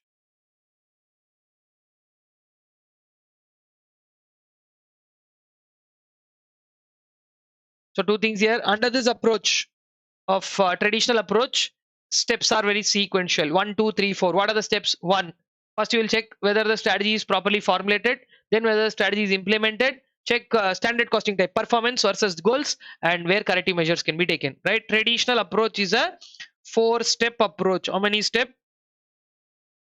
Traditional approach, 4 steps. What are the 4 steps? Let us put that also. 1, formulation. Check formulation. 2, check implementation. Formulation, implementation. 3, check results, take corrective measures. Okay, these are the 4 parts. Contemporary approach is something like a reactive behavior. Contemporary approach is adapting to the changes, adapting to changes in external environment. External environment is stable or dynamic? It is very dynamic, right? So if you are adapting to the changes in the external environment, change is a usual thing. Change is an integral part and parcel of business. Nothing is going to stop because you know or you don't know something, right? So it's all going to change accordingly, and according to those changes we have to make sure that these things are laid out. Okay, so these are the points on the types of control and all of it. So I want you to quickly go through that. Accordingly, we'll be in a position to quickly figure out the last part of the discussion in this chapter called as goal congruence. What exactly is goal congruence? You can run through this, then we will discuss.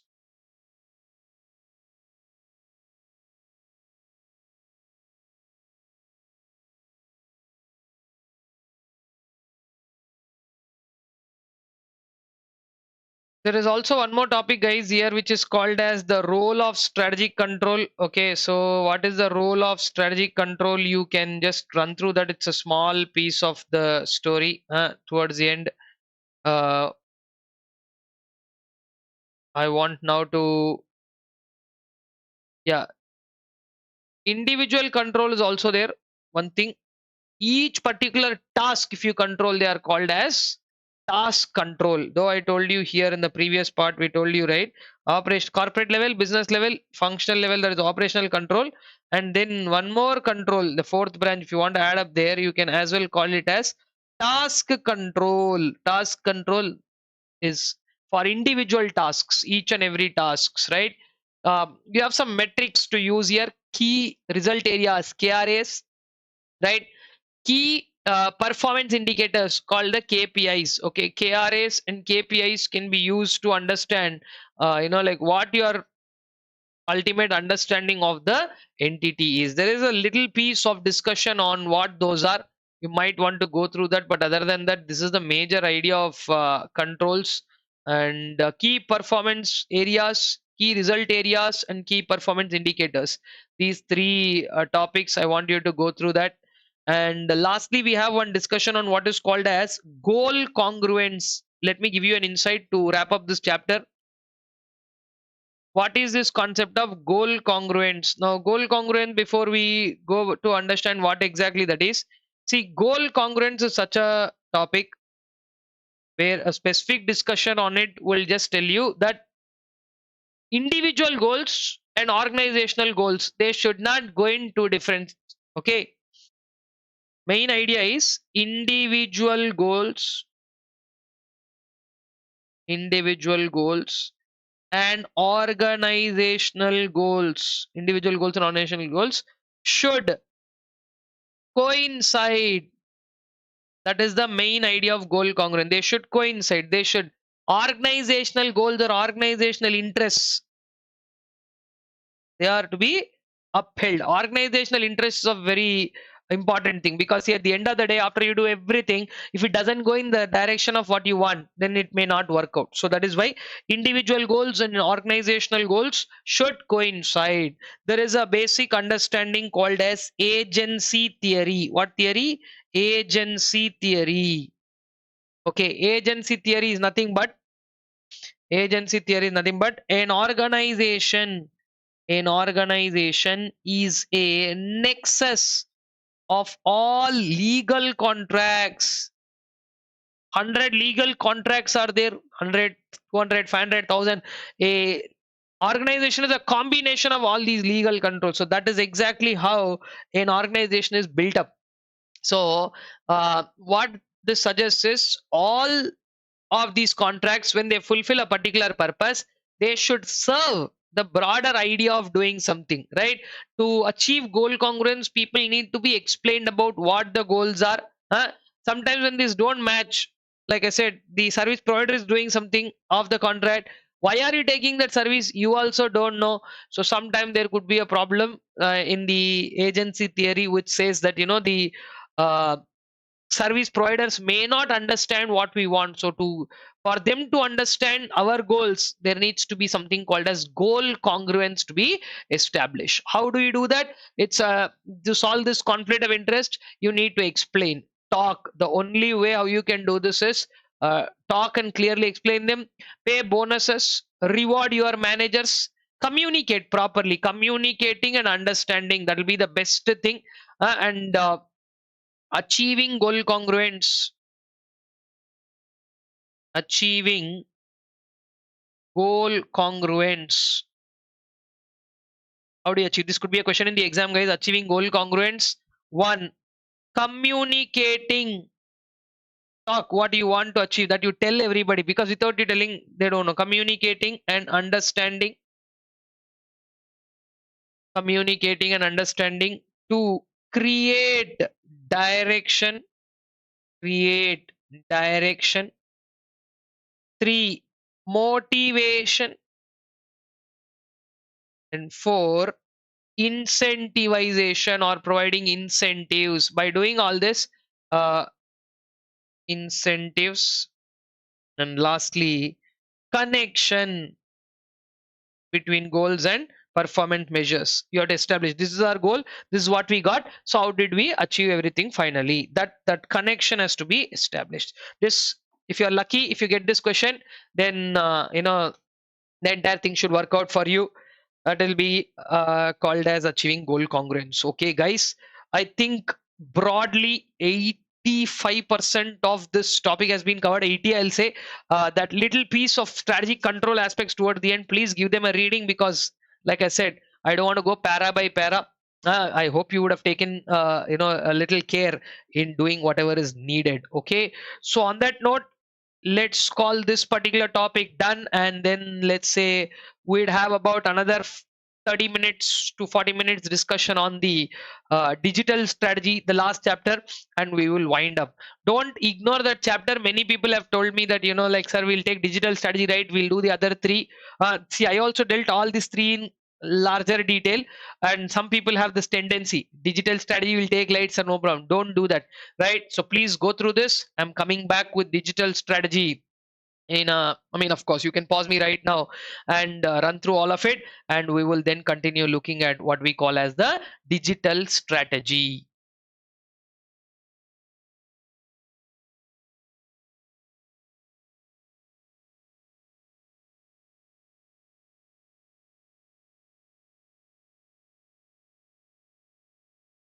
All right, guys, let us then move on to the last part of our discussion, which is called as a digital strategy. Let us now discuss this piece. It's a small but a very important piece of discussion, right? Digital strategy, uh, less weightage, but yeah, definitely helpful for scoring the marks that we need to. A small but a very, what do you say? One of the latest things that is happening in the market is about digitization or digital transformation. So, what is digitization?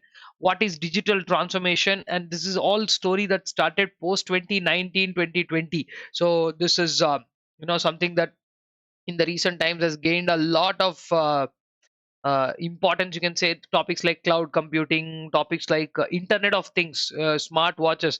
Not wearing one right now, but I hope all of you are aware of what smart watches are, what we have, these assistants, the Google Assistant, the Amazon's Alexa Assistant. So many are there that right now are being used to give voice commands and direct things. The first and very important question that we have to ask when it comes to digitization is, see, so much of digitization is there. One thing that every business has to understand when it comes to digital strategy is, do we need it? Okay, digital strategy is a great concept, digital transformation is fantastic, all that is there, but we do we need it now? Like if my business is something where I can sell the product physically and only selling the product physically makes more sense, then I think that should be the one to talk more about, right? So before even I discuss anything, the first important question that I expect out of this story is five questions to be asked, right? Five questions that are very relevant in asking whether digital study is necessary or not. One, whether digital technology change, does it affect our business, right? Does digital technology change affect the business you are in, right? Does digital digital technology change your business? Now, many people, I gave examples in the regular class. We've seen that, many people have not adopted to QR codes or the, like, what do you say, scan and pay concept. Many people have not gone by that. They are like, okay, what's the big deal? We'll see. But that's not how it has to work, right? Digital technology, whether the change is influencing you or not, you have to see. Yes, if somebody is going off from your business to another business because you are not digitally upgraded yourself, that I don't think is a like you're not at par with the market. That's what I can say. Then question number two is, how does digital technology improve DT? I'll put it in short, digital technology, or rather wait, say, how does digital technology, here I'll write, sorry, how does digital technology improve the way of doing our business? How does digital technology improve the way we do business? Second question, right? Three, can we reach out to a larger audience? Could digital technology change our customer? Change our target customer? Could digital, because see, earlier people who don't know about you, now they get to know about you, and like say for example, one of the best things to happen to the digital world, boat, right? Boat, they are completely and on, the boat earphones, right? Like the one that I might have one here, yeah, right, see this one, the boat, simple, right? There are so many of those, but these are the most easily available products online, and their idea is something very simple in the today's market. Those guys who are using these kind of products, they're always there online, they're having smartphones, so why go put up shops, right? The target customer itself change, the target customer is online audience. Understood? And then value proposition. What is the value proposition of the target customer? When you say value proposition, like how do they consider you as a digital things to be value proposition to your target customer? End of the day, do they value what you're doing or not? And how digital transformation helps in how digital transformation helps in gaining a competitive advantage. Okay, how digital, these are the five questions that if one answers, you should be in a position to tell you whether the digital transformation exercise is really relevant to you or not. If it works, I mean, like if it is needed, you go for digital transformation, because I don't think it is a small exercise. Every organization can't afford to do what is called digital transformation, because it's not a funny exercise also. It's not about just buying a couple of laptops or putting a couple of computers and say this is what digital transformation is. No. So some of these solutions are very hard. I think we discussed about BPR. It's a complete business process re-engineering. So if you're bringing digital technology or digital transformation into your business, your existing business can be disruptive, right? So if your existing business is disruptive, you need to be having solutions. Okay, in the disruption period, how will you handle it? What will you do if competitors are bringing a better solution than yours? See, because no, now the competition spreads. If you're physical business, the competition is only in and around your area and whoever they are. But once you go online, the whole world is your competition. So if somebody finds a better product than yours elsewhere, they'll probably go with it immediately. So therefore it's important to understand uh, how to use digital strategy, whether our business really requires it or not. Now, from the first chapter, the strategy is a long range blueprint. So it's in this case, digital strategy is like an integrated plan for how to do digitization. Sir, are you saying that in an organization where digitization is not there, we are doing digitization, or already digitized organization, are we going, it could be anything, upgrading to a new technology, it could be that, or it could also be something to do with completely bringing a new set of technologies. Whatever it is basically about how one has to look at the change in digital uh, platform, you can say, right? These 5 questions, if you answer, you'll be through by explaining that. Now, what about digital transformation? Does this concept, does digital transformation bring competitive advantage? Does digital transformation bring competitive advantage? Yes or no? Now, this depends on how you do it. It's not like a simple question where you say, yeah, digital transformation brings you competitive advantage, go do it. That is not the answer there. We have to get a clear understanding of, does this bring or not. Now, if your understanding says no, sir, after doing digital transformation also, it's not going to really help us, because digital transformation in itself is a different story. It's a different set of skill sets are required to do that, and maybe we don't have that skill set. So then what to do? So I think you have heard terms like innovation. uh, Invention is finding out something new. Innovation is about finding new ways to do something. So now we have a mix of these terms called as innovation. Innovation is nothing but bringing new technologies into space. So trying doing all that, will it help you gain a competitive advantage? That is the question here. Yeah, of course it does help you in getting competitive advantage, provided you are looking at in a particular manner. So how you are doing it, that is more important than what you are doing. Of course, no doubt what you are doing is very important, but at the same time, technology can be similar. Technology can basically be same to everybody, but the way you present an idea, the way you present and adopt it in your business, like say, I'll give you a simple example: artificial intelligence. Going forward, there is a small discussion on that artificial intelligence, concepts of blockchain. Now, see, please understand here, what we are trying to do through this is change our mode of doing business, not the business, right? Digitally we can reach more, digitally we can achieve ease, convenience. That's what we are trying to do. But if our competitors are already able to do that, and you spend on something that's not going to do value addition, so that is the question that you have to ask: does this add value, bring competitive advantage? For that, what value addition?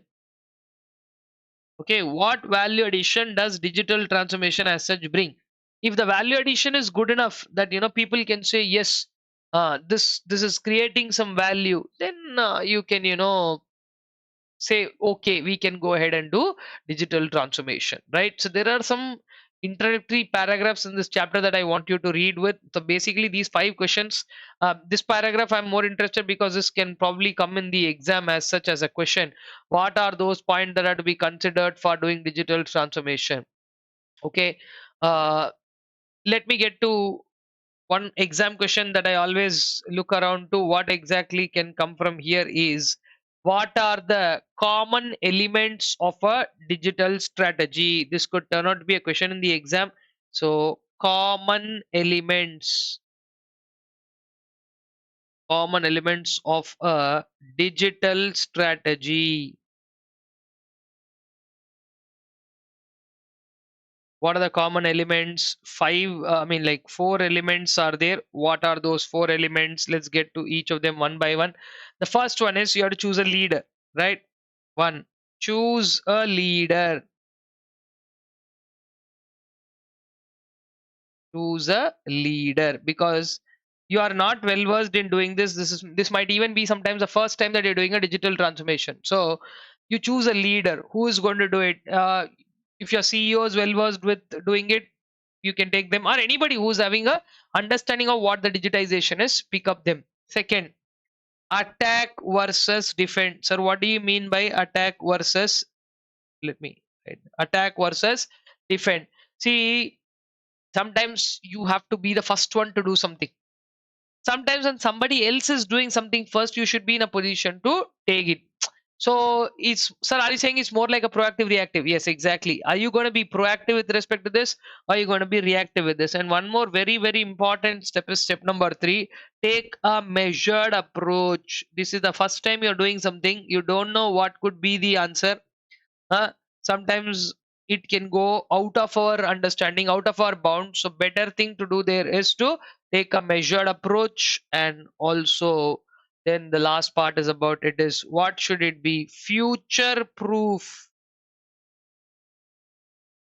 Because you spend all the money and do something very innovative and very nice, and then suddenly everything goes for a toss, it will be of no use. So the goal of digital transformation should be for creating a fantastic business. Even going forward in the future, when you do something like that, it should be viable. That is our main idea. Okay, so those are the points. I would like you to take a minute and go through these points. Whatever content is surrounding that, please kind of revise that also, so that it will be helpful. And then I will continue with the next topic. Okay, guys, let's move on. I would want to discuss a set of 4 words before we proceed further deeper into the topic. What are these 4 words? One is innovation. Okay, innovation. I hope all of you know this, but still, going forward, I don't want anybody saying I don't know these basics. So that is why innovation. Digitization. Okay, innovation, digitization, digitalization, digitalization, and lastly, digital transformation.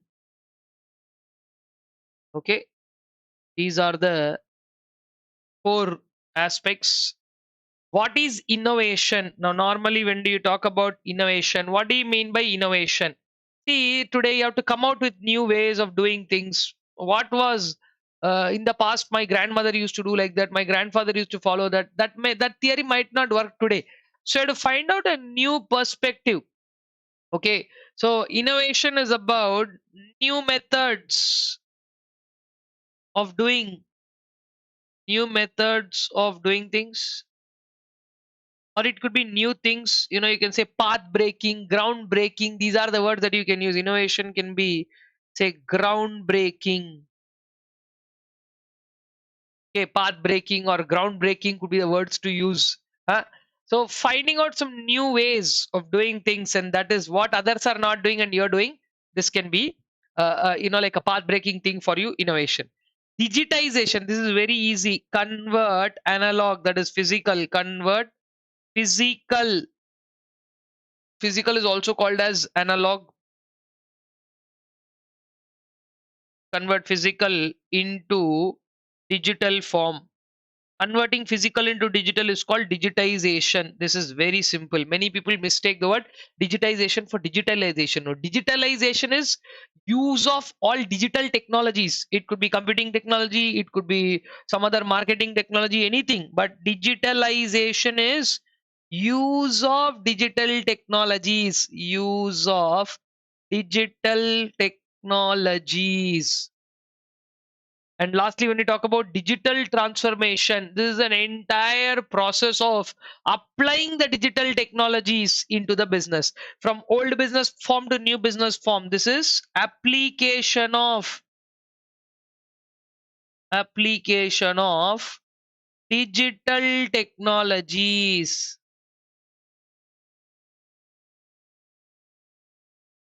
Application of digital technologies. This is what is the digital transformational aspect. So these are the 4 very important definitions, guys. Whether it comes in the exam or not, I want all of you to have an understanding, because tomorrow when you're out into the market, I don't want you to get caught short about this one. Okay, so I hope everybody knows what these words are. Now let us move on to a fresh, new, very important topic. This I see as a question in the examination, so let me lay down that for you. It is called layers of digital transformation. Layers of Digital transformation. What are the various layers? Very simple. First, you have to gather the data, then segregate the data. Then, whatever process you are doing now, you have to automate that process. What are the steps involved in the process? You have to figure out that it is called as uh, using a algorithm or a sequence of steps, and then how to get those steps into action in integration of a platform. Like Android is a platform for us to use the phones, like that platform integration is called. Then start to end to end processing, first step to last step. And finally, how we see that as the front end software. A front end software is required on how to access. Now physical paper documents were there, so now you want to see something like that in digital. Then on what document you will be able to see, on which platform, all those are the other aspects. Okay, let us now say what are the various layers of digital transformation. First is gathering the data, which is called as data aggregation. Gathering the data aggregation, followed by data management. Data aggregation, data management, workflow automation. Workflow automation. Then process development. In process development, it is all the algorithms and all that. Process development. Then listing down interface or platform development, or you can even say platform integration. Then end to end processing. End to end means first line, I mean the first part of the algorithm, the first step to the last step, end to end processing. Whenever there are any mistakes in this end-to-end processing, they are only termed as bugs. Bugs are any programming errors or whatever it is, be able to figure out that. And finally, you need a front-end software to see how that works or what it is, right? These are the various layers of digital transformation. Take a look at those. This 7 points. There could be a question in the exam around this one. Come on.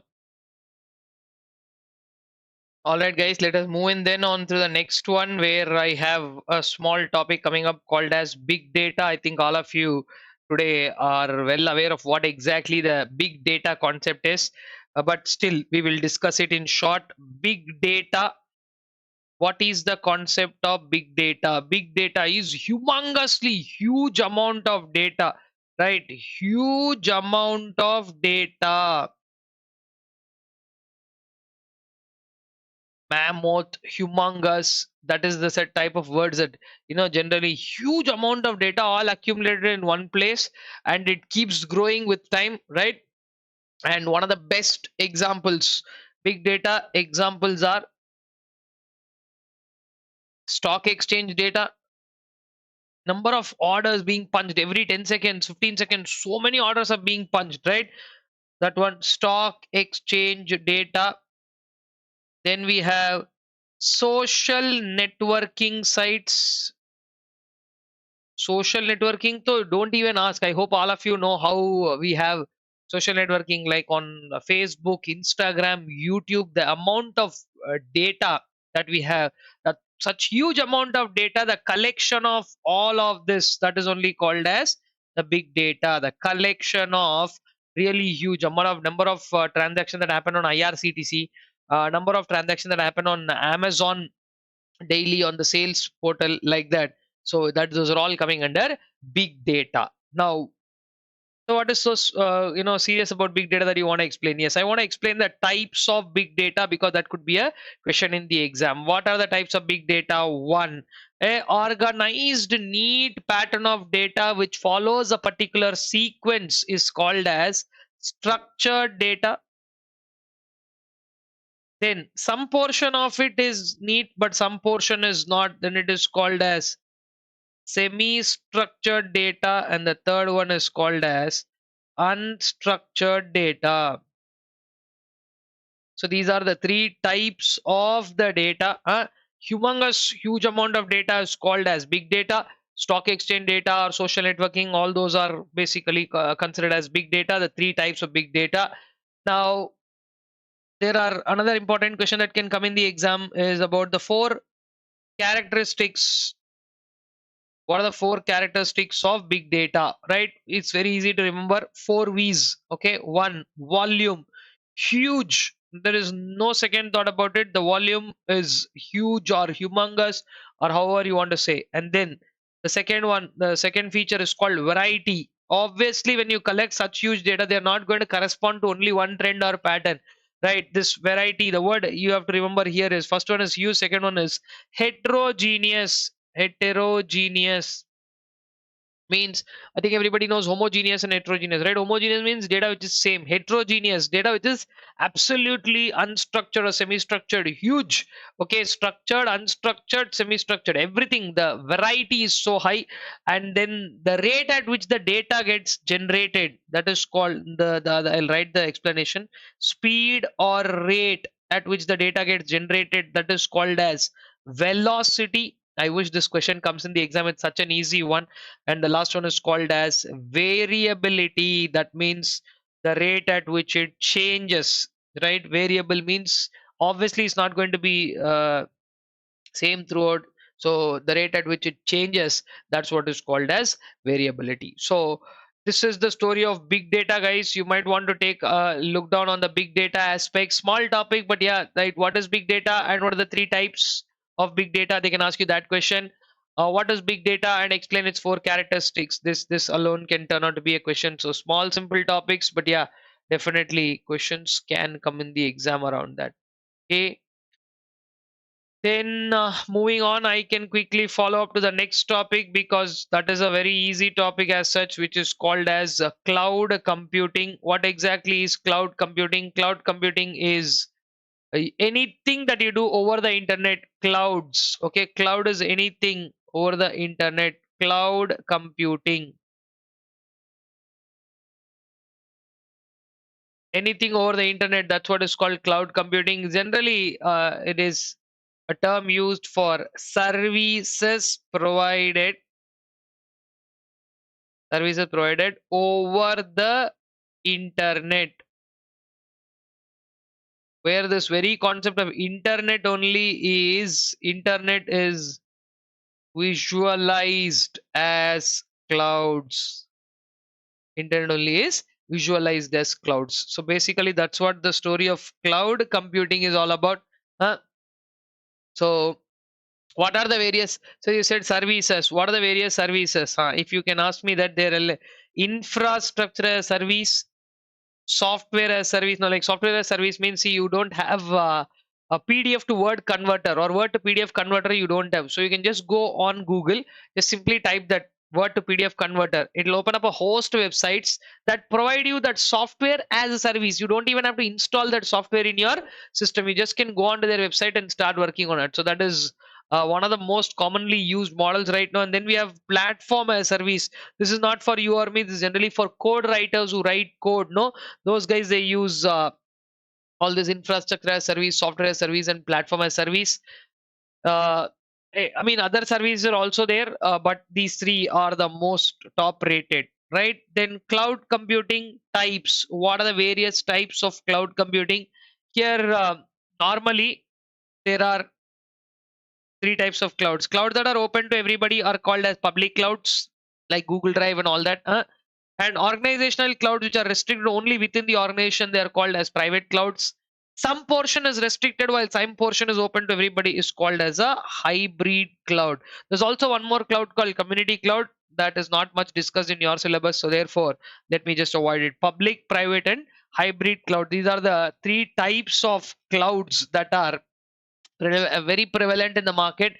And those newly established entities which can't establish servers on their own, for them cloud computing is a boon. Okay, so cloud computing, if you really ask me, sir, does cloud computing have any benefits? Of course yes, cloud computing benefits. If you put for what those benefits are, first one is huge cost management. For small businesses and new businesses, there is tremendous amount of cost management. Second one, data mobility. Data mobility, that means data is available wherever you are. You just have to like say now I have a phone, I'm carrying around my phone and going wherever. Sir, does your phone have all the data? No, my Google Drive has. So wherever I am, so much of data I can't carry in my phone, so I have upload everything on my Google Drive. But from wherever, all I need is a device. Yeah, one thing is there in cloud computing. One, you need a device, and two, the device has to have internet, otherwise this whole exercise of no use. And then business will not stop. Business continuity, business continuity and disaster recoverability. Business continuity means suddenly, even if it stops somewhere, the concept of doing business stops somewhere, but you still be able to recover and do it in such situations, right? But there are a lot of demerits of cloud computing as well. Now when we talk about benefits, obviously another aspects that we have to talk about are the demerits. One of these can turn out to be questions, guys, but these three benefits, no, they are so good that they can outweigh all the demerits, right? I want you to go through the list. I don't want to write a long list of demerits are there, like cloud security is one of the issue. Cost can sometimes be very high. Governance rules may not be established in many countries. So like say probably what will happen to my data, nobody's going to talk about what is happening to my data when they only themselves exactly don't know what can happen to my data. So basically uh, that's a very important question to answer, no? At the end of the day, if my data, if I'm not aware of what happens to my data, right? That is what there was a problem in between storing data in Chinese servers. Chinese government has access to all the servers, so if we store some critical data over there, somebody is getting to know that, and they'll be in a position to see all that data. That's not something that we would want to. Plus vendor may sometimes put certain rules, and whenever we need, vendor may not allow us to access the data, or from one cloud platform if you want to migrate to another cloud platform. Like this I faced a few years back. From Google Drive, I wanted to migrate some data to Amazon Web Services, AWS, another cloud. So I had to get all the data out from Google Drive, and then I had to re-upload all that to AWS. So it's not like a cloud to cloud movement. Sometimes it's not possible. It's called inter-cloud management, and sometimes that is not possible. So like that, yeah, there are some demerits. Every good concept will have some demerits. So that's what a small but a very insightful topic called cloud computing is. Uh, like I said, I've revised all the points. I might want you to spend some time and run through that. It's not going to take more than 10-15 minutes on its own on a standalone basis also, right? Let's talk about some of the emerging technologies. If you're talking about some of the emerging technologies, I think I can, like towards the fag end of this, I can really I don't want to, like do spoon feeding at this level and tell you this is what it is. But yeah, I will tell you certain points, because after doing so much, I don't want you to think that, what is the big deal of doing another topic. So that is exactly why, students sometimes tell, sir, anyway, you did such a long thing. Why not explain those two, three small things also? My contention would be like, I did such a long thing. Why can't you read those two, three on your own? Anyway, that debate will never end. I've seen this over the years. Guys, at the same time, if you have watched this through all till here, right? I'm not somebody who says, generally, we don't do this for the sake of, like we are not doing any, what do you say? Uh, view oriented content. No, get me more views, get this. So you have an exam, you would have searched this and come here. And if you have heard me till here, right, that is for such long time, do one thing, that definitely leave a comment down, so that others, it inspires others to understand. I've watched the whole marathon. Just say that, it's not like somebody coming on a marathon and commenting saying, like or hitting a like. That's not what. Did it serve your purpose, right? So when you do that and leave a comment saying that, that I run through the entire marathon and it did work for me, help me, whatever. Others, when they are coming, many people, even I, when I'm watching a YouTube video, what do? I'm watching some video, and if it's a long video, what is the first thing that you'll do? You'll hit the comment. So somebody says, this is very good here, that is very good here. Now if you've heard me all this is the first time throughout the entire video I'm telling this, right? So just go and drop a like or a comment. Comment is what I feel is a very appropriate thing, rather than this is not some, like I said, a social media video to have likes. Like this, just for you to, like the, probably this is going to be for there another for two attempts, two and a half attempts. This is going to be there around. The further ones who come also, they'll be like, wow, this benefited somebody.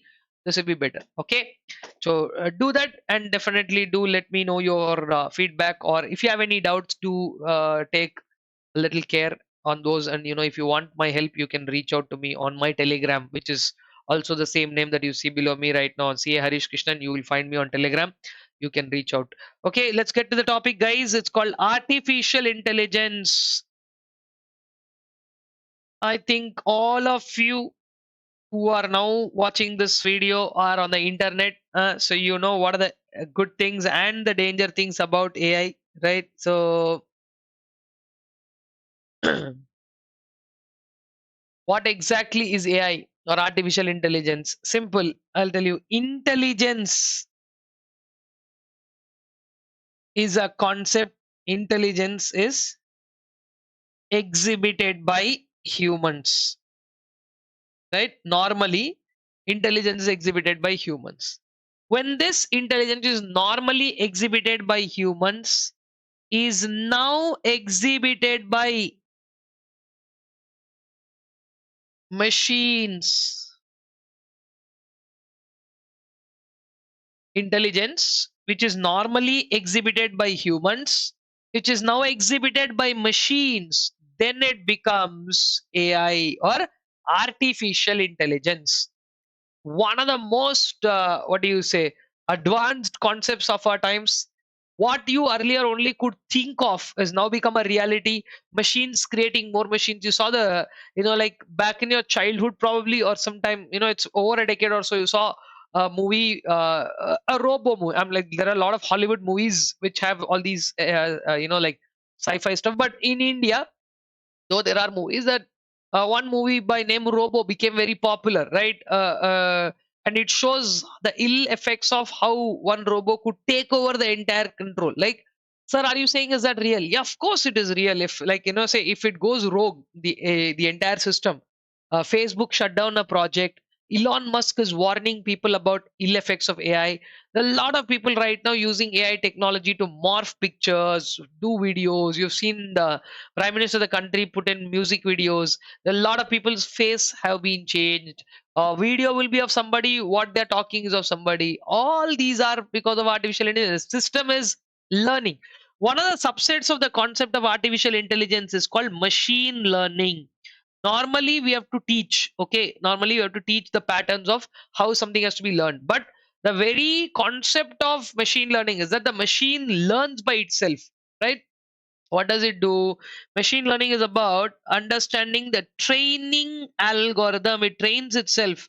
Algorithm, as I told you, algorithm is a sequence or a series of steps, and machine learning involves in training the algorithm, trying to understand, acha, this is what they're doing.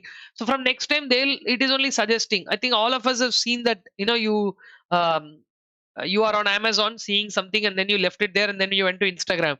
What you saw on Amazon, the ads are popping up straight on Instagram. How? Because, see, of course, you only authorized that earlier when you created the Amazon account. Amazon would like to share your data to other social networking. You said yes, yes, yes, and all of that, right? So this could be, the it depends on what exactly are we talking or trying about. So so this is the whole thing. Machine artificial intelligence exhibited by machine learning concepts, and AI is now one of the fastest growing techniques. There's a short note on AI. You can run through that. One more topic that I would like to discuss here is called blockchain. I hope everybody has heard the concepts of Bitcoin, right? Cryptocurrency or blockchain. Blockchain is nothing but a shared immutable ledger. Ledger, you're all accounting students. Blockchain is a shared immutable. That means nobody in between can tamper, nobody in between can change, nobody in between. Every time any change is made to that block, which is a chain of activity, it keeps adding. So, like, you created a record, you want to delete it. One record, if you delete it, it won't vanish. So one record will be there for creating it, one more record will be there for eliminating it. So that means every time you see, we will be able to understand that, yeah, this is what has happened. Blockchain is a series of blocks. Uh, they use, basically, it is, for, you can use the concept of blockchain for several things or so many things that we use in today's context. Okay, like say one of the most rampant places where this is used is the cryptocurrency aspects. Okay, blockchain, it is a shared immutable ledger. That is what it is called as. Shared means it can be shared across. I hope you have heard of words like Bitcoin, Ethereum. Ethereum is one of the largest blockchains, right? What it does, you can a asset will be created, a digital asset, anything which is tangible, intangible, anything. I think nowadays you must have heard something called as NFTs, non-fungible tokens. Okay. Anyway, I will not tell you things that are kind of out of loop. That too when you're doing marathons which are relevant for exam, we'll stick to what these are. Blockchain is basically ideal for delivering some kind of information. Okay, now let's say for example, a Swiggy order has been made. When was the order made? When did the restaurant accept it? When was the delivery agent assigned? When did he reach there? You're seeing the list of all things, right? A clear record of each flow is there. Same way in bank, you can use blockchain. Create an account. When did they make a transaction? Who made the transaction? What, nobody can go and change or alter it. Okay, it's called a DTL. Blockchain works on a principle called as distributed ledger technology. Okay, DTL technology, it is called in short distributed ledger technology. Basically, there is no way how somebody can duplicate a transaction, delete a transaction because of this shared ledger concept. Okay, so initially one record will be created, many people can make amends to that. I'll give you one of the best examples or easiest example, something like a Google document. Okay, now whenever a Google document is circulated to you, you will click on the link and you will fill that form. It stores, now like say I created a Google form and sent it to 500 people. 500 people have not altered my original document. 500 people have created 500 new versions of my document. Understood? So that is what we calls the concept of blockchain. Blockchain is a very wide and interesting topic. You will see more of blockchain's use going forward in the future, right? Trust will be there. Nobody can, like for land documents, the best thing to happen for the future would be when land documents are maintained on blockchain basis, like say land or building documents. Who nowadays there is so much of tampering documents, fake documents, all that problems will be solved. Okay, it's absolutely secure. Now like Bitcoin, it's an encrypted database, right? So there is such high amount of encryption with which it is created that nobody can tamper that. Even if somebody does something on that, now like say one Bitcoin passes to another person who earlier owned it, a record will be created. Now currently who owns it, which system they own it, which wallet they keep in, that entire detailing will be there. If you are now not really interested, this is only one small paragraph in your syllabus. If you are interested, what you can do is after your exams are over, of course, come back to YouTube and understand these concepts. How do cryptocurrencies work? How does a blockchain work? Because see, for me also to go out of the topic and explain you things which are interesting but not relevant for the exam doesn't make sense. So yeah, please take care of that. There is also one more topic to follow up to this called as robotic process automation. Nowadays knee replacement surgeries, okay, they're all done using robotic process automation. I mean, the doctor would have already programmed in the entire system as to what he does normally. That entire program is already designed and given to it. So now like it looks very surprising or something like that, but it is not. Robots are performing operations like they're taking care of maternal deliveries. They're also taking of knee replacements. Okay, they're also detecting, like they're adjusting spine, bone marrow. Like that, there are so many things. So RPA is highly used in the medical field right now. Okay, so basically, it is not a robot. Okay, you should remember it's like recently you would have seen Tesla robots walking. It's not, RPA is not about that. It's a concept. Robotic process automation, the entire process of doing something that will be automated by use of these tools. Okay, uh, don't mistake robotic process automation for robots. That's all I want to say here. Then I think you can like nowadays we have smart bulbs or smart lights. When you walk, the light will turn on. Sensor based lighting, smart parking in almost every vehicle today, high price vehicle, the Kia Seltos or the, I'm talking even about the base models, right? And then MG Hector. MG Hector has any model of MG, they have all these automatic parking features plus Merc, BMW, and that top range cars always they used to have those auto parking features. Based on sensors, it will only park. Volvo does the best of it. Volvo is considered to be one of the safest cars. All those people, they use all these techniques of very ideal technologies that are being used. I think I have covered so many things. Small topics are there, guys. One last topic that I would like to highlight is how can you use these for marketing and stuff like that. You can go for, I think all of you know that search engine optimization, digital marketing, uh, uh, pay per click, or like on YouTube, number of views or clicks, that basis. So just do me a favor, I think another 20-25 minutes of revision around this chapter towards it, like another 15-20 minutes you spend, that whatever small topics which don't require my detailed explanation, the read and understand kind of topics, you can go through those. Okay, so that brings us to the end of like a marathon.